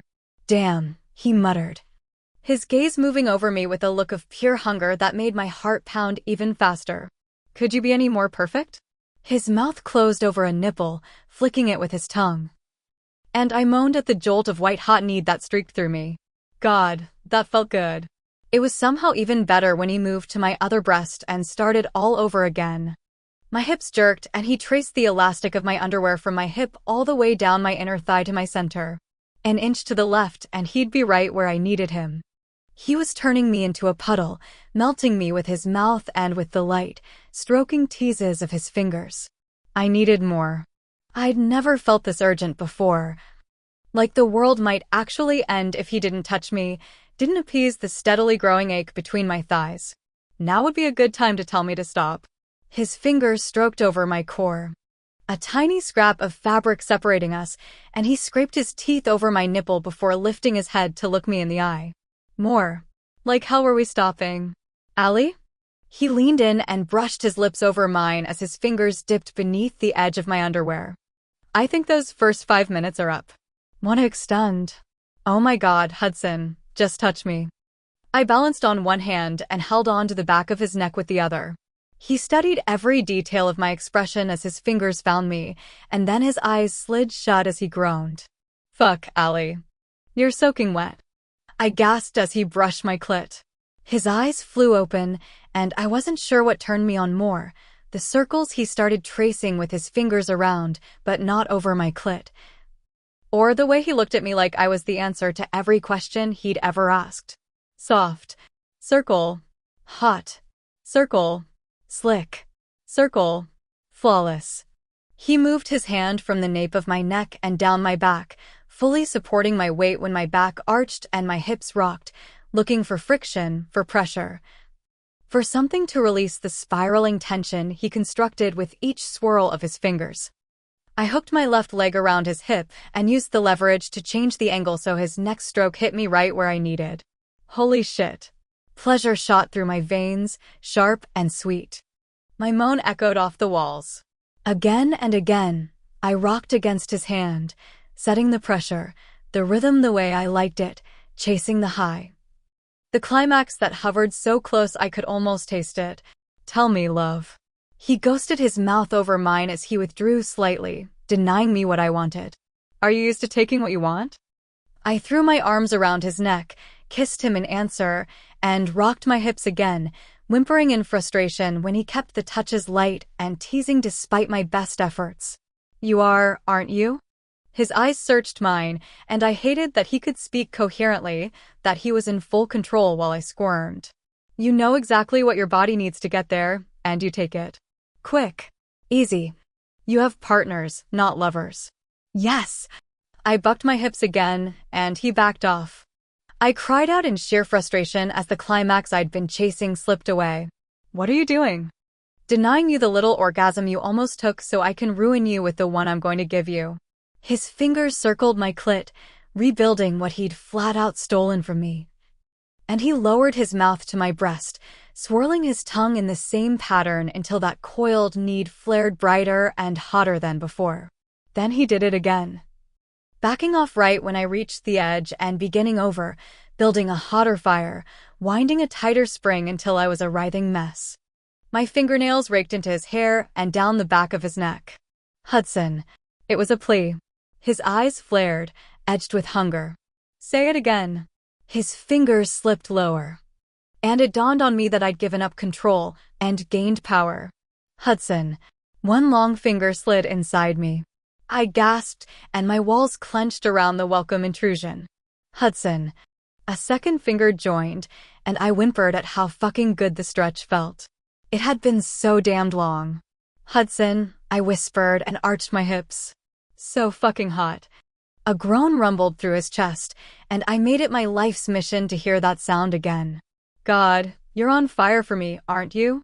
I pulled his head down to mine and kissed him, then whispered, "Hudson." "Yes." He claimed my mouth in a deep kiss as his fingers started moving, stroking deep and hard, keeping a steady, delicious, addictive rhythm that let me know exactly how he'd use his cock. It was too much and not nearly enough. "I want you," I cried out against his mouth. "I'm right here." His thumb stroked my clit as his fingers pumped, and that bright, spiraling tension drew all my focus inward. My eyes fell shut as my thighs locked around his hand. "Eyes on me, Allie," he demanded, and I complied, keeping my gaze locked on his as he curled his fingers to hit my G-spot. Oh God. If he stopped, I'd die. I'd simply combust right here and cease to exist. My breaths came in ragged pants and my hips bucked for more. He gave it, and the tension that enveloped me built to a breaking point. "You're right there, aren't you, love?" "Hudson." It was barely a whisper as every muscle in my body tensed. "Yes." "So fucking mine," he whispered, and the next stroke was all it took. I shattered.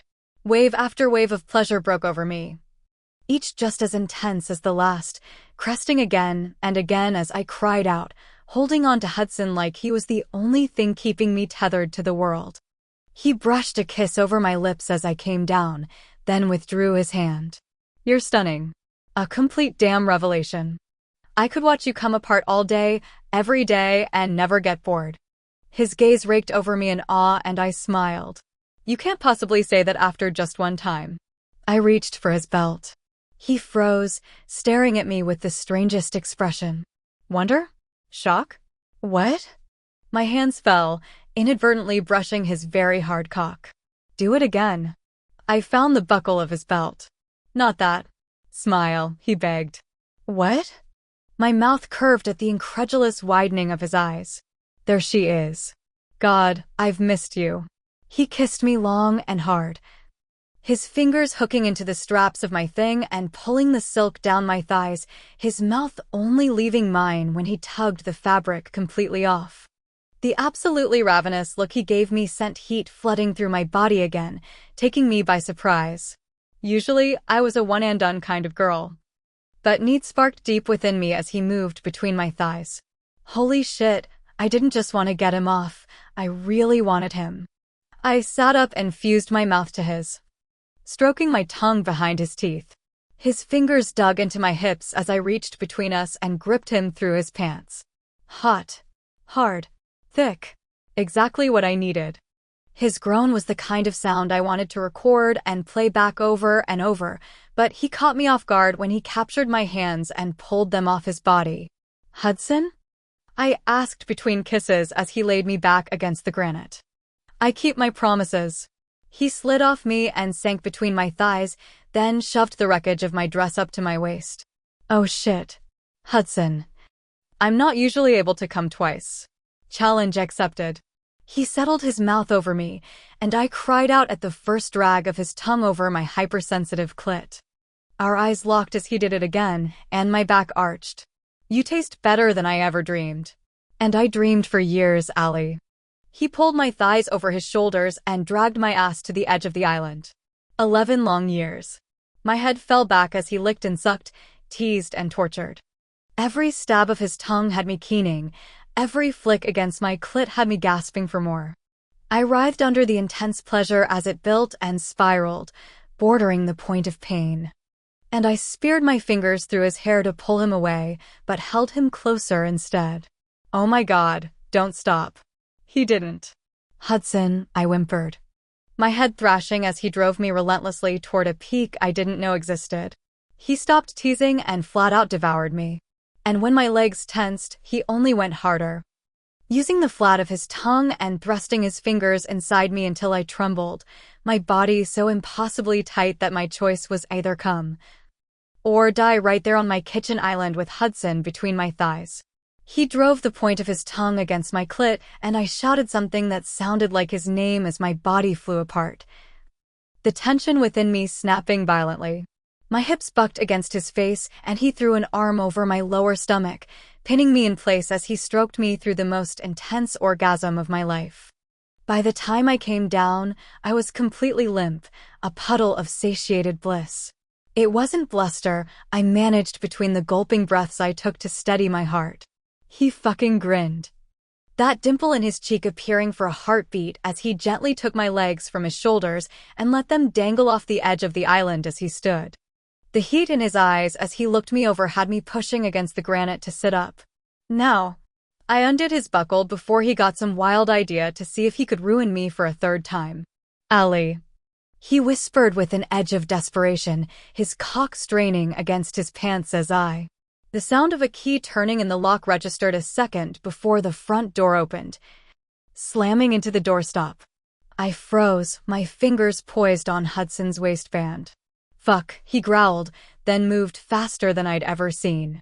He jerked my bodice upright and yanked me off the island, setting me on my feet so my dress fell into place, then pinning my hips to the counter with his to steady my wobbly knees.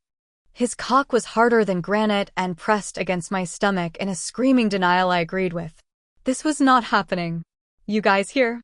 Eva called out, her heels clicking on the floor as Hudson pulled my zipper up. She rounded the corner into the kitchen. There you. Her eyes flew wide and she spun, turning her back to us. Oh my God. Are you two seriously? She whipped back around. We eat in here. She gestured to the bar stools at the end of the island, then did a double take, staring at Hudson's torso. And I shifted my body to block any potential view of his cock. Clothed or naked, it was mine, not for Eva's to see. Wow! Wow! She gave me a thumbs up. Good for you, Allie. I wanted the floor to swallow me whole. Right now. Her gaze dropped to the floor, but it wasn't Hudson's shirt that had her attention. I followed her line of sight and promptly wished for death. She pointedly lifted her brows at my hot pink thing. And good for you, Hudson. Eva. My voice cracked. Right. She turned her back on us. Sorry to interrupt what was clearly a good time. I saw you race out of the gala and left right after dinner in case you needed an ear, but clearly you have something much better to comfort you. I buried my head in Hudson's chest. And he pressed his mouth to my hair. Anyway, I guess I'll head up to bed. She walked down the hall toward the steps that led upstairs.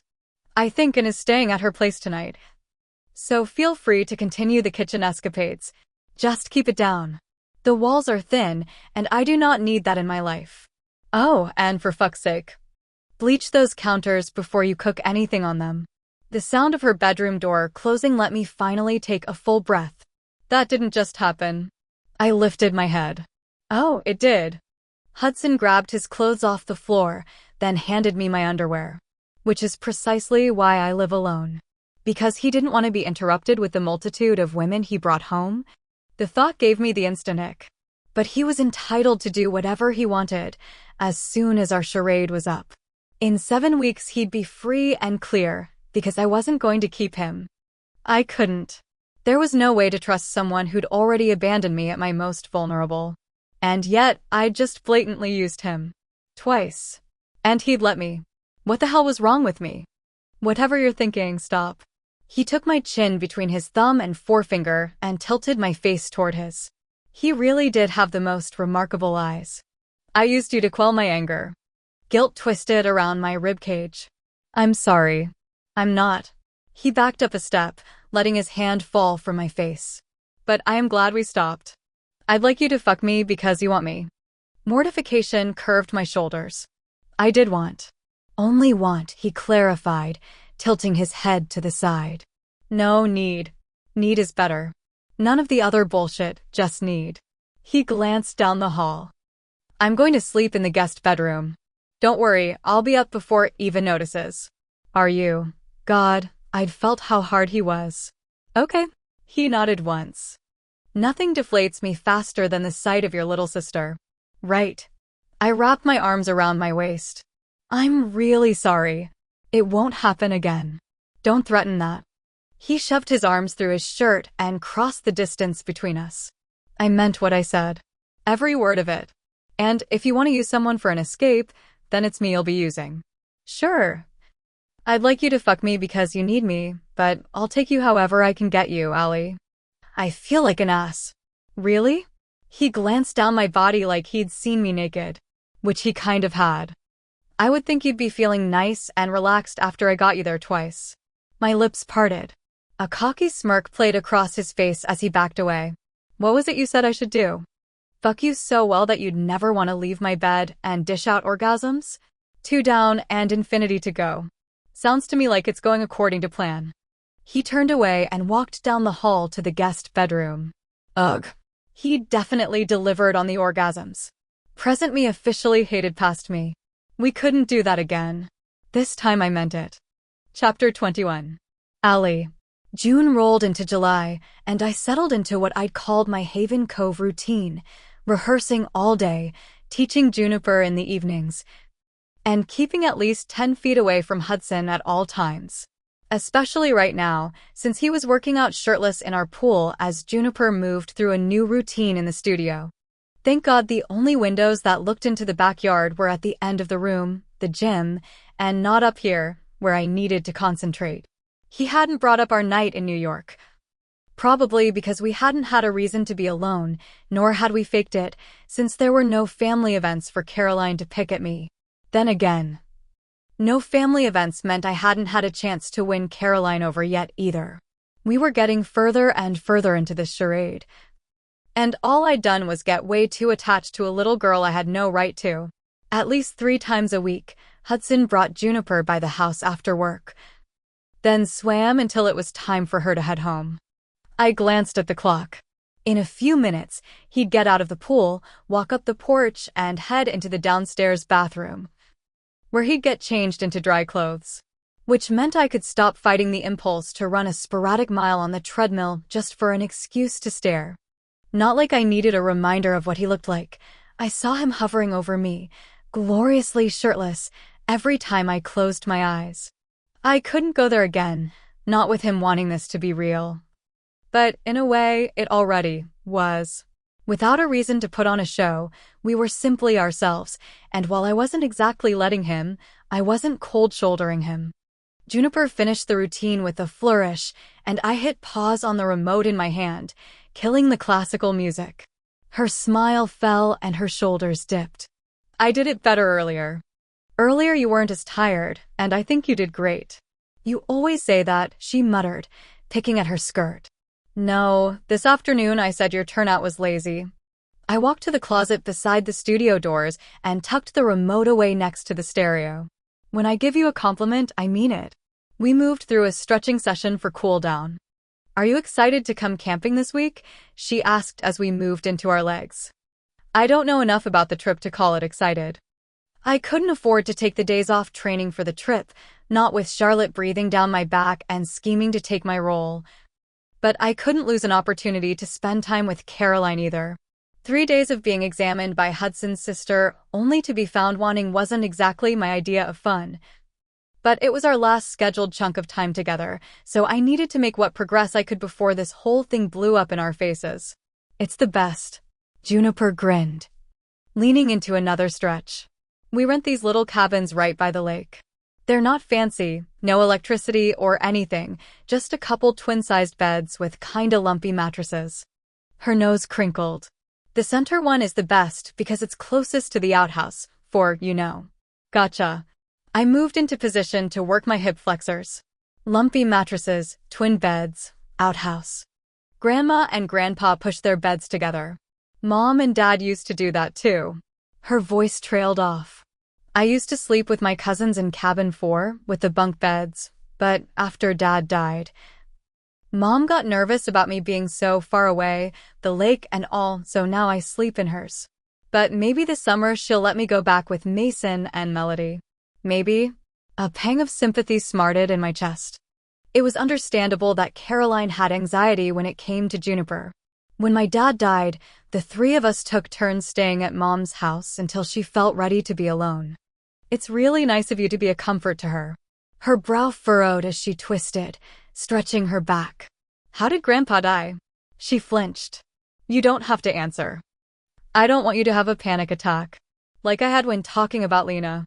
No, it's okay. Talking about his death is easier since I wasn't a part of it, I guess. That pang bloomed into an ache. He slipped coming out of their brownstone in the snow, hit a patch of ice and broke his neck. He died instantly, which I'm thankful for, but it felt like a really stupid way to die when it happened. Pointless, even. I'm sorry, she said softly, then twisted to the other side. Nothing genetic, though. Just an accident. I shook my head, and my stomach hollowed. She needed to be tested.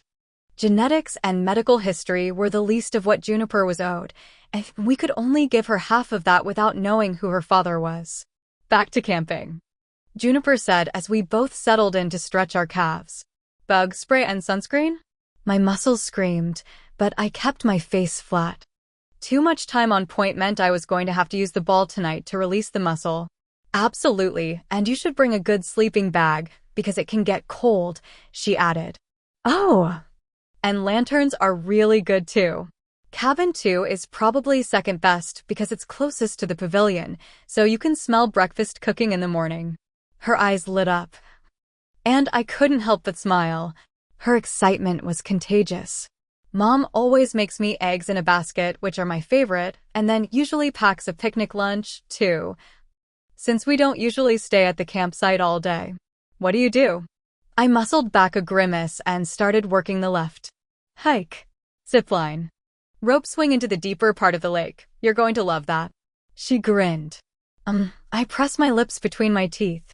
Allie here isn't what you'd call a risk-taker. Hudson answered from the doorway. My gaze flew to his. Man, he looked good. Really good. His hair was still wet, and his blue t-shirt stretched across muscles I hadn't had nearly enough time to explore. Knowing I could if I wanted to yet choosing to abstain was a particular brand of torture. I'll take you however I can get you. Yeah, those words had starred in some pretty detailed dreams this week. That's not true, I argued. I take risks, says the woman who didn't learn to ride a bike until 16. When he'd taught me. He lifted a brow at me. Mom wasn't keen on anything that could possibly lead to injury. I stood and tried like hell to ignore the appreciation in Hudson's gaze as it skimmed over my leggings and sports bra combo. Or fun, he added. Let's see if I can remember correctly. No bikes. No scooters, definitely no motorcycles. No trampolines. You remedied most of that, and if you had any idea how many kids are injured on trampolines, you wouldn't fault her for that one. I hadn't caved on the motorcycle until I was 17. Juniper traded her slippers for flip-flops and put the rest of her things in her bag. No sports, Hudson continued. I'd argue that ballet is a sport, Juniper interjected, and I held up my hand. She high-fived it as she walked by, heading for Hudson. Oh, and definitely no boys. He shook his head. How does she feel about men when it comes to her daughters nowadays? She trusts us to make our own choices. I shrugged. And I don't tell her a lot. She knows about us, though. He tensed. And it must have been a lighting thing, because it looked like he paled a little too. And how did she take that? Like Mom. There was no chance I was repeating her heinous remarks. Yeah. That's what I'm worried about, he said slowly, patting Juniper's head as she walked out the studio doors. Relax. A smile tugged at the edges of my mouth. She's not going to burst in here and throw you out or threaten to ground me for 1,000,000 years. She made some snide comment like always and then dismissed it. I walked his way. I didn't exactly tell her the truth, and I guess she figures we won't last long enough to throw a fit over. Besides, she's mostly still angry at me for blowing the Giselle performance and embarrassing her. The admission slipped out. Shit, it was getting too easy to do that around him. His brow knit. Your Achilles snapped. How is that embarrassing to her? I tugged my bottom lip between my teeth and debated a flippant reply that would keep some emotional distance between us. But in this house, in this room, it was almost easy to forget the last decade had happened. He was just Hudson, the boy who'd pulled me out of the water and forced me out of my comfort zone, who'd given endless support without a single hint that he'd ever wanted more than my friendship. I've waited 11 years to kiss you. I'd never had a clue. Unless that's what he'd wanted to talk about that night. Can you meet me at the Cove tonight? A younger version of Hudson's voice slipped through my head, and I blinked at the patchy memory. Trying to remember that day felt like hiking in thick fog. Wisps of clarity came and went without ever getting a full picture. But I remembered he'd asked me to skip the end of the company social, where contracts were ceremoniously awarded like trophies, to talk that night. And I couldn't remember why. But I knew I hadn't showed. Lena and I had been on our way back from the social when she... Allie? Hudson prompted, leaning into my space. You okay? I blinked. My ankle. We'd been talking about my ankle. I should have prevented it. So much for a flippant reply. I knew I needed to rest it. That the responsible move was to call in Charlotte and take the night, maybe the rest of that month, off. I ignored the signs and went on anyway. I took a risk, lost my footing. And now I have to deal with the consequences. I heard the front door open, then close. Did Juniper just leave? I started toward the doors. I have the keys, so at least she can't drive off. His hand brushed my lower back as we passed through the studio doors. We walked into the foyer and my stomach hit the floor. Juniper hadn't left, and she wasn't alone. Eva stood just inside the door, her sunglasses perched on her head, a canvas bag over her shoulder as she stared down at Juniper in clear confusion. Aunt Allie, look. Juniper beamed. Aunt Eva's here. Oh shit. Hudson's hand flexed on my back. Aunt Eva?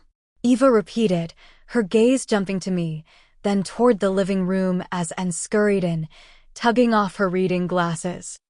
I know you two have been here all summer, but one of you seriously had time to produce an entire kid? This was bad.